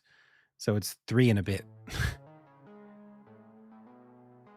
1, 2, 3, 4, 5, 6, 7, 8. Less than 3. Just under 3. Should be about this far. 2 and almost 3. That's the amount we need to move in one. Let's call it 3 spokes, because if we can get it to 3 exactly, it's going to be fine. If it's 2 spokes, then it'll turn 1 every... Yeah. I think we just match up to the 3rd spoke, and then we'll be fine. Because we're so close, like we might as well. So let's do it. Let's go 1. Not even like that. Let's start here, and then just go...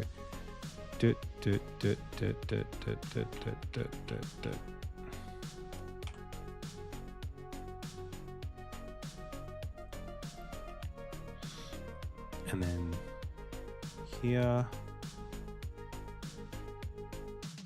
I mean, we probably don't even need to do much more than that. That's probably just it. But we're going to have to, we can't copy and paste it, so we actually do need to do it.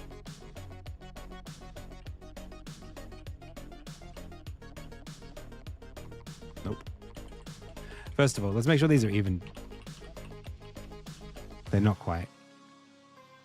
We slow down a fair bit in the middle.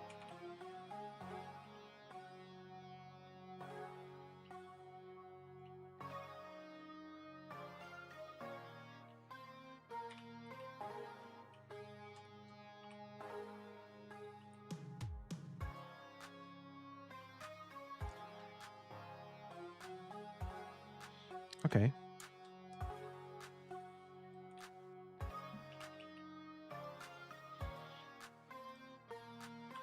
Let's just start like somewhere else. Like maybe a third away.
It's so hard.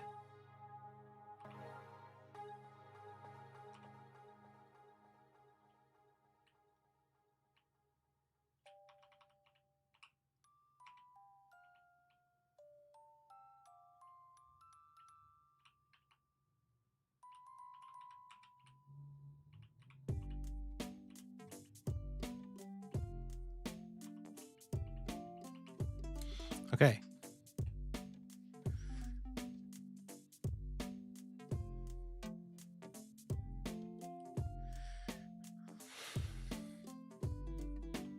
So, one more.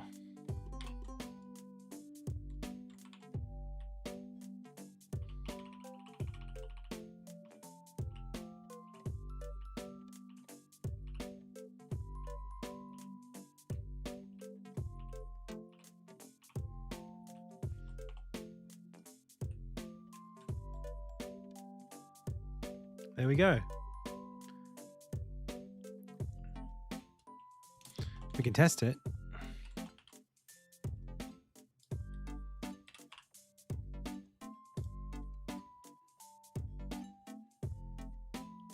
I think so. I think so.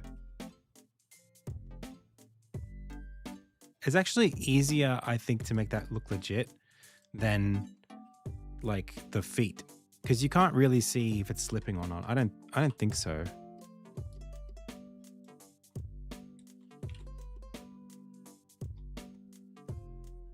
Do you agree? That looks right. That just looks right to me.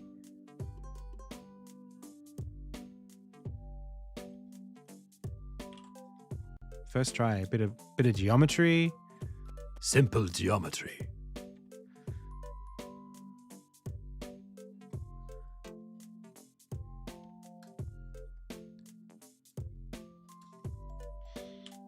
Kids like Overwatch, or? The only problem here is that this one needs to spin at a different speed because it's a bigger wheel. So like there's no winning. They're just going to have to turn at the same speed and your brain is just going to have to deal with it. I could give it more spokes, the big one, so that it looks like it's going faster. Is that possible?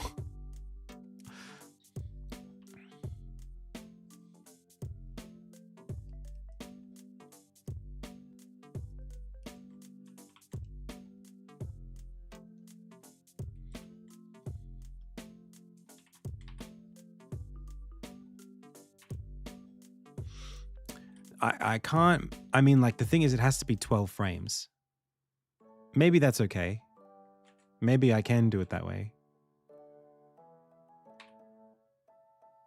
But it has to be.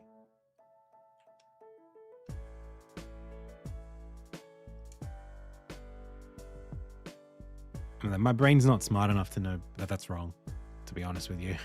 I can't even tell. I guess we could say bigger wheel goes just a quarter. No, it's the bigger wheel's slower. So like we could do the same principle, but we could just make it turn half instead of 3/4. Right? So we could go like, sorry, a quarter instead of 3.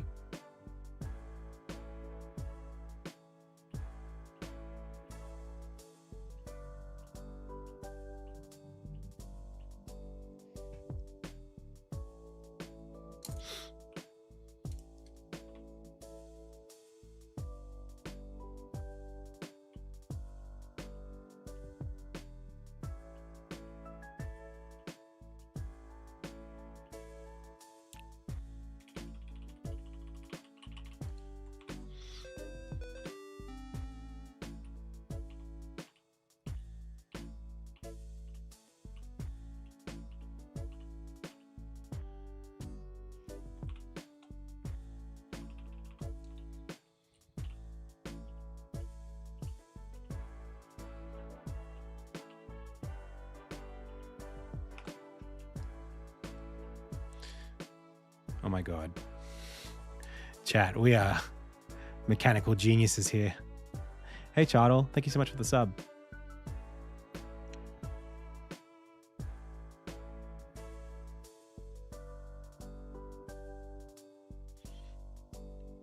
But it does feel like that wheel would need to be significantly bigger. Don't you think? To be moving that slow?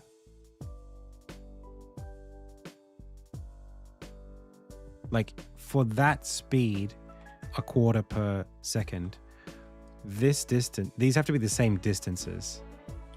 I think this wheel would need to be maybe like that to make this work. Which I'm happy to do, because why not?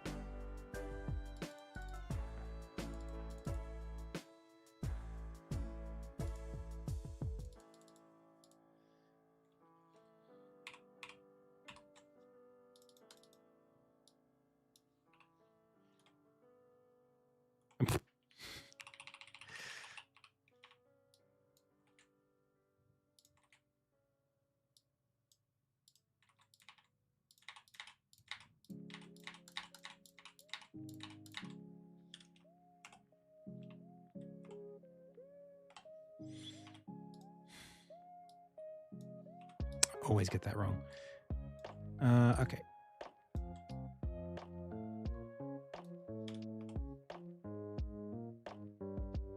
I believe that, though. I buy that.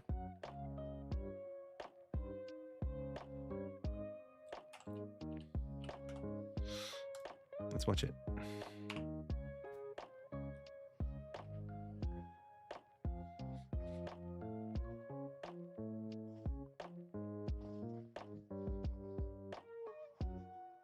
What do you mean? I literally just moved the spokes. I just redraw the spokes. Just take these guys away.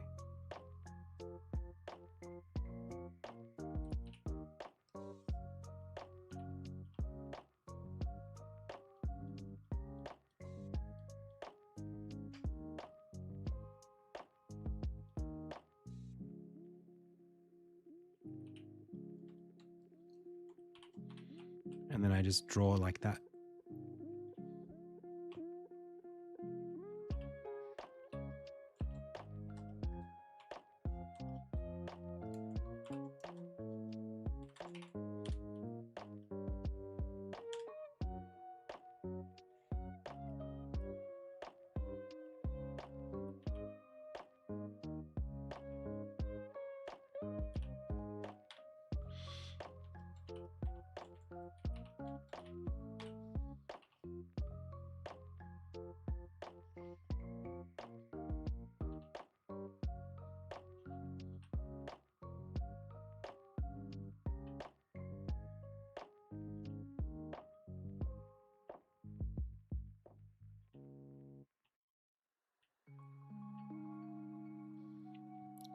You can even do it on the one thing. You could just follow one around and eventually you'll have 4.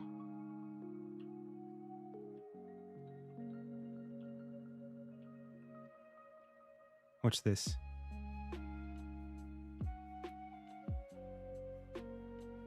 It's not going to look great. We can tidy it out.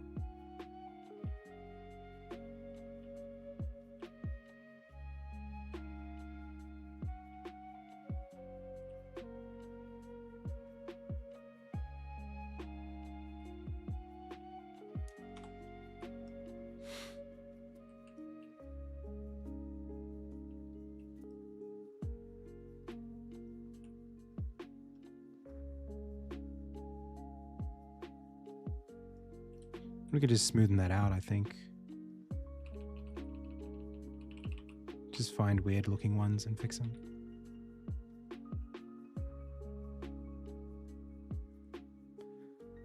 Yeah, just the white dots were moving. The spokes weren't moving. Did you not notice that?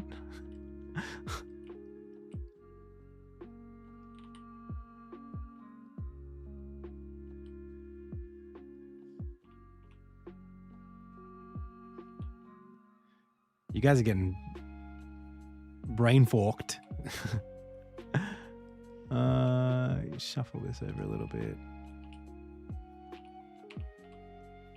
This is for sure back this way. Must be late where you are.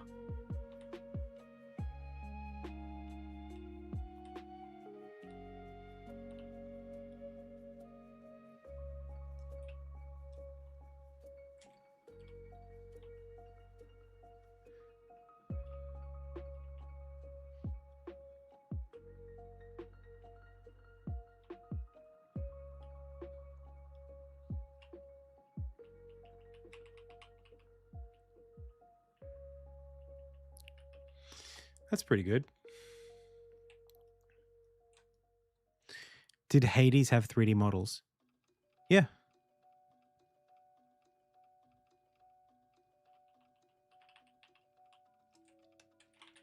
Yeah, I'm pretty sure it did.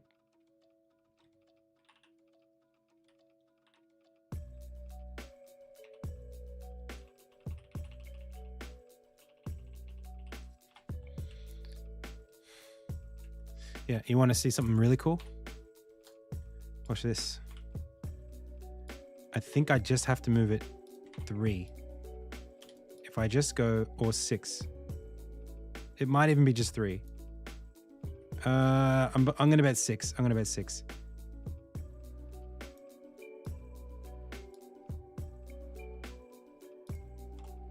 Ta-da! It's 6.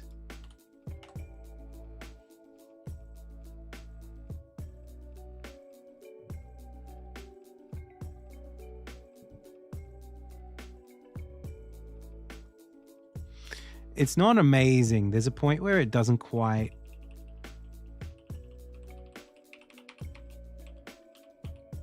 This part right here, I think probably this wheel could go a little bit more that way. This spoke.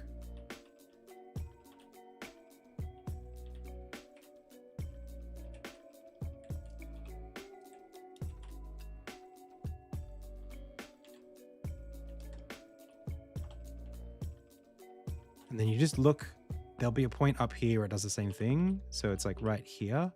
This should be a bit more out this way. Just watch for any time they get too close to each other or too far apart. So like this one could be a little more like...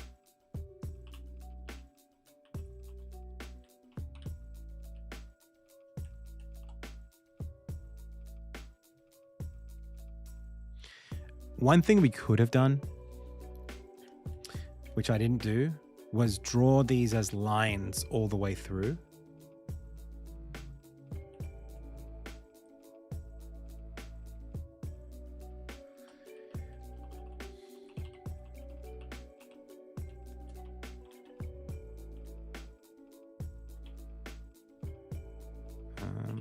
No, this is pretty much what it's going to look like.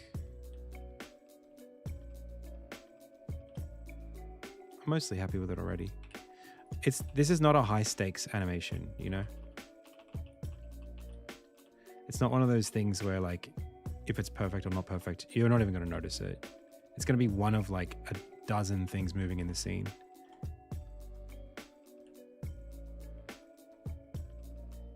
We're fixating now because it's you know, it's on the agenda. But if it wasn't what we were working on right now, I think you would just look at it and go, wow, that looks really cool.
Oh.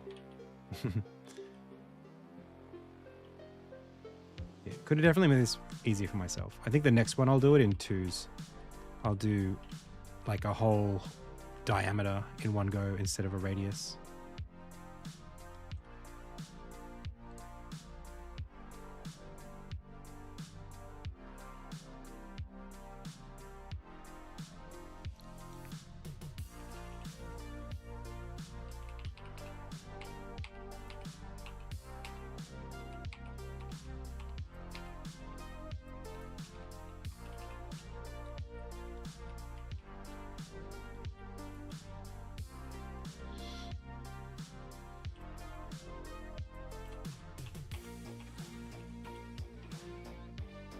But winging it is my favorite thing. It's my absolute favorite thing to do.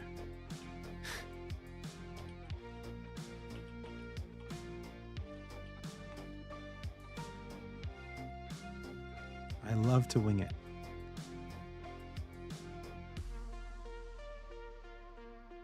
I think it's mostly fine.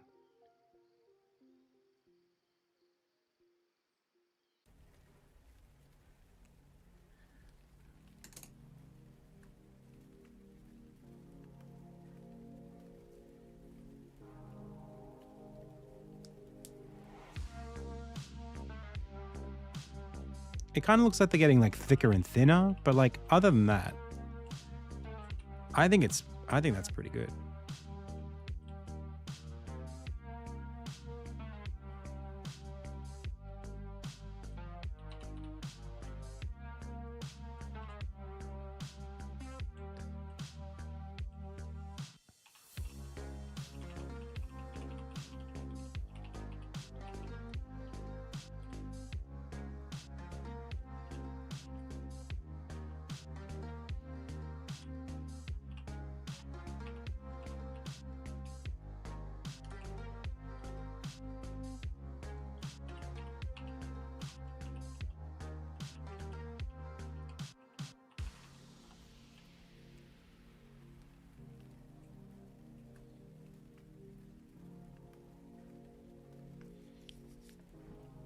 Yeah, I think that's pretty good.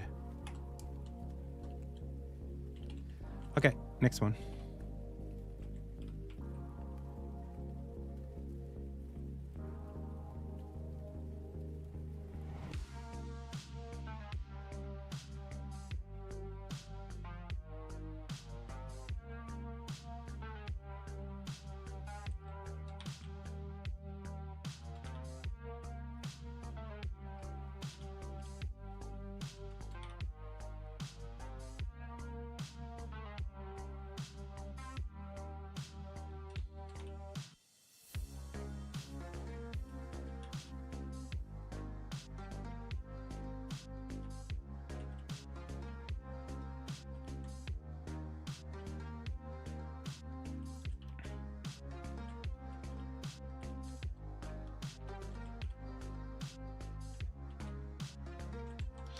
Okay, this and this merge down, so now it's one set of spokes. Next one, we are going to go here, and then we're going to start here, and I'm just going to go straight through. Let's go 2 pixels, please.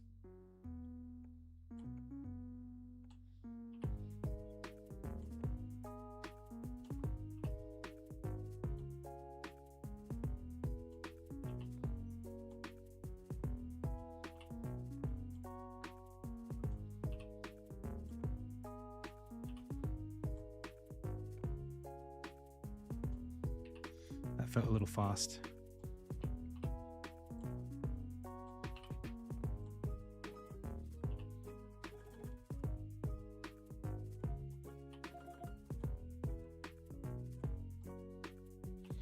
There might be a better way to do this.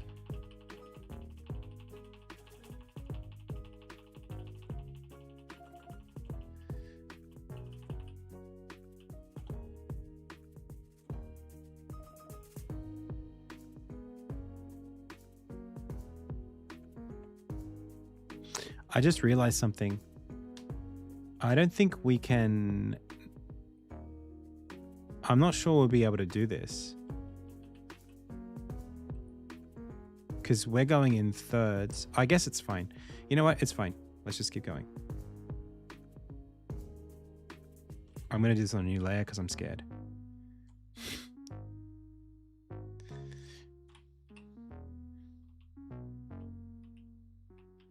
But that's not going to... Bah. Let's just... Do you know what?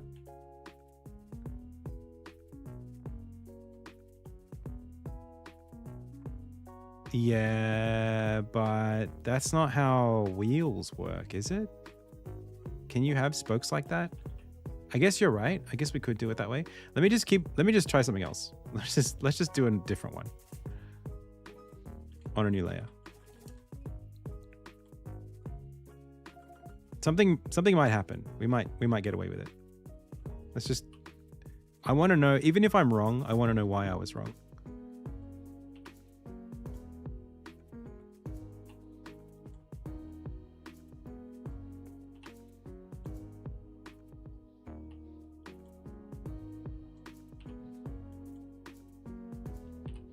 I'm happy to pay that price.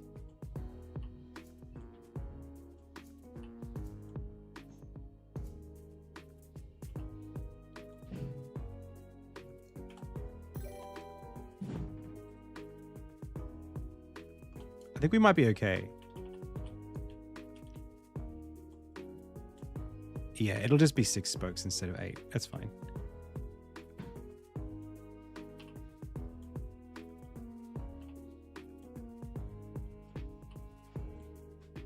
Hello. Hello. How are you? Okay. Did you go for a walk? Yeah, How was it? it's okay. When are you finishing? In just a sec. Do you want to see something really cool that I'm animating? I'm looking at it. You just gotta wait a few more frames. If it looks bad, don't say it looks good anyway. Okay.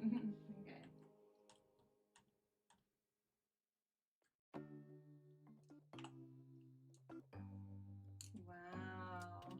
Look at you. Let me just take away this. That looks great. Pretty good, huh? Good job. Thanks.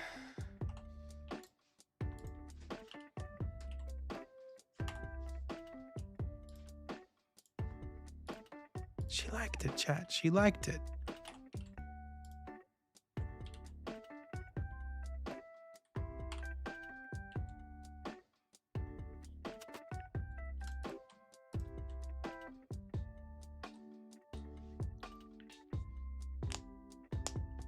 Ignore the broken wheels at the back.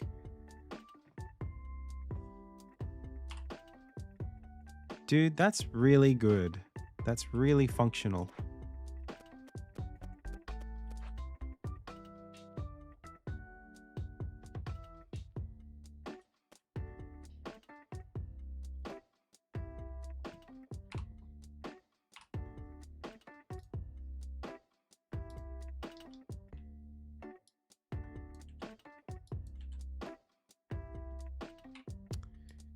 Now I just need to get rid of these. Take these, get rid of you. Go you, you, and you. And what's this? Oh, I need to merge that down with these. These, and these. Copy.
Yeah, do you think...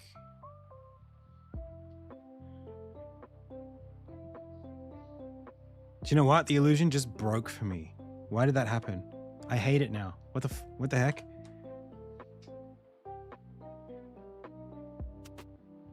Why? It just broke. It just looks like it's sliding. Did that happen for anybody else, or was it just me? It's not right. I think I need a little bit of jitter in the wheels themselves. I think I need to see like this stuff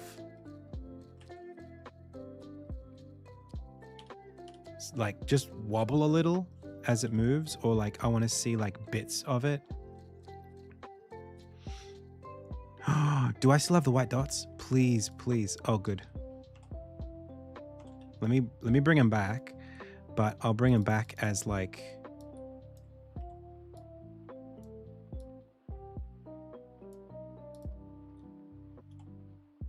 just visual something. Okay, now it works. It works again. My brain, it fixed it, sort of. It's still not perfect. Yeah, a bit of bumping will work too. I think all of the wheel, like the whole thing needs to be just a bit more like, you know? That fixed it for me.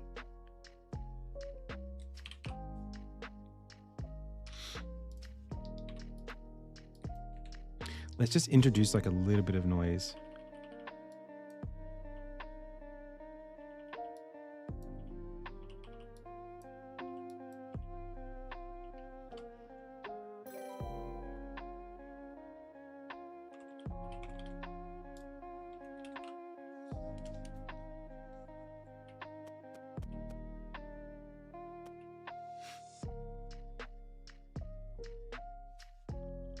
Pretty good.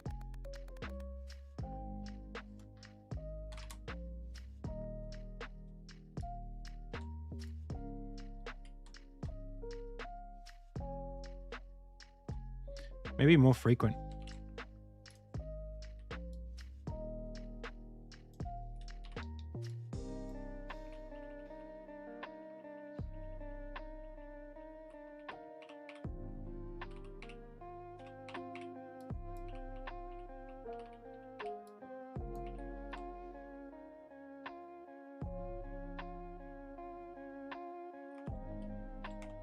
Too much? No, that's totally fine.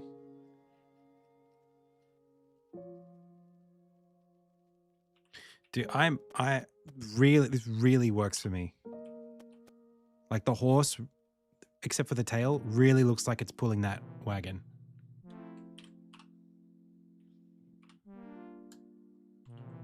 I like it.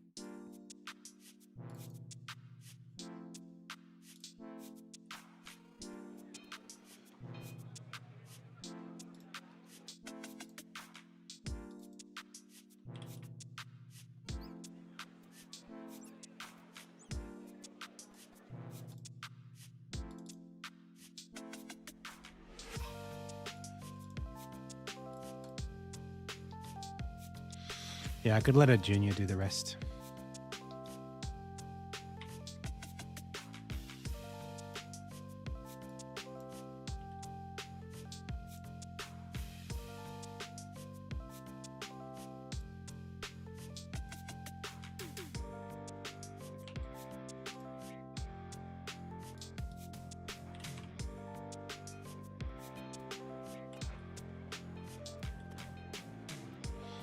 All right.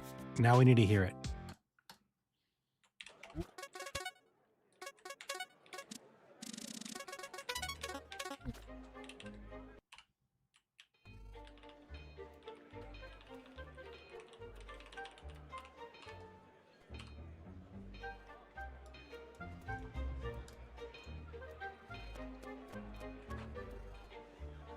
Oh no, she's moonwalking.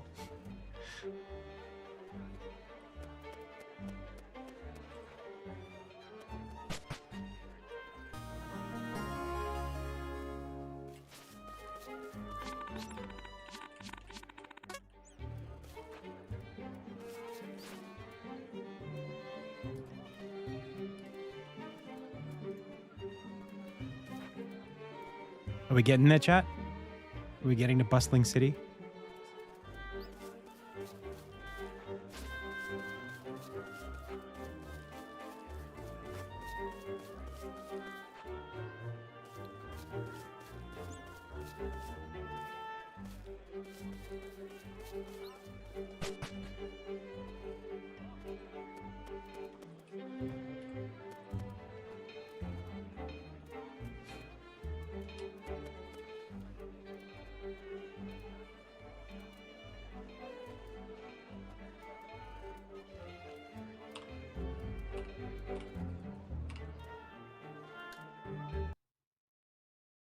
If only you were here. If only you were here when we solved that already.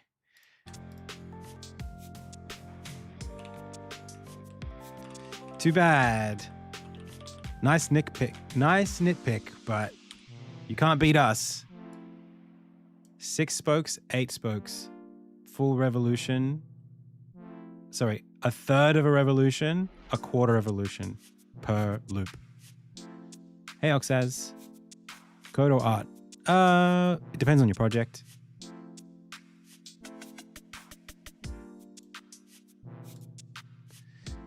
You, green woman, need to be... Oh no! Hang on.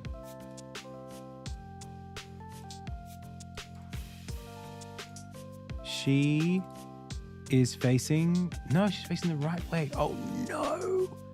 How'd that happen? Is it just this particular green woman who's backwards? Yeah. Let's fix it. Revert. Okay, she's good. She's good. She's good.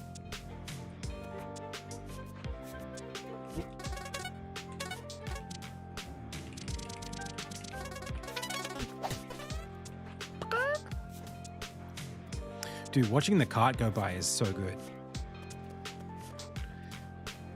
It really feels like when something big leaves the scene as you walk in, I feel like that's really, really cool. It kind of like puts everything in a different perspective. It's like something's happening regardless of my presence here.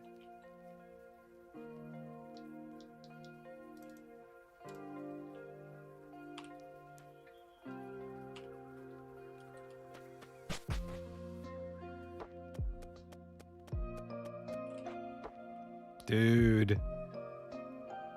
It's so good, dude.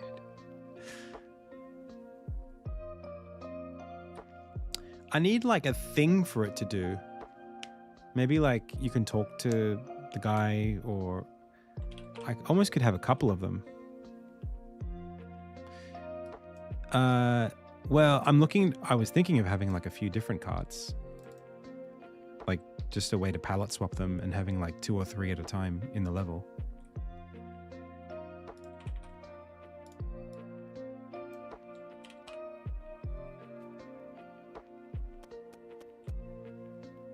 Maybe not like that. They are all moving at the same speed. Oh my god, they're exactly overlapping.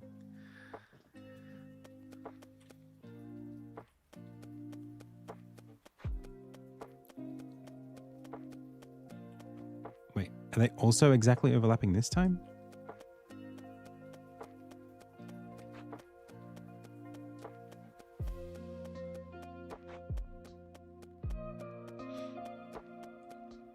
If the blood people in the background had some movement, yeah. I think we're almost there. Let me just move this guy like over here. See if that works. Oh yeah. Yeah, maybe not. I think what I might have to do is like different colors and then a version of the chariot that has like no roof on top and like people inside or something like that.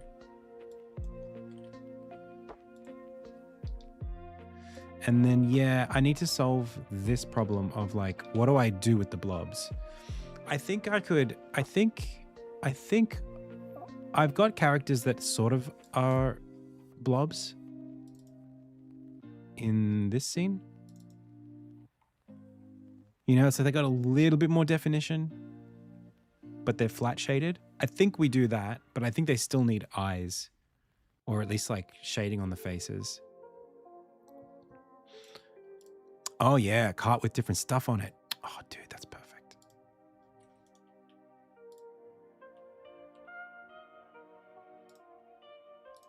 Yeah, like this crowd here. Actually, it's these ones here that I think might be cool. Let's try them in this scene.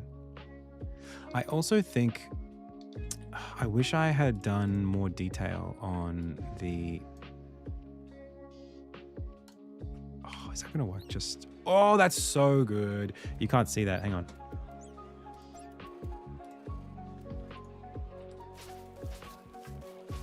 Oh, foreground people is ace.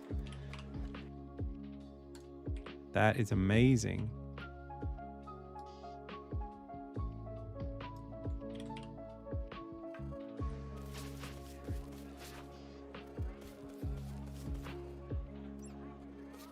That feels great. Yeah, a little bit of movement, like look left, look right, lean over a little bit, something like that. I think would be awesome. And then like just in the background, just like a little bit of, you can't see what I'm doing, a little bit of like shaking, you know, just like a little bit of something. Like people like they're talking and they're gesturing or something, just that. Yeah, I've got people in the alley too, like they're all the way back there, but they're not very... Oh no! Cabbage man! Basket guy. I think I just dropped him in.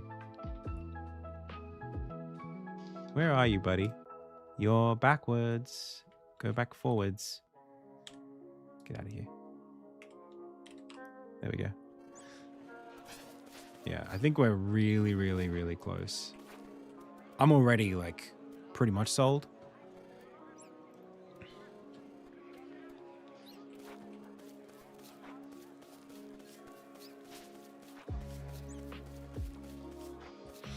We need a little bit of left side movement as well, I think, which is mostly down to the fact that the level scrolling bounds lock us off right there. But if we just let it go a little bit further, I think that would be really cool.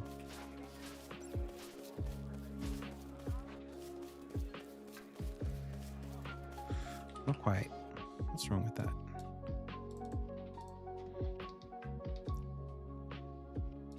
Zone camera.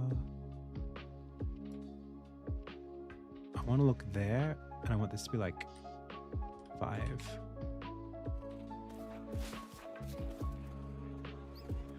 Why are we locked?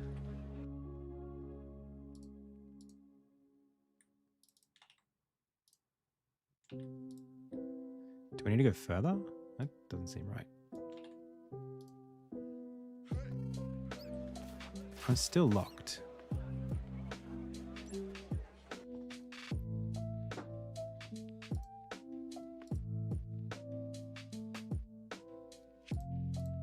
What is the scene graph bound? Oh, the scene graph boundary is that.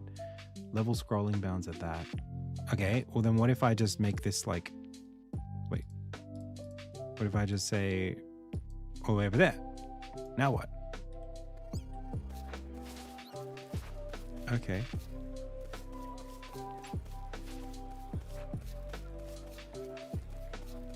I think it needs it.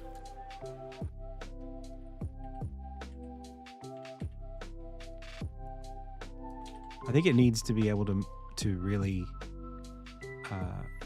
pan to feel the parallax. Oh, and dude, what am I even...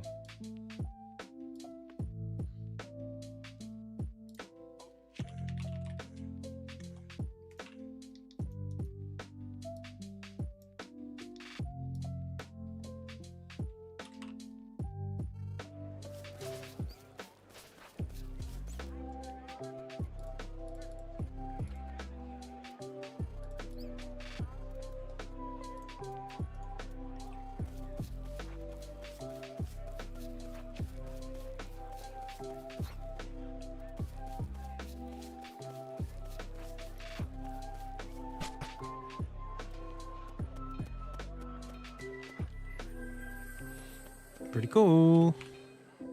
All right, chat. I gotta go. It was fun.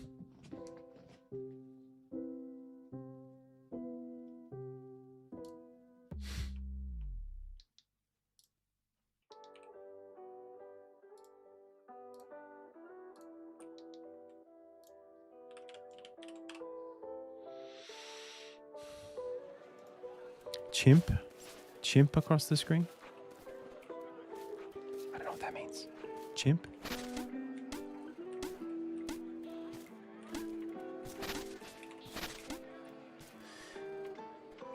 Monkey? I don't know what we're talking about.